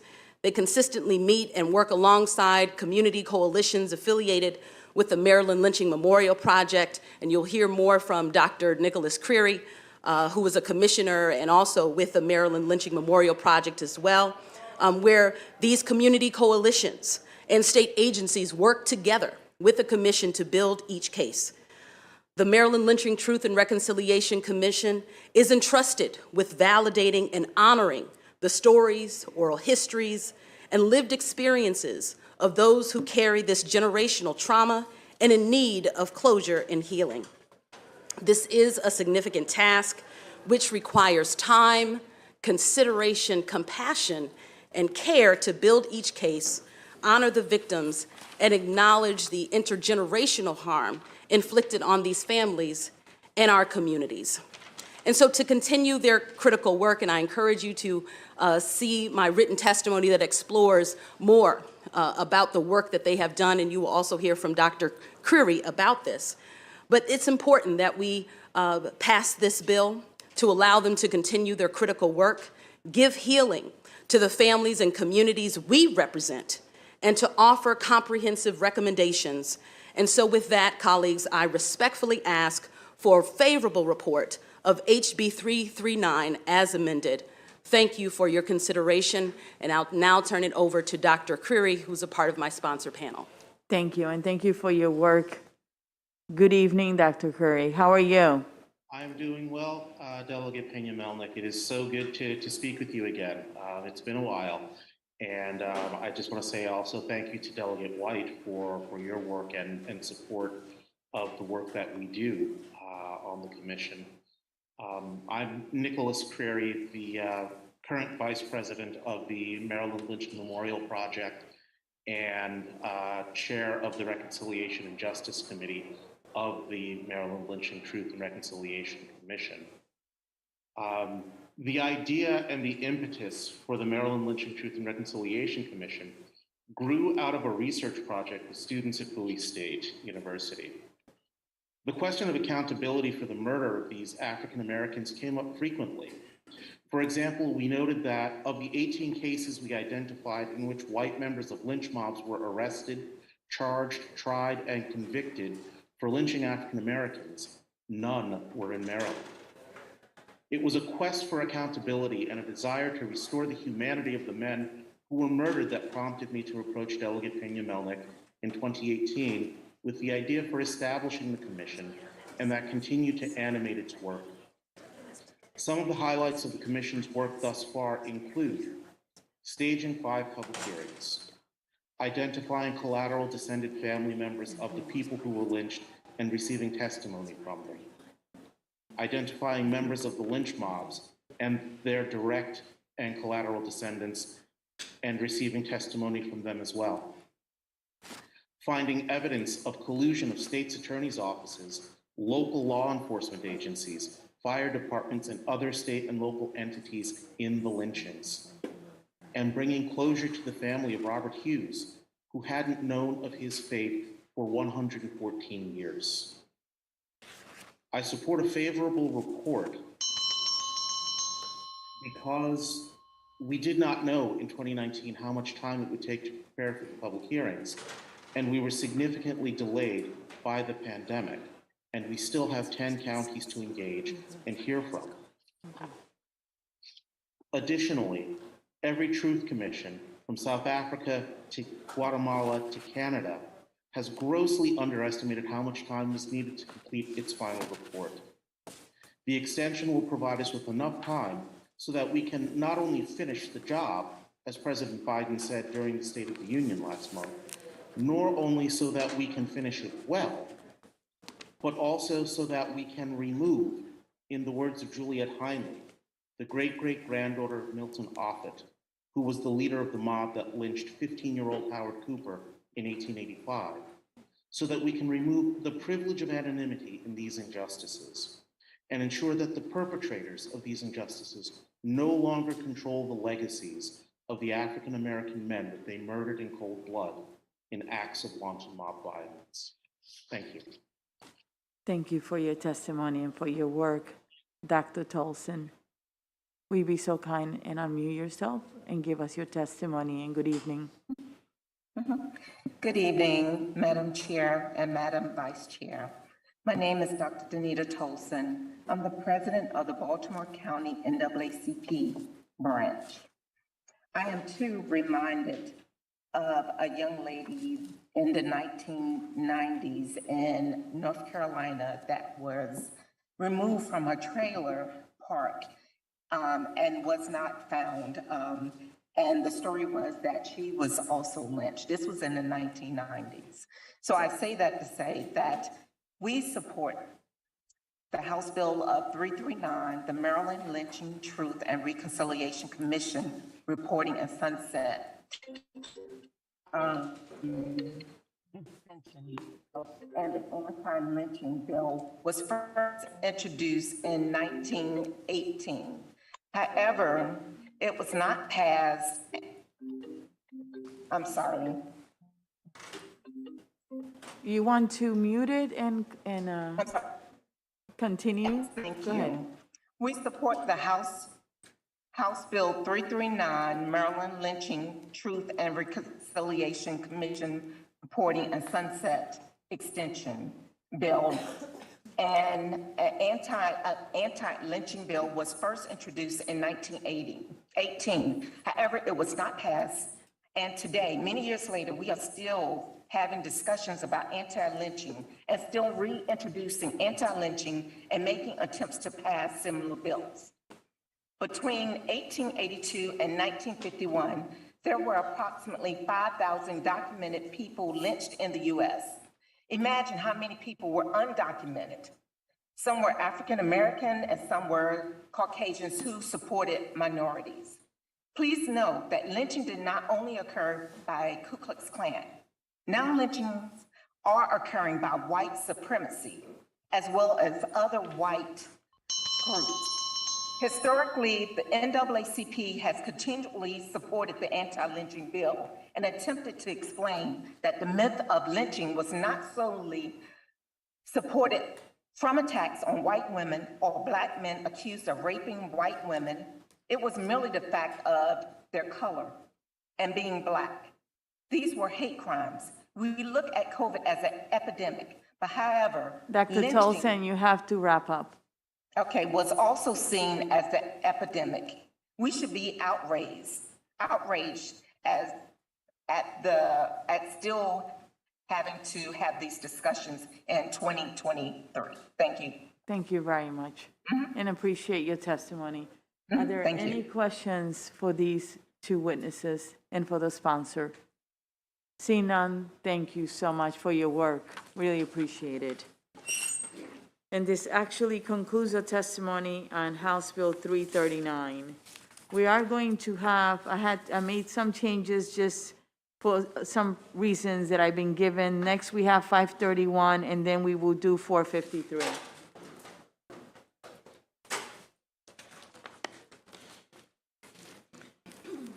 Delegate Kerr, will you please bring up your panel? And this is the certified nursing assistant licensing requirements and administrative updates.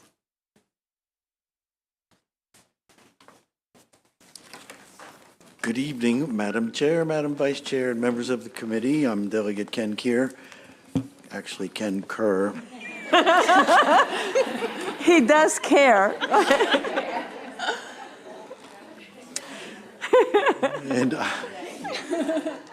And I'm before you this evening with House Bill 531, Certified Nursing Assistants Licensing Requirements and Administrative Updates. This bill addresses a critical issue that's been a theme for the legislature this session and a frequent topic of discussion in this committee, including several bills we've heard yesterday and today. The healthcare workforce shortage, specifically with nursing. Professional nursing holds a unique place in the American healthcare system. Nurses are the largest healthcare profession with 3.1 million nurses and over 1.5 million certified nursing assistants working in diverse settings and fields. They are the front-line healthcare providers of our healthcare system. In Maryland, there are over 90,000 nurses and another 72,000 CNAs and another 32,000 GNAs. Nurse training has come a long way since Florence Nightingale led a group of women to Crimea in 1854 to deliver care to the wounded and dying British soldiers. Upon her return to England, Nightingale successfully established nursing programs at a number of British hospitals. By 1873, across the Atlantic following the American Civil War, 3 American nursing education programs began in New Haven, New York, and Boston. These 3 programs were all based on the ideas advanced by Florence Nightingale and are generally acknowledged to be the forerunners of organized professional nursing education in the United States. The success of these 3 so-called Nightingale schools led to a proliferation of similar schools, or as they were commonly called, nurse training programs. By 1900, there were between 400 to 800 schools of nursing in operation in the United States, most of them in hospitals. Today, there are over 2,600 nursing programs, but still we're having a hard time keeping up with demand. It's estimated that we will need another 200,000 nurses by 2031 as our population ages and as our nurses retire. Yet we continue to put unnecessary barriers to licensures and employment in place of people seeking these jobs. The number of Americans 65 and older is projected to nearly double from 52 million in 2018 to 95 million in 2060. I don't need a show of hands. Someone today turning 65 has almost a 70% chance of needing some type of long-term care services during their remaining years. And it was in the 1980s when the quality of care being provided to patients in nursing homes became a growing concern among government officials. And in response, in 1987, President Reagan signed the Omnibus Reconciliation Act that created the pathway for the certified nursing assistants. Nursing homes and long-term care facilities cannot run without CNAs. However, in Maryland, we place an additional barrier for the CNAs in nursing homes, insisting that they are duly certified as geriatric nursing assistants. I represent HGO on the Oversight Committee on Quality Care in Nursing Homes and Assisted Living Facilities, as well as the Commission to Study the Healthcare Workforce Crisis in Maryland. Over this past interim, in those 2 groups, we repeatedly heard about the difficulties nursing homes are experiencing hiring staff and having to rely more and more on these expensive nurse staffing agencies.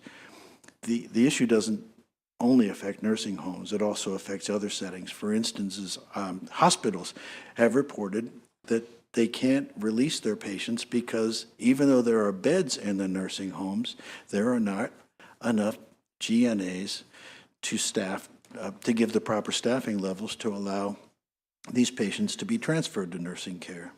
And this really affects our ability to be successful in controlling costs with Maryland's all-payer model. In order to ensure that nursing homes can be appropriately and adequately staffed, the recommendation of the Oversight Committee and the Commission was to eliminate any unnecessary barriers to licensures and employment. One such barrier is the inability for nursing homes to employ CNAs. Nationally, CNAs work in all settings. However, Maryland is the only state that does not allow a CNA to work in a nursing home setting. Rather, Maryland requires them to be geriatric nursing assistant, requiring an additional certification not required by any other state. Therefore, House Bill 531 makes necessary changes to align GNAs with CNAs and allow the CNAs to work in nursing homes. What House Bill 531 does not do is reduce the training requirements for the nursing homes.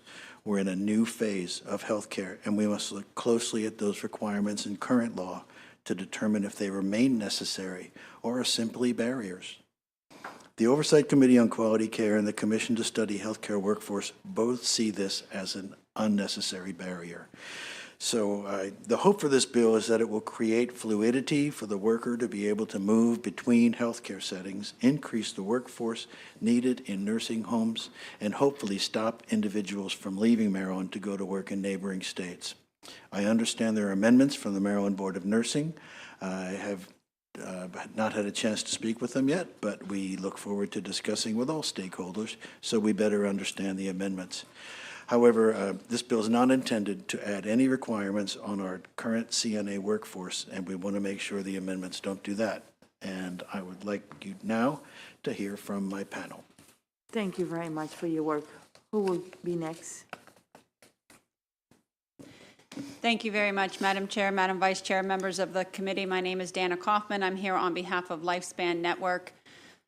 Delegate Kerr did a great job of outlining what the bill does. We do have a meeting with the Maryland Board of Nursing on Friday to better understand really just the process for how we can go about making these changes. These changes actually, it appears, date back to 1989 when the federal regulations were passed, and how Maryland at that time decided to regulate the nursing assistants working in nursing homes. Other states made it across the board and had one exam. Maryland has two. So really the issue here is how do we best remove that barrier so that we can have a more robust and easier hiring in nursing homes. Again, though, I do want to emphasize that this has been an area of concern. We do not want to make any additional requirements on our current CNAs. That would be the opposite of what we're trying to do. We're trying to build up our workforce, not create new requirements.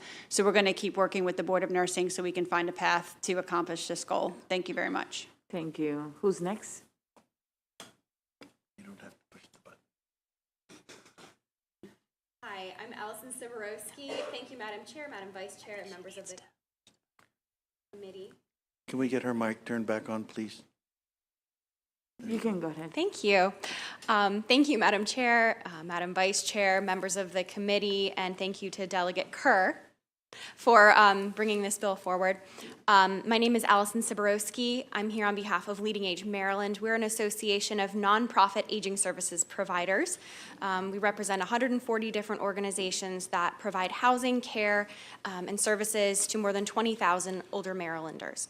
And we are here to request a favorable report on House Bill 531. And I could just say me too to everything that Delegate Kerr and Dana already said. We really just want to ensure that we are removing all barriers to having a strong and effective workforce. This is just one solution that we think will be helpful in reaching that goal. And so for that reason, we request a favorable report. Thank you. Thank you for being with us. Next, please. Hi, good afternoon, committee. My name is Jane Krinke. I'm here on behalf of the Maryland Hospital Association, and me too as well. We have developed an acute care CNA training program, and so we support removing this distinction so CNAs can work seamlessly between across the healthcare continuum. So thank you so much for your time. Thank you. We love a short testimony. Any questions? Seeing none, thank you so much, Delegate, for being here with us. This actually concludes the bill hearing on House Bill 531. We're going to go on, colleagues, to House Bill 453. Delegate Shalega, will you be so kind and bring your panel? State Board of Physicians, inactive and emeritus status.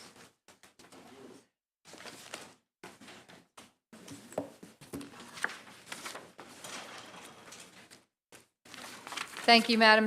I almost called you Speaker. Thank you. Again, I do not want her job. I'm happy where I am. Thank you, Madam Chair. I'm going to try to make this quick so that I don't have to buy dessert for everyone. You usually do. I do. I haven't done it yet. For the record, I'm Delegate Kathy Shalega, here today to present House Bill 453. State Board of Physicians, inactive and emeritus status. And this is a pretty simple, straightforward bill. Currently, if you're a physician, your license is either active or inactive. And we had a briefing here in HGO where the Workforce Data Advisory Group talked about healthcare workforce shortages, and they weren't sure how to even know how many physicians or other healthcare workers are actually actively practicing, because some keep their license active, but they're not practicing. Others do not apply for their license, yet they're still living in the state. So this would be a secondary license type that would be kind of like a retired and emeritus, so we could know who they are. And, you know, should, God forbid, we have a health crisis, we would be able to get a hold of some healthcare workers, some physicians. And with that, I'll turn it over to my panel. Thank you. Who would like to get started? I can go ahead and get started. Good evening, Madam Chair, Madam Vice Chair, members of the committee. Matt Dudzik on behalf of the Board of Physicians. I do want to thank Delegate Szeliga and the co-sponsors for the bill. We think that HB 453 is a very simple bill that we hope will provide more options for our licensees, and also, as the delegate mentioned, give the board a clearer picture regarding the healthcare workforce in Maryland. Currently, there is no way for a physician to indicate on their license that they've retired from practice. They can either continue renewing their license every 2 years, or they can allow it to lapse, at which point their practitioner profile will indicate that their license is either expired or inactive. This latter option is something that a lot of physicians who have spent decades serving Maryland patients are somewhat loath to do, which means that we have many physicians who have not practiced for years, but who are continuing to renew their license in Maryland. And so, as you might imagine, this can really make it difficult to get an accurate picture of what the workforce looks like in Maryland, especially when you look at the high percentage of physicians that are at the age of retirement or near the age of retirement in Maryland. And we're looking at roughly 20%. So it's a significant number. So HB 453 is very simple. It would give physicians who have practiced in Maryland for at least 10 years the ability to request an emeritus or retired status. This was actually modeled after a couple of other states with similar programs. In particular, Maine and California were the programs that this bill was modeled after. This would be an alternative to being placed on inactive status. Emeritus doctors would retain the professional title and would be indicated as emeritus on their practitioner profile, but they would not be able to practice medicine unless they reinstated their license. And it would be entirely voluntary. We just think it's a great way to present more options for our doctors. I do want to note there was an error in drafting that would appear to remove the requirement that inactive and emeritus physicians who then reinstate their license must meet all renewal requirements. That was not the intention of the bill, and we are very open to amending the bill to clarify that a reinstatement process would remain the same. Thank you. Thank you, Madam Chair. Steve Wise here on behalf of MedCI, the Maryland State Medical Society. This bill is an administrative simplification and also would give doctors who have served the state for a long period of time a proper level of recognition should they choose to become inactive. So we'd ask you to support it. Thank you.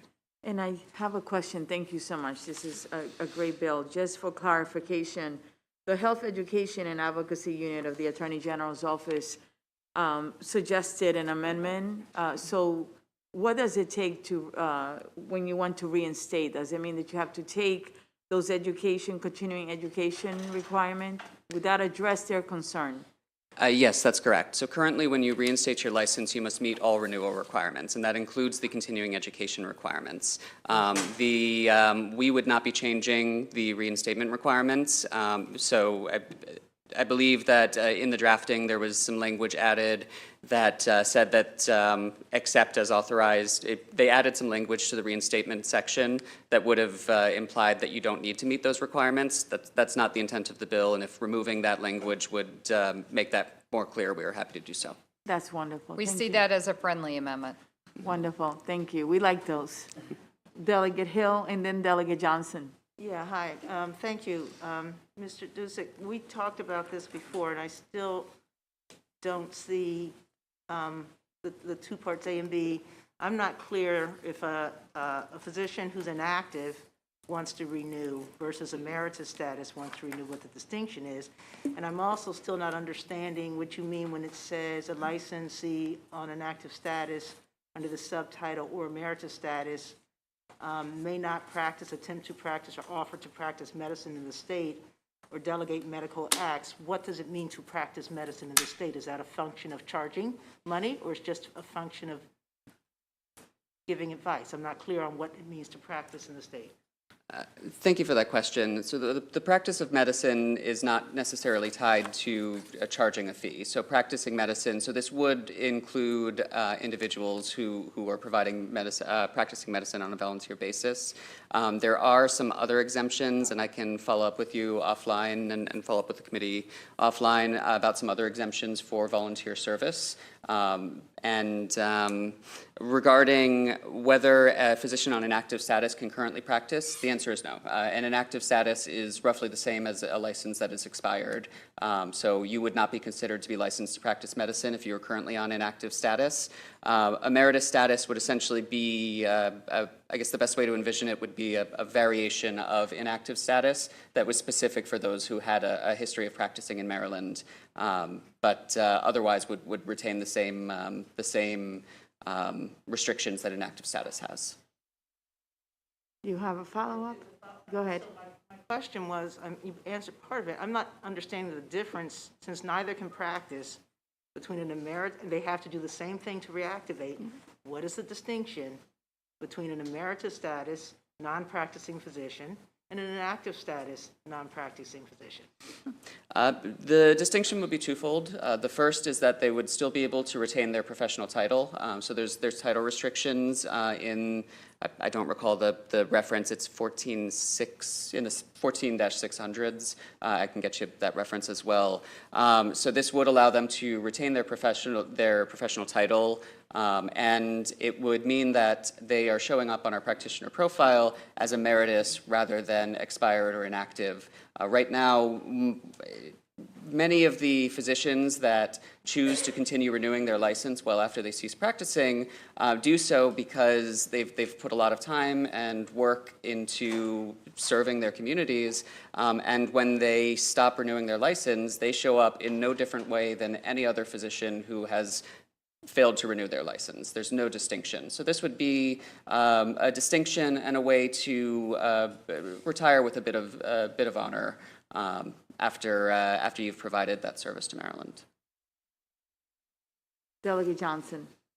Thank you, Madam Chairman, and thank you for the bill.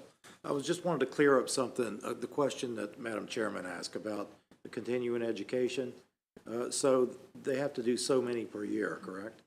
That's correct, yes. So when they go back on an active status, do they have to make all those up, or exactly how does that work? It depends on the length of time that has occurred since they have most recently renewed. So they do have to meet all of the renewal requirements. That includes the continuing education requirements. If a significant enough time has elapsed, they actually also have to retake their examination. That was established in regulations. I believe it's 10 years. They have to retake their specs examination as well. And they would have to, but if they meet that requirement, I do not believe that they have to take, it's 50 hours of continuing education. If you're retired for 10 years before returning to practice and you retake your examination, I don't believe you then also have to do 500 hours of continuing education. My pleasure. Any other questions? Seeing none, thank you very much. Great work. Thank you, gentlemen. So this actually concludes the testimony and the hearing on House Bill 453. We're going to go now to House Bill 507.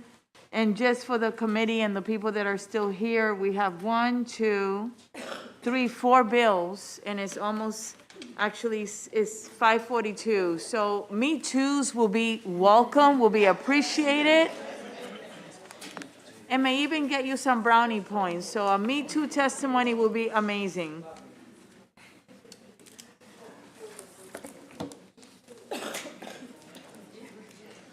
Delegate, would you like to bring your panel? Yes, I'd like to bring my panel. Mr. Dudzik, I have Matthew Dudzik, Raphael Grossman is actually virtual. Manu Matthew is virtual. I think then- Mr. Wise, is Mr. Wise going to be here? Steve Wise and Michael Tran. If you're here, can you come up with a delegate, please? Again, Matthew, Manu is actually virtual, Michael and Steve. And will you get started? Yes, ma'am. Thank you so much, Madam Chair. Thank you, Madam Chair, Madam Vice Chair, esteemed colleagues of the Health and Government Operations Committee. I am Delegate Robin Lewis here on behalf of House Bill 507. This is a healthcare workforce bill.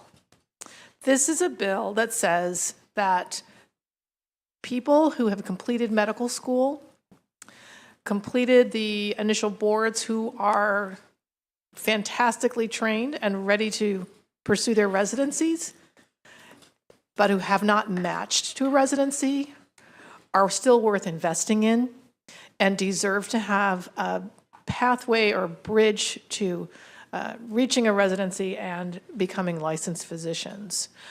This is a workforce bill that looks at the supply side of the physician pipeline in a novel way. Every state in the country is experiencing a healthcare workforce shortage, and we have in Maryland a task force that's looking at that. That task force hasn't yet made recommendations about tackling the physician shortage. So this bill is a way to get us started with that.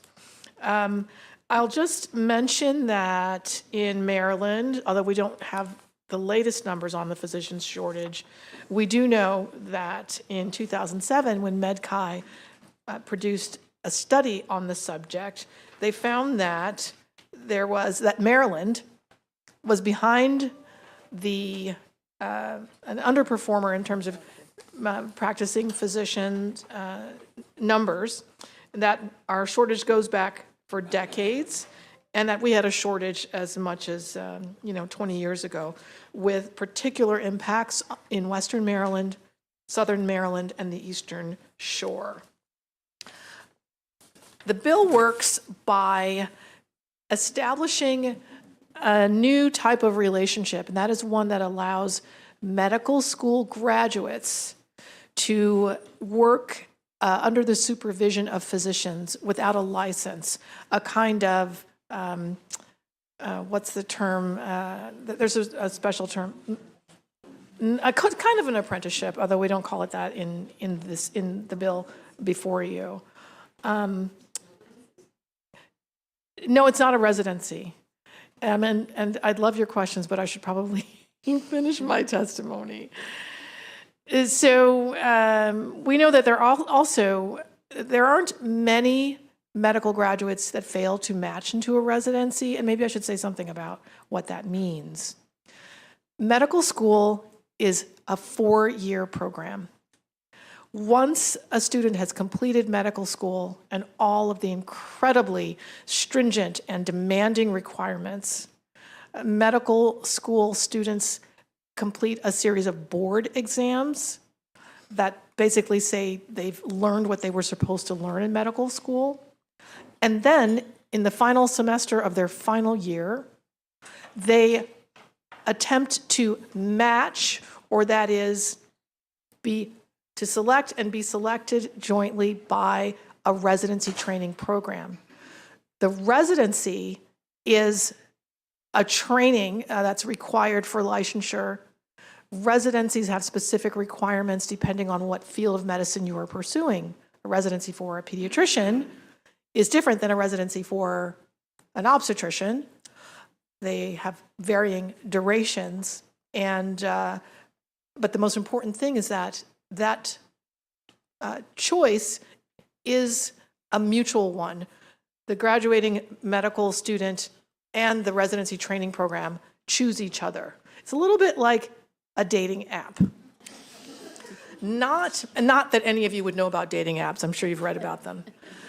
The thing is, not every medical school graduate matches. Somehow, not everybody finds a date. Not every medical school graduate finds a residency seat. Those few graduates who don't match in Maryland have nowhere to go. And I want you to think about the investment that society makes to produce a single graduate of a medical school.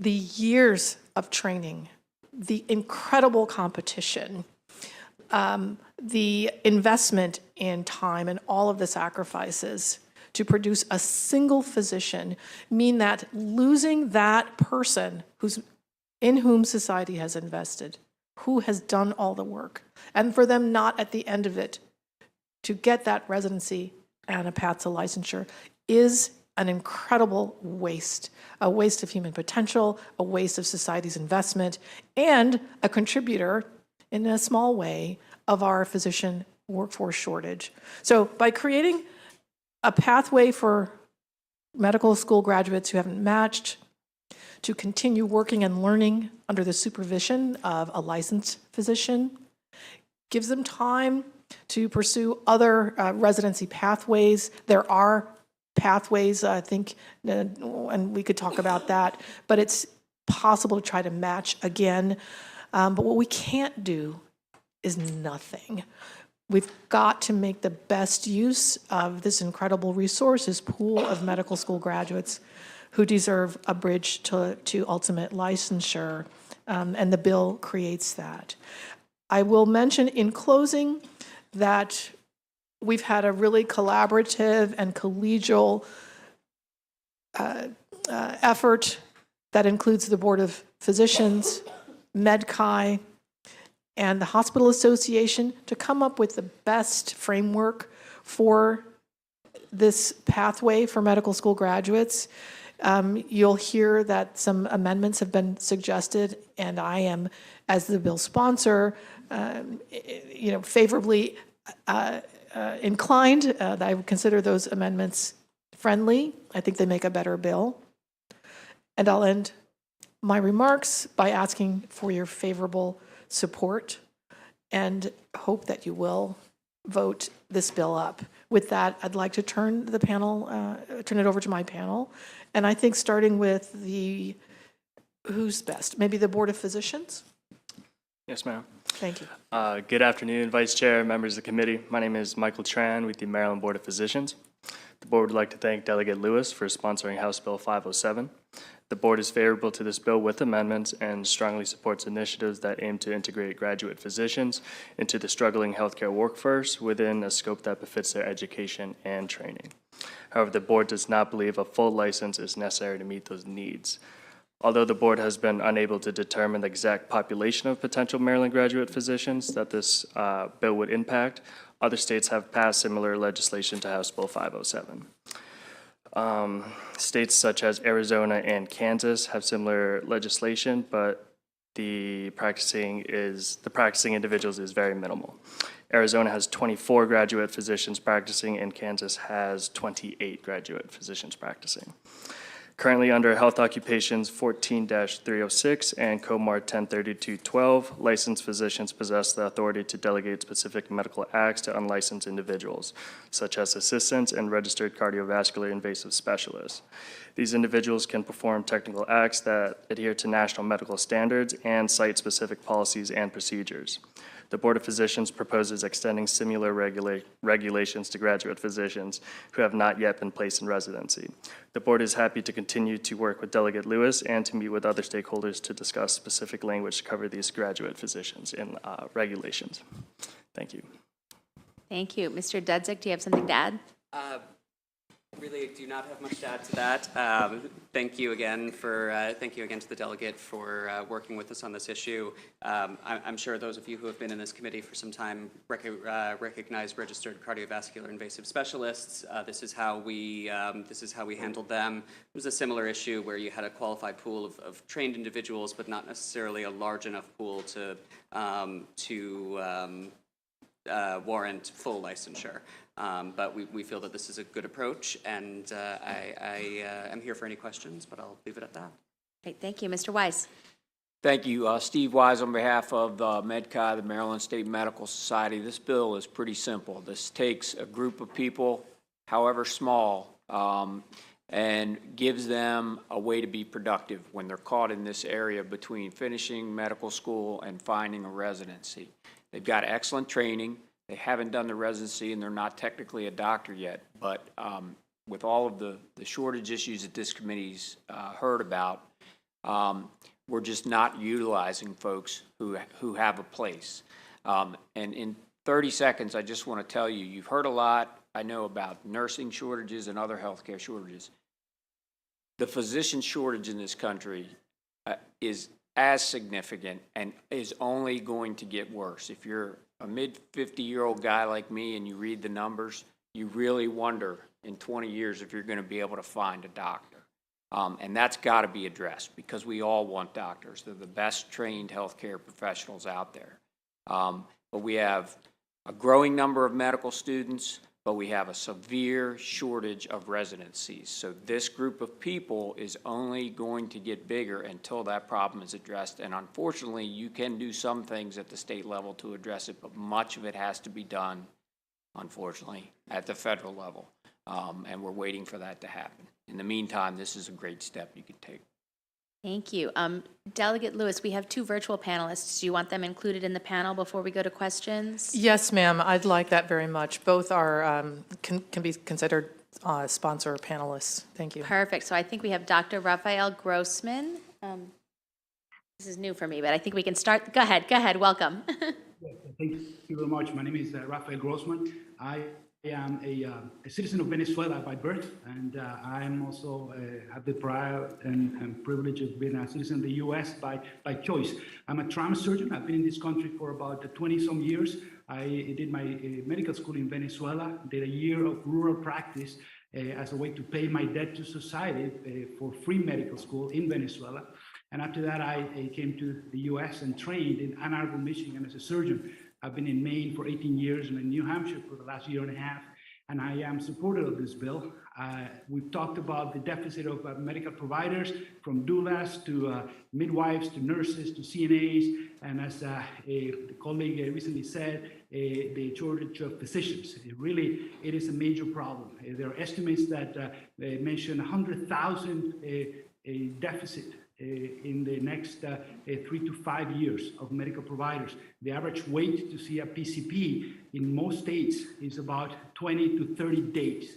And we have a number of physicians, a pool of about 8 to 10,000 unmatched, fully graduated doctors that went through 4 years of med school and 4 years of pre-med that are not allowed to legally work. After all the work they've done with a debt between $200,000 and $300,000 behind, they're not allowed to practice their career. I think that we need to think about preventive care. We need to think about using these physicians who are unmatched to a specialty to be able to practice their craft, to be healers, to be able to help our patients, your citizens, in order to bridge that gap that is really very significant. So I did a TED Talk about this issue and explain a little bit more there. I would love to have this. Thank you very much. Great timing. Thank you so much. Next, we have Manu Matthew. Hi. Dear Madam Chair, Vice Chair, members of the Health Government Operation Committee. I'm Manu Matthew, an unmatched medical graduate. Member, can you hear me? Yes, we can. Thank you. Okay.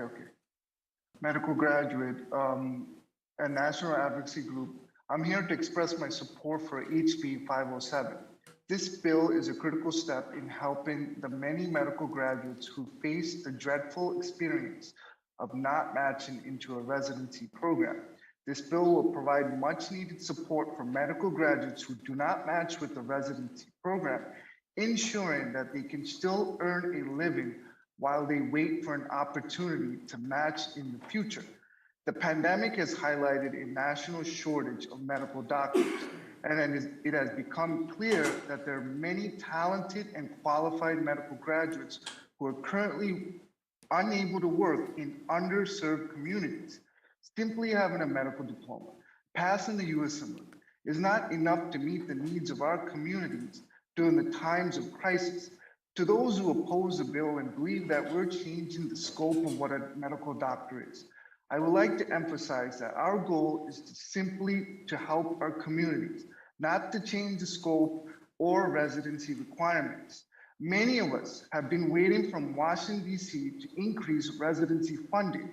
whereas mid-level providers are independently practicing in 24 states without any residency requirements or going through the match. Unmatched medical graduates are often told to simply improve their CV and hope for the best. At the same time, doctors have been signing collaborating practice agreements with mid-level providers for years, helping to propel their careers to where they are today with full independent practice. It would be a huge loss to the medical profession if we were to let go of all these unmatched doctors, forcing them into random professions with no clear path forward. This bill will act as a form of recruitment for physicians for the state of Maryland and have them serve the society instead of being forgotten. Thank you for your time. Thank you very much for your testimony. Before we go to questions, I just want to clarify, because Steve Wise has signed up favorable with amendments. Are those the Board of Same. Physicians, same Yes, amendments? Same, sorry. We love to hear it. Okay, so we have a question from Delegate Kaiser, which will be followed by Delegate White and then Delegate Hill. Delegate Kaiser. Thank you, Madam Chair. Delegate Lewis, I have a simple question, though I'd love to at another time discuss the 20 pages of this new subtitle that's creating this whole commission. But for now, my question is, what number of people are we talking about in a given year that aren't matching, on average, knowing that it's different year to year? And then what are they typically doing, those people, when they're not matching one year? Are they waiting for the next year?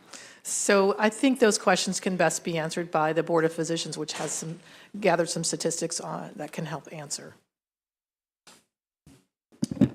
Yes, so from data from the National Matching Program, residency data for post-grad year 1 students, nationally there is unmatching.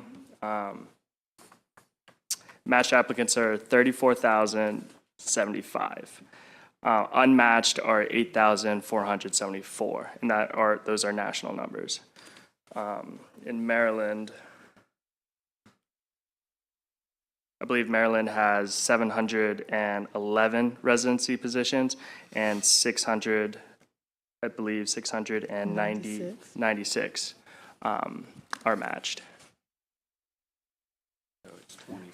So it's a small number, it's a small number in the state of Maryland. And mind you, in the state of Maryland, we have, as the board has stated, about 700 residency positions every year. Most of those find a match.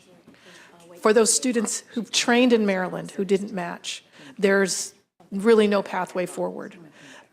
It's also the case that students graduate from medical school in other states and might want to match here. They might look for an opportunity at University of Maryland and they don't get it, or some other hospital program and they don't get it, but they want to be here. We are also losing out on those students as well. So the numbers of unmatched graduates, not huge, but these are folks with incredible talent and brilliance and who want to serve. We can't throw them away.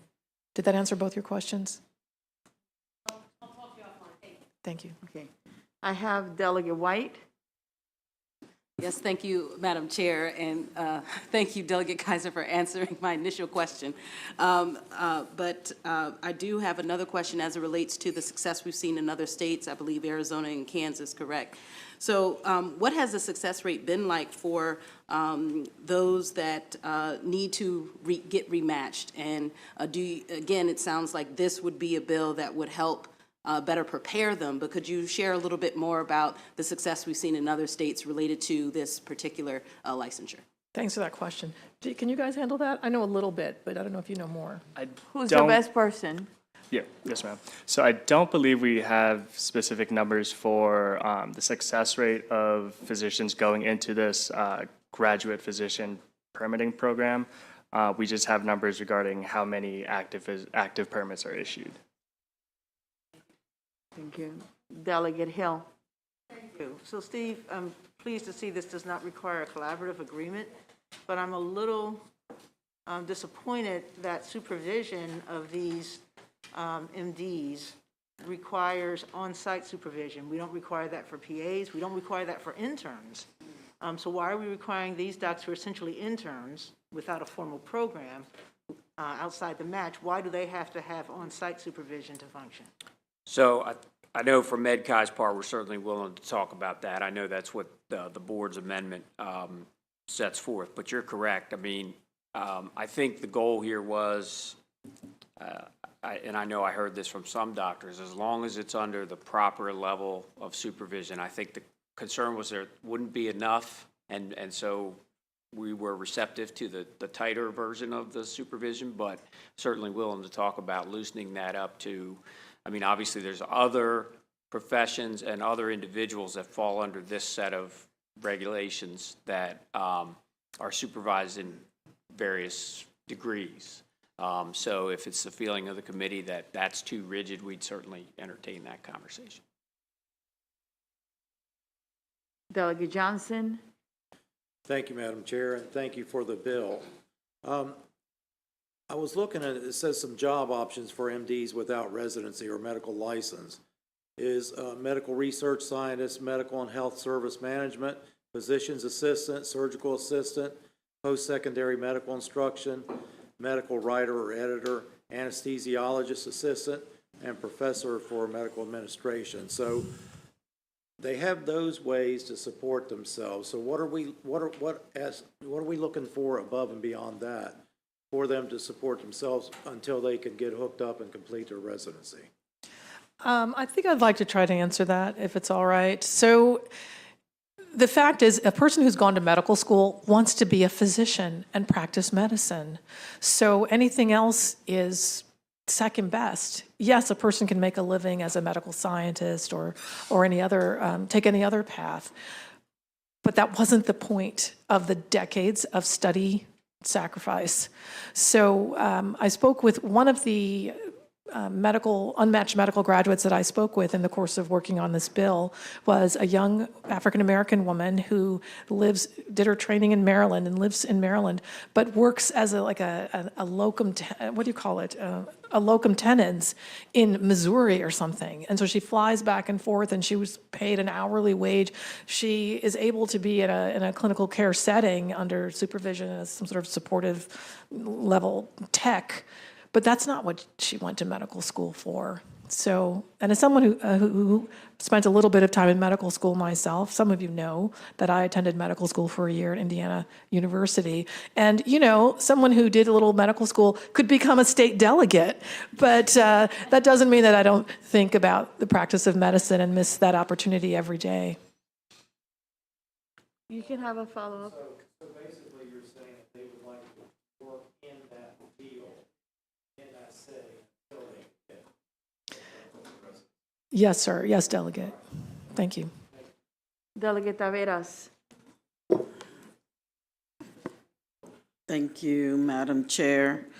And I definitely did not go to medical school. I was knocked out at the what is it that they call it? The stripers, the candy stripers. We have to, let's ask the question because Yes. we have a lot of witnesses. I know.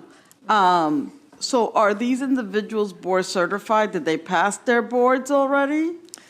They pass an initial part of remember, the boards is not just one exam. So when you are graduating from medical school, you take a set of exams. It's like the USLME 1. It's the first step. It says you learned what you were supposed to learn in medical school. After you've graduated, you go into training, and there are more board exams for your certification at various stages of your residency training. So these are folks who graduated from medical school, who are brilliant and ready to work, that just didn't match. So there are boards, they have taken their boards, and they have passed them. So it's just a matter of this last bit of unmatched, they're unmatched for their residencies. I want to make absolutely sure that we answer this question perfectly. So with your indulgence, Madam Chair, can I call on one of my panelists to clarify the board exam process? I can do that if you want. Sure. Thank you, Madam Chair. Steve, you want to take? So the United States medical licensure exam is multiple parts. You take some of it while you're basically a student, and then there's another part that you can't take until you've done the residency. Because these folks didn't place for a residency, they can't take the final part, and therefore they are not technically board certified or licensed because they haven't taken the exam. So. And I think that's the last question that I see. Thank you very much. We appreciate it. Thank you. Thank you. So we have two virtual. Oh, they already testified? Okay. So where are we? Oh, Steve, we're done? All right, great. So House Bill 507, this actually ends the hearing on House Bill 507. Next, we have House Bill 273, Delegate Alston. Health occupations, environmental health specialist revisions. Will you be so kind and bring your panel?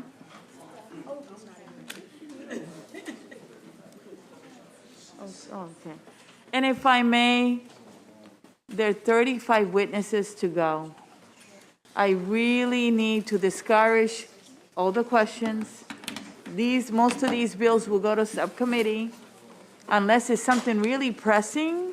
But if it isn't, I would really appreciate it if you let it go to subcommittee. Also for the witnesses, it is 6:09. A Me Too will be wonderful. Delegate Alston, will you get started, please? Yes, thank you, Madam Chair. Good afternoon, Madam Chair, Vice Chair, members of the committee. Take those off. It's a pleasure to come here today to present House Bill 273, which is a bill that will change the requirements for a person to become an environmental health specialist. Right now, we have drastic vacancies all over the state where we don't have people that can go out and do inspections for the things that we hold dear to keep us safe, things like your septic system. Has anyone ever seen or experienced a broken septic system? It's something that we don't want to experience if you've ever experienced it. Or a food facility. Have you ever went somewhere and wondered why the food wasn't good? Those are things that we don't want to have to experience. But right now, we have vacancies where there are just not enough people around the state in order to perform these very important inspections that keep our health and our being safe. So what this bill will do is it changes the licensing requirements so that people can get their board certifications more readily and easily, and this is requested by the board. In addition, we are also changing the effective date so that it can go into effect sooner. There is also an amendment, because there's some testimony where it's favorable with amendments. We have copies of the amendments for you, where we are removing the emergency preparedness requirement at the request of the board as well as some of the other people who had concerns. The final sticking point is there was language for an apprenticeship that was requested.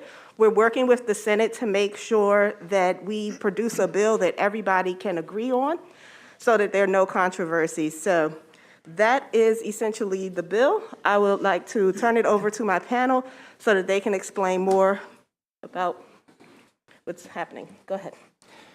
All right, good afternoon, Madam Chair and Vice Chair. I'm Bert Nixon. I'm the Executive Director for the Board of Environmental Health Specialists. I'm a licensed environmental health specialist for the past 36 years in the state of Maryland, here to testify in support of House Bill 273 as further amended. You already have our written testimony, which focuses on the original proposed revisions to portions of the board's subtitles, including 21304, which in general terms modifies the education aspects and certain requirements, and also 21312, which clarifies the administrative assessment and classifications of certain disciplinary cases brought before the board. Some of my colleagues here will touch a little bit more upon the education piece and maybe the benefit to our workforce, although Delegate Alston sort of brought that to the fore. We had a call yesterday with stakeholders and staff from Senator Washington's office, and to piggyback on Delegate Alston's comments, we all agreed to work together with their staff regarding the final amendments, including dropping language regarding an administration of exam, plus also the aforementioned environmental health specialist role in emergency response activities. So in closing, I want to thank Delegate Alston, also all the other committee sponsors of this amendment, amended House Bill 273 and ask the committee for a favorable review. Thank you. Who's next? Right here. My name is Matt Cummers, and I'm the board chair for the Maryland Board of Environmental Health Specialists. I just want to say me too as well, but also to kind of emphasize some of the reasons and the rationale for why we're making some of the educational changes, or we're trying to. Is that, like, you know, we reviewed a couple of degrees where, you know, someone had a degree in environmental studies, and we had to actually give them a 2-year training period because they didn't have 60, you know, science credits. So what we're trying to do is correct that. I mean, if someone with a degree in environmental studies should certainly be able to jump into the field of environmental health without a longer period of training. So we're trying to make those corrections, you know, to allow for more folks, more degree holders to come into our field more easily. So we urge a favorable report. Thank you. Thank you. And thank you for the short testimony. We're so grateful. Who's next? Good evening, Chair Pena-Melnick, Vice Chair Kelly, members of the committee. I am Les Knapp, Senior Local Advisor at the Maryland Department of the Environment, here testifying in support of House Bill 273 with the amendments offered by the sponsor. You've heard of the critical shortage of environmental health specialists. This bill is needed to address one of the causes of that, the overly prescriptive education requirements. And for the rest of my testimony, I'll just say me too. Thank you. Thank you. May I have, and thank you so much, Clifford Mitchell. Madam Chair, it's lovely to be here with you. It's okay, Les. They'll hear me. It's lovely to be here. You can sit. Yeah. Thank you. And I just wanted to say thank you very much on behalf of the department to the sponsor and to the committee for considering this legislation. You know, I've been coming here since about 2009 talking about the importance of this workforce. And I'm very grateful to the committee for the opportunity to do so again. Thank you. Thank you for your work. You know, we always appreciate hearing from you. May I have Sarah Sample? And may I have Donald Kirchin? Thank you so much for having me. Sarah Sample from the Maryland Association of Counties. Thank you to the chair, members of the committee. I'll pretty much be saying me too as well. We've obviously got the professionals here, and they're giving you, you know, the very thorough, good information about what this bill does and why it's so important. But I would just drive home the point that has been made already, is that these are vital resources that all residents need, that we're trying to make sure are safe. So safe drinking water, safe food so you don't get food poisoning, safe environment, so dealing with sewage, septic issues, and I would just reiterate, it's one of the most apolitical things you can really discuss. These are just vital resources that people need to be safe so that you can live and thrive in your community. So for that reason, MACO would urge a favorable report. Thank you. Thank you, Mr. Curtin. Hi, I'm Don Curtian. I'm the Director of Environmental Health for Anne Arundel County. I'm here representing the Conference of Environmental Health Directors and the Maryland Health Officers, and in support of House Bill 273. This bill will give the Board of Environmental Health Specialists the capability and flexibility to make decisions to help qualify applicants to obtain their certificate of eligibility. This bill will benefit the board and help local health departments by expanding the number of environmental health specialists in the state. Currently, several local health departments have critical staffing shortages, and the environmental health programs have substantial vacancies. Environmental health specialists are critical in the review of and issuance of permits in wells, septic, swimming pools, and food programs, and specifically to review and approval of building permits. Local health departments are usually the training grounds for MDE and MDH, as many employees at those agencies come from our local health departments. Now the local health departments don't have those staff to pull from. So I would respectfully ask for a favorable report for this, and thank you very much. Me too, and have a good night. Delegate, this is your first bill here, right? Yes. Okay, we do have questions. We have questions for her? Okay, all right. I'll answer them at dinner. I don't think you're gonna get there, but in any event, are there any real questions for the delegate? Seeing none, actually, this concludes the bill hearing on House Bill 273. We're down to the last two bills. They have a lot of witnesses. We're gonna start with 278. Thank you, delegate, and thank you for everyone that was here. Delegate Collison, will you bring your panel, please? Health occupations, clinical nurse specialist, prescribing. And to everyone that is waiting, thank you very much for your patience. After this bill, we do have 475. We'll get to you. Just hang in there. Good evening again, Madam Chair, Good Madam Vice evening. Chair, and committee members. So I'm gonna be as quick as I can because I'm gonna let the experts tell you why this is so needed. I am bringing to you HB 278 tonight, which basically brings the authority of clinical nurse specialists into the alignment with every other advanced practice national or registered nurse in our healthcare system. Every other advanced practice registered nurse has prescribing authority. This is the only category that does not. I brought this bill to you last year. For those of you who were here last year, it may sound familiar. It didn't really move because people didn't know what clinical nurse specialists were. In fact, I didn't know what they were until last year. Basically, these are the folks who help folks transition out of the hospital into safe environments at home, and also make sure that there's contact and follow-up with the hospitals, so that it's really about patient care. And so they are looking for the same kind of authority that allows them to do the full course of treatment that they would like to be able to provide, have the certification to do, as all of their other colleagues with the same kinds of education degrees, and be recognized for their ability to do this. So with that, I respectfully request your favorable report, and I'm going to turn you over to the experts. So who would like to go first? Okay. Thank you, Delegate Cullison, for your generous sponsorship, and thank you, Madam Chair, Vice Chair, and committee members for allowing time to hear our testimony in support of HB 278. I am Pamela Moss, and I'm a clinical nurse specialist in cardiac surgery with 13 years of experience as a nurse and 7 as a CNS. I'm the current president of the Chesapeake Bay affiliate of the National Association of Clinical Nurse Specialists, and have volunteered on several national level committees to update specialty certification exams and maintain current scope and standards for the CNS practice across the U.S. A CNS is one of the 4 advanced practice roles and has been part of the U.S. healthcare system for more than 60 years. Providing clinical expertise to a complex specialty population throughout the care continuum is at the very foundation of the CNS role. Everything we do stems from our ability to provide direct patient care. The CNS approaches patient care in a holistic manner that enables us to address quality of patient care, mentor nursing staff at the bedside, and work independently in interdisciplinary teams to promote and drive evidence and research-based care that provides safe, low-cost, optimal patient outcomes. We are all educated at the graduate level and have completed training in advanced physiology, pharmacology, and physical assessment, in addition to our area of specialty.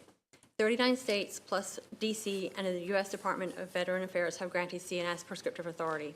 Prescribing is complex, but it involves so much more than just ordering medications.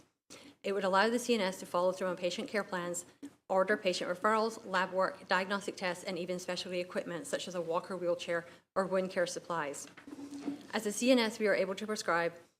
Being able to prescribe is part of our training and well within our ability. However, without legislative approval, without your approval, my ability to practice at the full scope of my education and practice is hindered, limiting the care that I can provide to the community that surrounds me. I would ask this committee to please vote for a favorable report and grant Maryland CNS's prescriptive authority. Thank you. Next, please. Thank you, Delegate Cullison, for sponsoring this bill, and thank you, Madams Chairs and committee members, for allowing time to hear testimony in support of House Bill 278, Clinical Nurse Specialist Prescribing. My name is Samantha Young.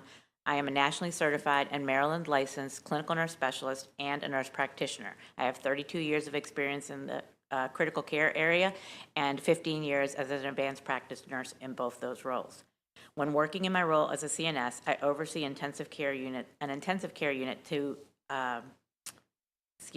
when I function in both my roles as a CNS and an NP on different days of the week, because these roles may be similar, but they're very unique in practice. As an NP, I manage a specific cohort of patients by prescribing medications and tests, performing physical exams, and completing patient education. When working in my role as a CNS, I oversee a surgical intensive care unit to provide safe, effective, and efficient patient care. I am the clinical expert on best practice. My CNS expertise, skills, and education prepares me to assess individual patients or specialized groups of patients and identify the gaps in healthcare delivery. A barrier to me providing comprehensive care is the current Maryland law does not allow me the ability to prescribe medications and order durable medical equipment.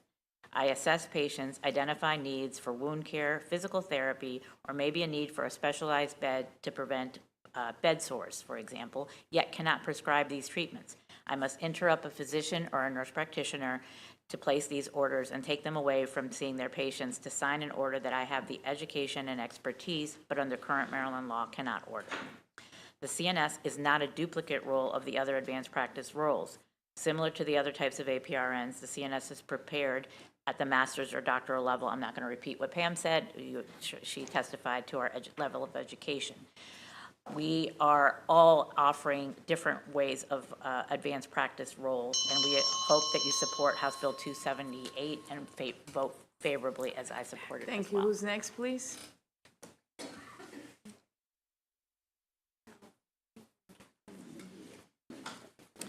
Hello, good evening. Thank you, Madam Chair, Madam Vice Chair, and members of the committee for hearing my testimony today. My name is Claudia Tilley, and I am a clinical nurse specialist with 27 years of experience in nursing. I'm a patient education specialist and diabetes educator for the University of Maryland Shore Regional Health, which provides health care to 5 counties on the Eastern Shore. Shore Regional Health has only 3 endocrinology providers who serve the entire 5-county region. There are times when they are consulted for hospitalized patients with diabetes. This requires one of the providers who has a busy patient schedule to make time to provide the consult. Occasionally, this takes time, which may delay their expert recommendations or even delay patient discharge from the hospital. There are times when I've been told by some hospitalists that they await my consult for recommendations on glucose management. I frequently recommend lab work such as A1C, medication or insulin changes, prescriptions or medical supplies such as glucose meters, and so on. With prescribing authority, I could place these orders at the time of my consult rather than await another provider to stop what they are doing to place the order after my consult, delaying care. Diabetes is the 6th leading cause of death in our state, and Dorchester County has the highest rate of diabetes in our state. Patients with complicated diabetes have uncontrolled blood sugar, which lead to other problems such as neuropathy, vision problems, chronic wounds, kidney disease, heart attack, and stroke. They are strongly encouraged to see an endocrinology provider to improve their outcomes. However, it takes 2 to 4 months to get an appointment. As a CNS prescriber, I believe I can help fill the gaps in our care for our patients with diabetes and improve their outcomes. I urge you to vote favorably for House Bill 278, Clinical Nurse Specialist Prescribing. Next, please. Thank you for hearing me so late in the evening. My name is Sabrina Sepulveda, and I'm a psychiatric nurse practitioner in St. Mary's County, which is identified as a federally shortage area, healthcare shortage area for both mental health and primary care. There have been significant increases in the demand for healthcare services and behavioral health, and we don't have the capacity to meet the needs. There can be significant delays. In my community, the VA publishes their wait time on their website. It's at 94 days for a psychiatric intake appointment. Currently, we need to capture all help-seeking behavior in mental health, or the consequences can be fatal. We need help, and we need the help of the psychiatric mental health clinical nurse specialists to be able to fulfill their full scope of practice. The Psych CNS has been an independent practice since 1990, which has included the authority to manage psychopharmacological medications, but not to prescribe them. By authorizing CNSs to have prescriptive authority, patients under the care of a CNS will have improved outcomes and more timely treatment. Maryland should allow CNSs to have prescriptive authority to increase access to treatment for opioid use disorder, capitalizing on the opportunities afforded by the 2018 Support Act, which federally granted CNSs the ability to prescribe buprenorphine. Maintaining restrictions in prescriptive authority for a CNS makes no sense given that available CNS workforce and the present need.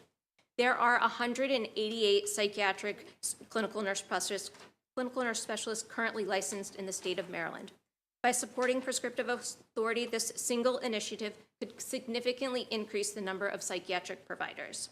I urge you to increase access to mental health care and available buprenorphine providers for Maryland. Please support 278. Thank you. Thank you for your testimony. This is the panel for the sponsor. Are there any questions for her and her witnesses? Delegate Hill. Thank you. Just real quick, I'm reading here at the Nursing Journal, and it describes them both as having a master's degree. It says that NPs, nurse practitioners, primarily have more clinical experience, and CNSs generally focus more on administrative consulting and research roles, and their masters are somewhat different. But you're talking about prescribing authority for all CNSs, not just psychiatric ones. This is suggesting that the clinical background may not be there. And just like there are masters in nursing, that doesn't make you a CNS just because you have a master's. So Yeah, so we have to, all the advanced practice roles have to have in their education the 3 Ps that they call.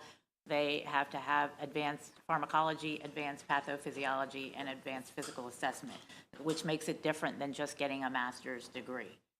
While there are some functions of our role that may be, it's just like nursing. You could be a CNS that is out there clinically or administratively. It's just a different path. So it's a variety.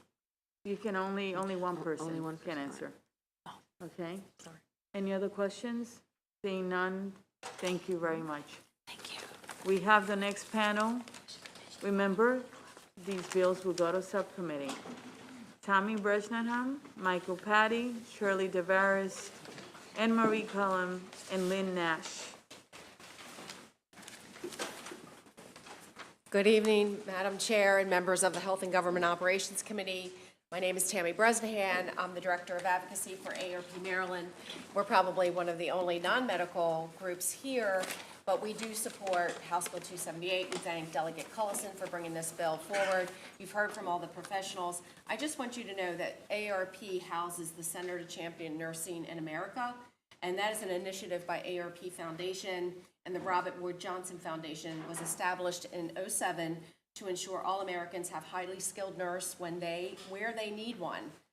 It runs a national campaign with the goal that everyone in America can live a healthier life, advanced by equity-minded nurses as essential and valued partners in providing care and promoting health equity and well-being. We ask for a favorable report on House Bill 278. Thank you. Thank you. Next, please, Michael Patty. Michael Patty here on behalf of the Maryland Nurses Association, the Maryland affiliate of the American College of Nurse Midwives. Delegate Cullison did a great job of telling you what the bill does. I'm just here to say me too. Thank you. Shirley DeVaris. Good afternoon, Madam Chair, Madam Vice Chair, members of the committee. My name is Shirley DeVaris, and I want to thank Delegate Cullison for sponsoring this bill. I listened to all of your House hearings yesterday in this committee, and again today. And if there's one theme, it's that we have a healthcare shortage of providers. And by passing this bill, you will enable about 300 fully qualified healthcare providers to practice to the full extent of their education and training. As someone mentioned earlier, we have 30 states and District of Columbia that have given prescriptive authority to our CNSs.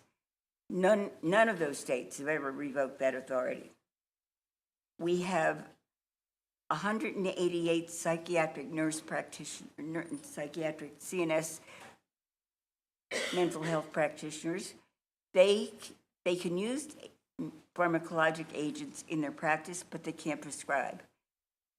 CNSs who are not nurse psychotherapists are also disadvantaged because they do these wonderful care plans for really complicated cases and then have to wait for somebody else to write the order to implement them. In federal practice, they don't have this barrier. They can write prescriptions or orders in any state in this country as long as they're practicing in a VA hospital. We ask for your support of this bill. Thank you. Thank you. Next, please. Hello, I'm Anne Marie Cullen. I am a clinical nurse specialist for 12 years. I work in the cardiac intensive care unit at Johns Hopkins Hospital. I assess all the needs of the patients to improve their care. I make recommendations to the providers on the team. As a clinical nurse specialist, I focus on the transition of care to get our patients to discharge. I determine the consults needed for physical and occupational therapy and cardiac rehab. For the patients waiting for a heart transplant or any other cardiac surgery, this is especially important to improve or keep them at their optimal functioning level. I assess the needs for speech, language, and pathology consults. Patients after a cardiac arrest receiving CPR may require a breathing tube and/or have brain injury from lack of oxygen. Involving speech, language, and pathology in their care early will help with eating and drinking, and if needed, cognitive improvement. Patients often experience significant delays in being discharged from the hospital while they're waiting for orders for consults related to their care after hospitalization. If the patient needs a specialized rehab after their discharge, this can further delay discharge and increase healthcare costs. Getting these consults ordered for our patients in a timely manner is where I, as a clinical nurse specialist, can have an impact if I have prescriptive authority. I'm an integral part of the providing comprehensive care for my patients and need to be fully address their needs with prescriptive authority. Prescribing medications is just one aspect. The ability to prescribe oxygen, wound care, labs, tests, and consults, and just to name a few, comprise most of prescribing. I ask for the support of House Bill 278. Thank you. Thank you. May I have Ms. Marianne? Good evening, and thank you, Madam Chair, sponsor Delegate Bonnie Collison, and members of the committee. My name is Marianne Hiles. I'm a certified and licensed clinical nurse specialist in Maryland with 30 years of nursing experience. As a CNS, I care for pregnant and postpartum patients and their newborns with a particular interest of those impacted by opioid use disorder and neonatal abstinence syndrome. Pregnancy is a critical time point in a woman's life. Pregnant patients do not wake up and decide they're going to use drugs. However, those with opioid use disorder become pregnant. This chronic relapsing disease impacts not only the woman, but her newborn. While providers in Maryland who can prescribe buprenorphine are increasing, our providers are not educated in the specific needs of pregnant patients and the impact of neonatal abstinence syndrome on the newborn. And our wonderful OB providers are experts in the care of pregnant and postpartum patients, but not in the treatment of this disorder. As a CNS, I am often the one to advise our OB providers on the proper care and medications to support our pregnant and postpartum patients while in the hospital. It has been my job to develop policies and order sets and procedures for this patient population when they come to the birthing unit and throughout their postpartum stay. Overdoses continue to be the #1 cause of pregnancy-associated deaths in Maryland. It is evident there's a gap in care in both the hospital and community with patients with opioid use disorder. As already said, the Federal Support Act of 2018 granted CNSs the ability to prescribe buprenorphine, but in the state of Maryland, I cannot. Thank you so much for your time, and I ask you to vote favorably for House Bill 278. Thank you. Are there any questions for this panel? I just have one quick one. Shirley, how long have you been a nurse? Since I've been licensed since 1957. When Shirley told you to stay, you stayed. Thank you. There is a question from Delegate Collison and then Delegate Hill. Thank you, Madam Chair. Shirley, it is so good to see you here, so thank you. Thank you. It's a pleasure to be here. I want to confirm with you what I thought I heard you say, is that if advanced practice nurses were able, all of them were able to practice at their full scope of training of practice, that we could actually mitigate some of the shortages that we have. Are you addressing me? Yes. Yes, okay. Absolutely. No doubt about it. And particularly, with 188 nurse psychotherapists who can use medications but can't prescribe them, as was mentioned, it's a huge waiting time. And we can do a lot better. And I think we could do better for our patients, our citizens, by giving them prescriptive authority. You're welcome. Delegate Hill. Thank you. Shirley, just clarify for me, I think it was last year that we gave the nurse anesthetist prescribing authority, and didn't we limit it to so many days or so many hours after the surgery? And I think on another nurse, we may have limited to no schedule II or Schedule Is. We put some restrictions on some of their prescribing authority. I don't really know about the schedule. I know that they're allowed to prescribe CDSs, and, but it was limited to a certain number of days post-operative. That's because they're in a perioperative field, and they're not working with their patients after that period. Thank you. Any other questions? Seeing none, thank you so much, everyone, for being here. We really appreciate it, and this actually concludes the bill hearing on House Bill 278. Let's go to the last bill of the night, House Bill 475, Delegate Rosenberg. And remember, we encourage Me Too, okay? Thank you. And can you bring your panel, please? Yes.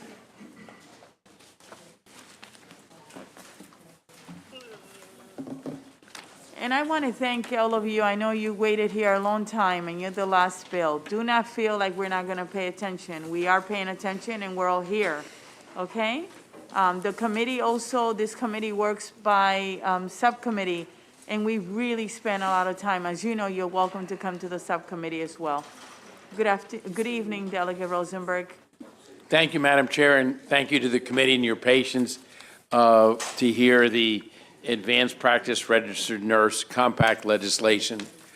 This bill, like many of the other bills that we've heard today, addresses the shortage, the manpower shortage here with advanced practice nurses.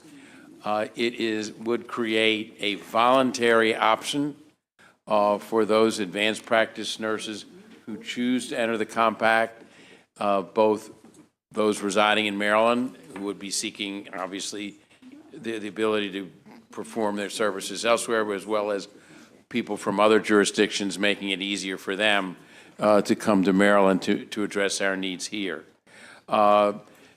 This bill is similar to a legislation that we enacted for nurses some 20 years ago, and we were among the first states to do that in that instance, and we're asking you to do the same here.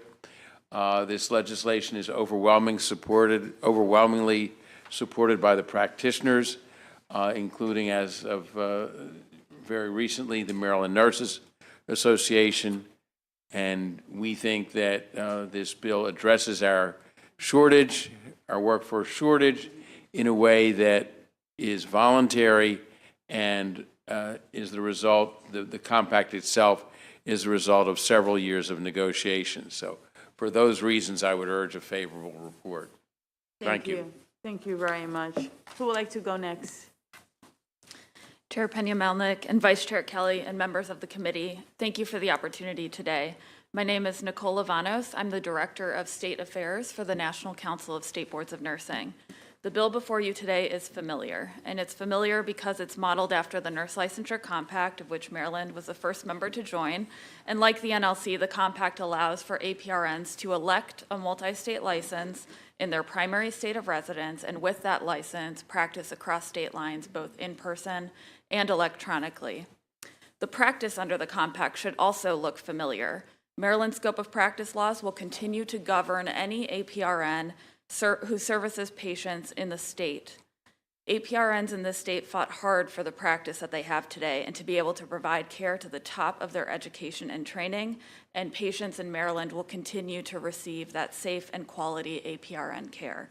And finally, it should look familiar because there's a need for the APRN compact, just as there was a need for the Nurse Licensure Compact 20 years ago. Healthcare is growing more mobile, patients are turning to telehealth services more than ever, and they're also traveling to Maryland to receive excellent care here, APRN delivered care.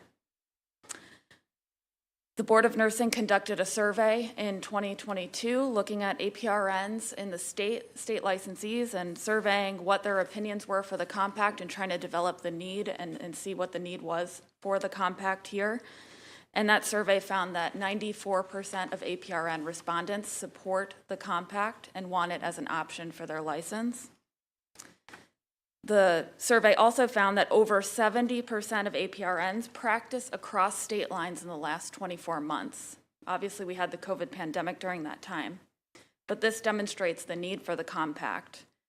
And with that, I will close. Thank you so much for your time. Thank you. Who's next? Good evening, Chair Pena-Melnick, Vice Chair Kelly, members of the committee. For the record, Jason Weintraub here on behalf of the National Council of State Boards of Nursing in support of House Bill 475. One of the arguments we hear from opponents is that there's no rush to pass this bill or that it's only supported by outside organizations. Here are just a few of the groups and their reasons why Maryland needs to pass the compact this year.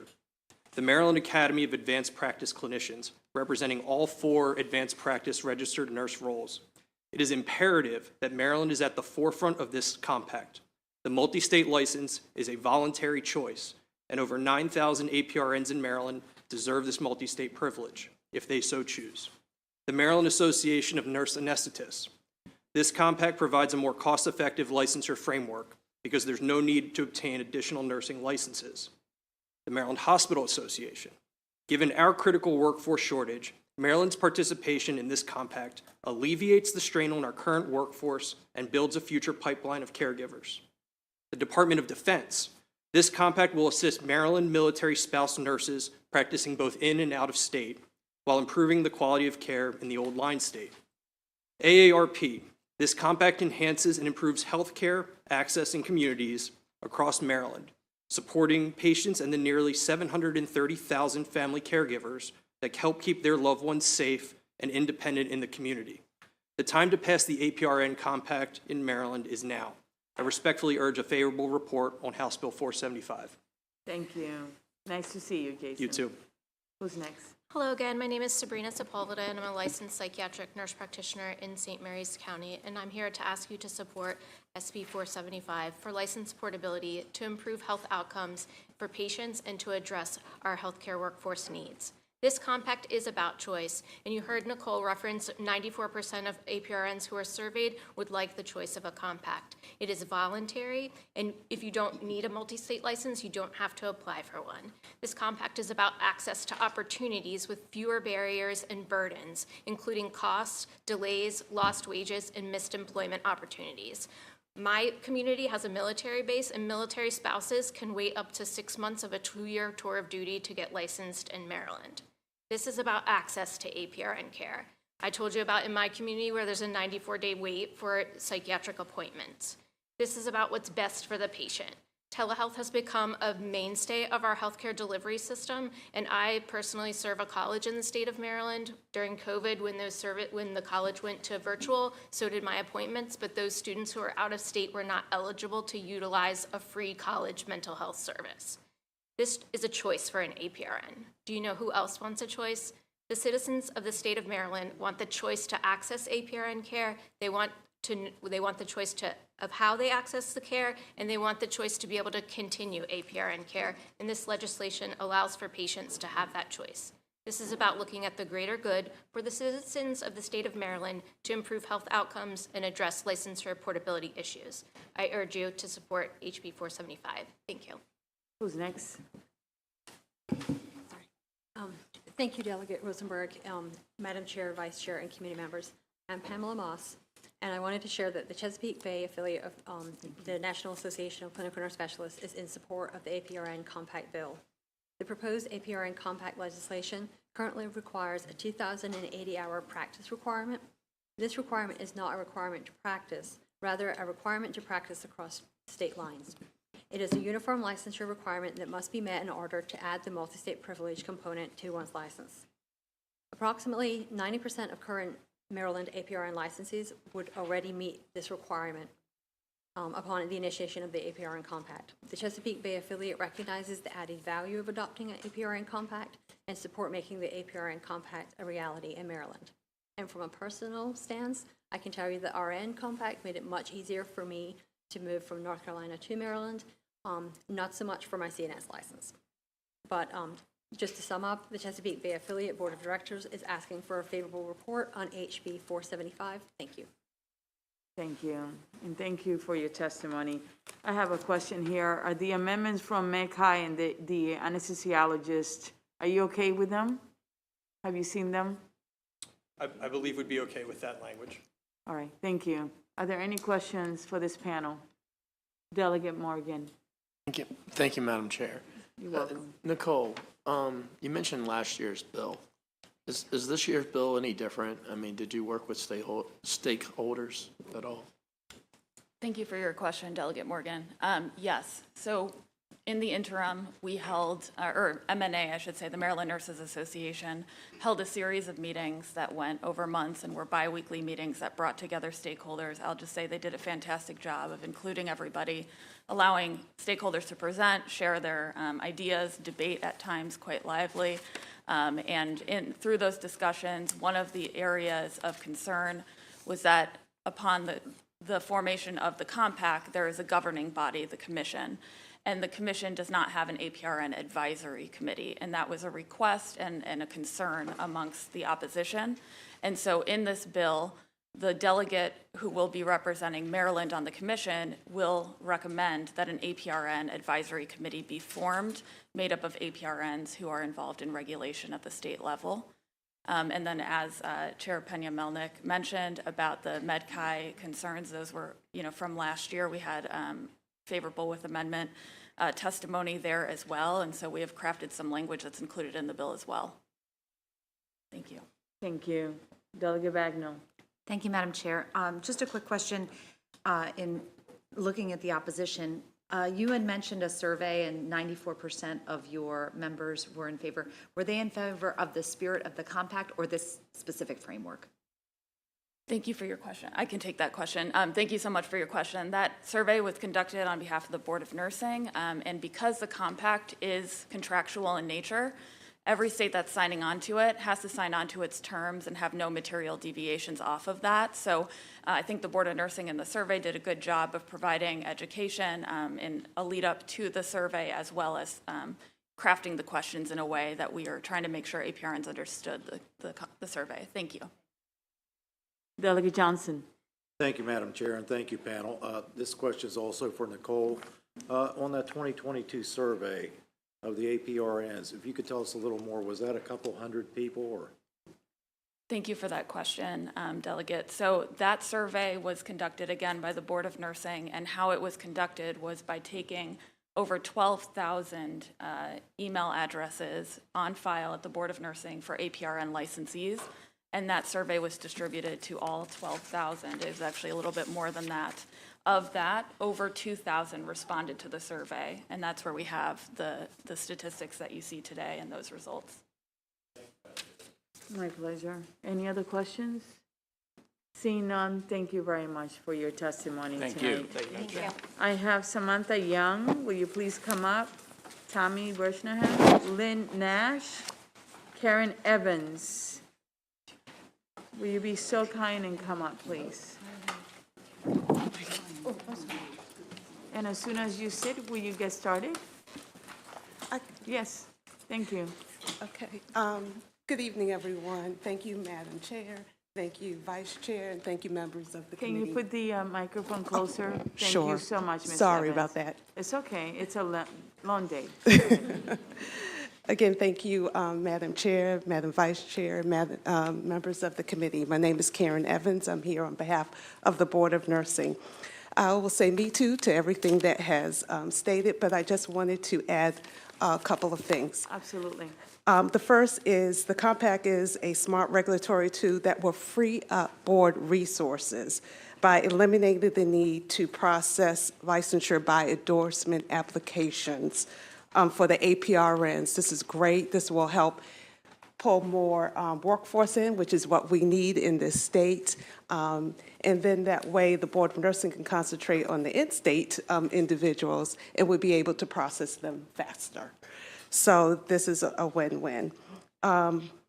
Also, as far as we did conduct 2 surveys, one the previous year and one this year, and I thank the National Council of State Boards of Nursing for their assistance, and both overwhelmingly stated that they wanted to have the compact in this state. And that, as you've seen over the years, the NLC has been extremely successful and ensures patient safety and increases our workforce in the state. So I thank you for allowing me to testify in favor of House Bill 475, and I urge the committee to submit a favorable report. Thank you. You're welcome. Next, please. Good evening again, Madam Chair. I'm Tammy Bresnahan with AARP Maryland, the Director of Advocacy. You heard my shtick on the Center to Champion Nursing, and that is a ditto. I just also wanted you to know, I told Shirley that you already had my written testimony and I'd just leave, and she said, oh no. So when Shirley speaks, you listen.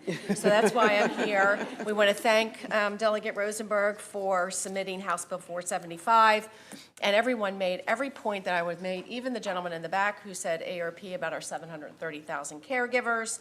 But we just want to say one more thing. APRNs are a highly valued integral part of the healthcare system and a crucial source of support to family caregivers.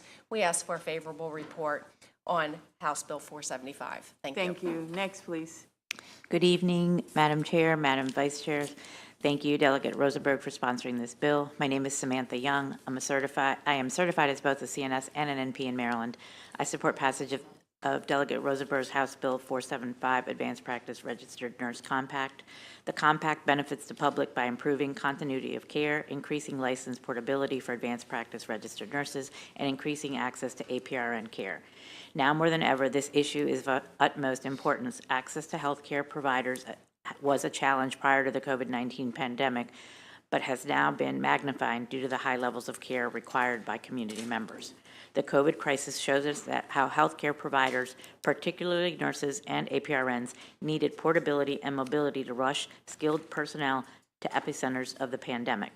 House Bill 475 will enable better communication between state boards of nursing while also ensuring licensure requirements are standardized. The APRN compact will allow APRNs to apply for a multi-state license, which improves access to care while also coordinating the exchange of information from state to state. The adoption of APRN compact will not only improve advanced practice nurses' ability to practice across state lines, but will enhance the protection of the public by establishing a comprehensive licensure information system. I'm asking a favorable report for House Bill 475. I urge you to act on behalf and represent the dominant perspective of our profession at this crucial moment in healthcare. 94% of APRNs who responded to the Maryland Board survey support this legislation. As a nurse practitioner and clinical nurse specialist, this bill is important to me and my patients and my profession. Thank you. Is Lynn Nash here? No? Can you just stay seated? Thank you. I do have a question, Ms. Evans. Yes. The fiscal note actually shows that there's a special expenditure of $208,400. Are you okay with that? It's for changes in our, that would be changes in the IT system, nothing else. Thank you. Everything else is great, Okay. as far as less burden on the board overall. Wonderful. Thank you. Are there any questions for this panel? Seeing none, thank you so much for being here. We do have two unfavorable. Nyla Russell and Janet Selway.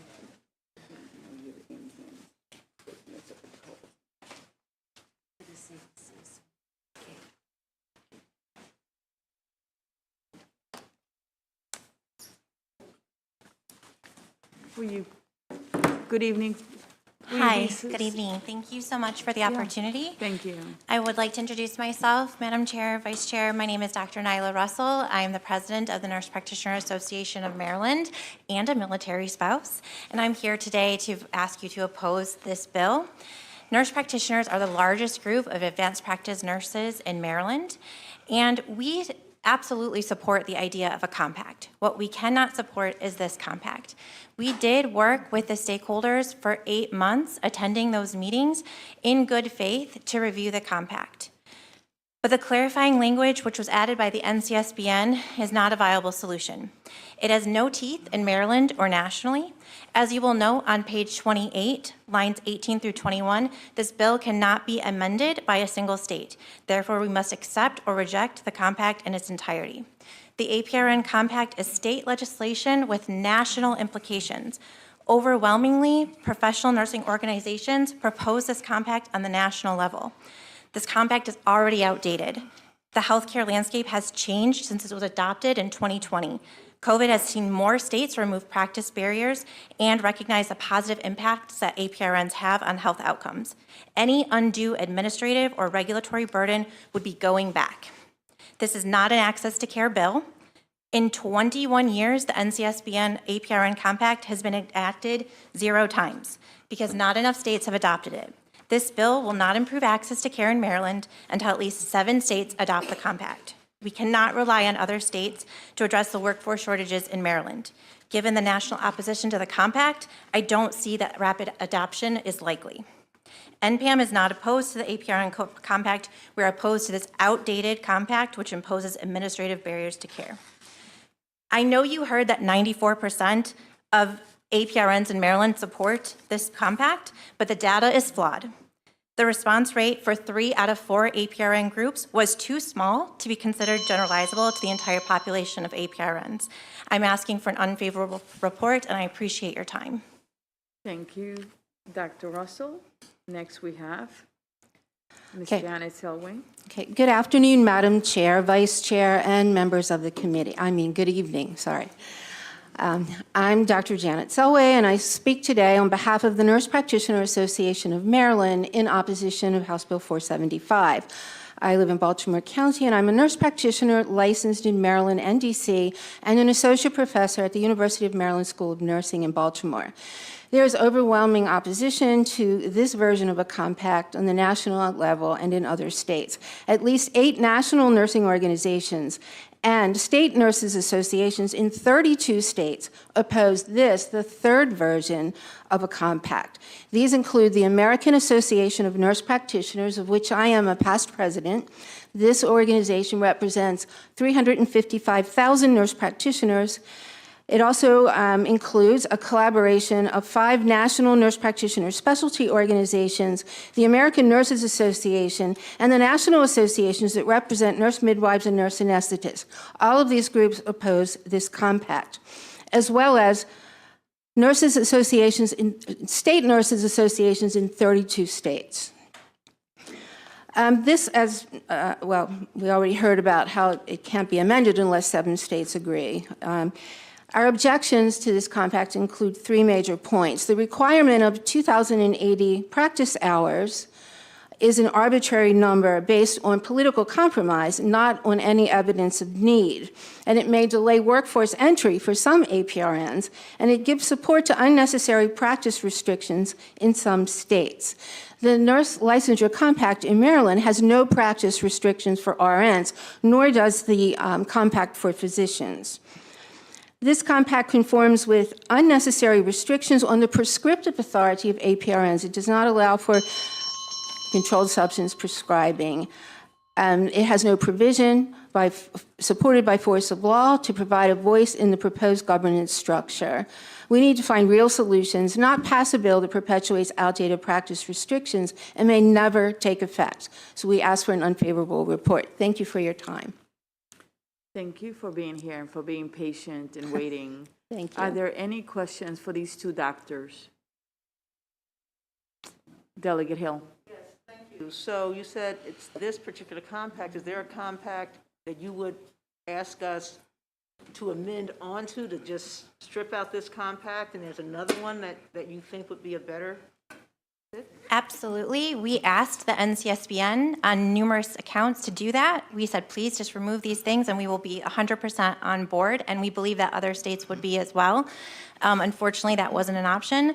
Our wonderful lobbyist, Sarah Peters, did actually propose, why doesn't Maryland just make our own compact? Why don't we reach out to our bordering states and put this into place without these restrictions to practice? Okay. Thank you. Delegate Collison. Thank you, Madam Chair. My understanding of some other compacts is that there is an amendment process. Are you guys familiar with that or open to that, or is that it's too far down the road and too hard to change at this point? All I know is what this particular bill says on page 28, which says any amendment has to be agreed to by all party states, and this compact would not become active unless at least 7 states joined. So that's a long process for 7 state legislatures to approve any amendments. Yes. There's a governing board of most compacts, so it's the governing board that would determine whether or not you had 7 states agreeing? If you were going to make changes? I don't know for certain, but I believe the governing board oversees and administers the compact, but if anything were to be changed in regulation, it would have to go through legislation through every single state who has adopted the compact. Thank you. Any other questions? Delegate Rosenberg. You said that this was an outmoded compact, but you also said it was revised for the 3rd time. Can you clarify that? When was it last revised, and how does it still remain outmoded? It was updated and voted by the National Council of State Boards of Nursing in 2020. That was the 3rd iteration of the compact. The first compact, I believe, came out in 2002, but the NCSBN would be able to speak to that more clearly than I could. Those first iterations required that 10 states adopted the compact. That never happened. A second version was put out. That was never adopted by 10 states. North Dakota always votes for this compact. And then this 3rd iteration came out in 2020. But what has since happened is we've seen practice barriers being removed. So because of COVID, so why would we want to have a compact that was written in 2020 before we got to see the benefit of removing restrictions to practice? We now know that in 2023. Delegate Kaiser. Thank you, Madam Chair. Waiting for my mic.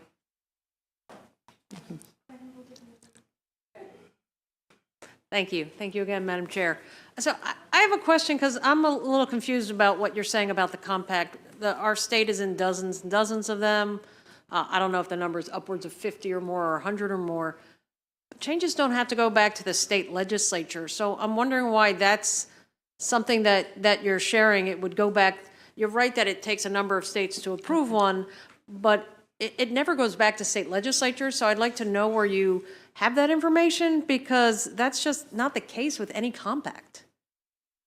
And it sounds like you're making it sound harder than it is, and that's what I'm concerned about. So that was the impression that I was left with after attending 8 months of stakeholder meetings and asking lots of questions. We were told that it would had to be amended at every single state and that it would go through the legislature. But I could be mistaken. Again, NCSBN could speak more to that.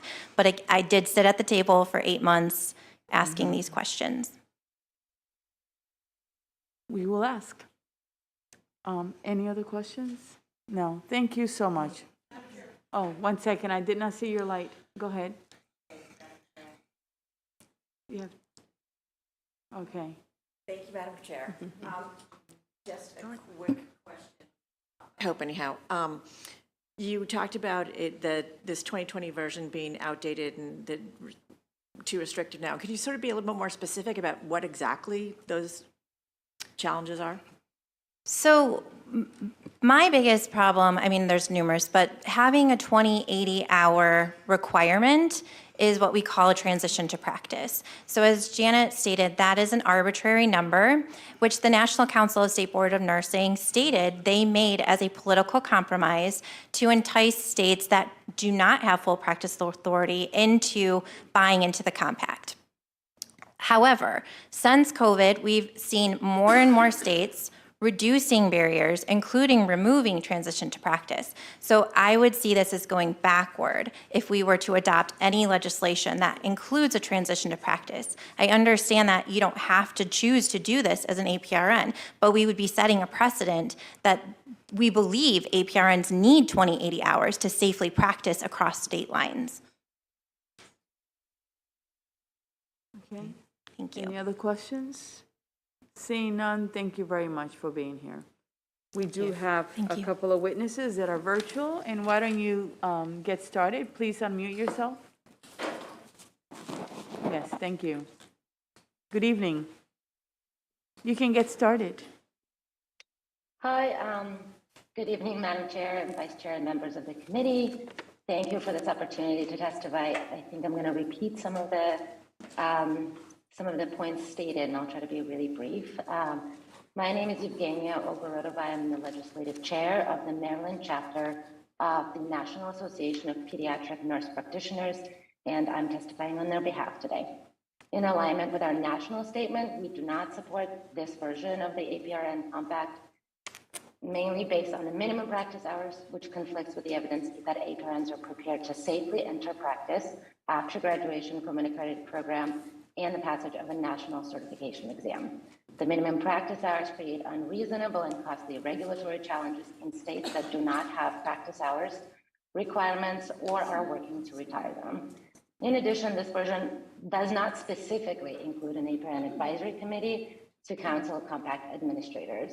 And this perspective and expertise of the APRNs are essential to support and assist administrative entities who do govern advanced nursing practice regulation.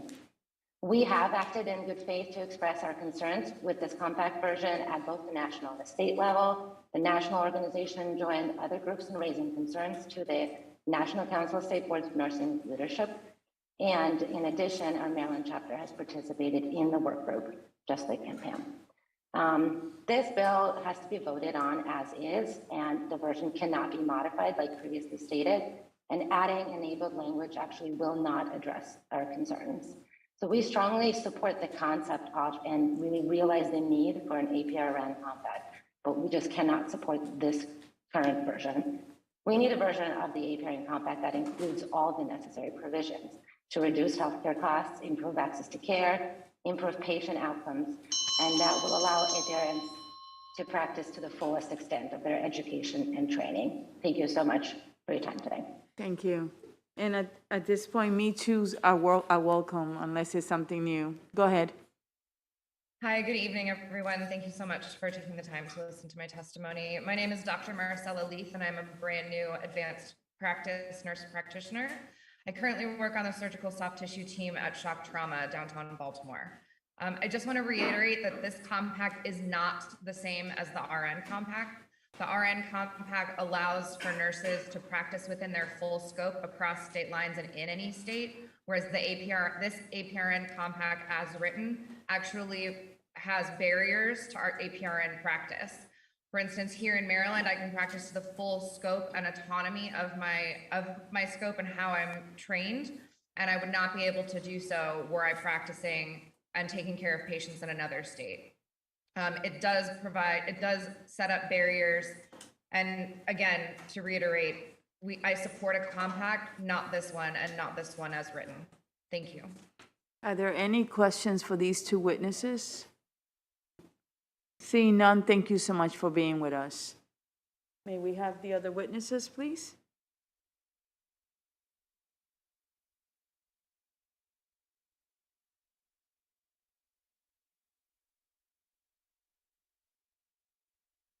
I have Ms. Ashley Hsu and Christopher Arnold. They're both virtual.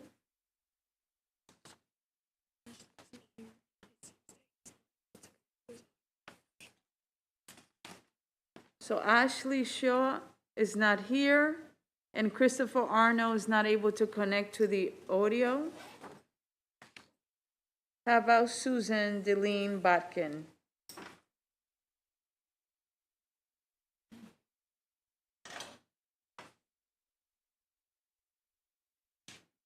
I don't know. Maybe they need to get off in order for them to come. No? He's not here. Is there anyone holding? Anyone waiting? Okay. So there's no one else in the waiting room, and I believe this will actually conclude. 1 second, let me just make sure. Okay. Conclude the bill hearing on House Bill 475. Thank you very much for being with us today. I know it was a long day. We really appreciate your testimony, and have a blessed evening, okay? Take care.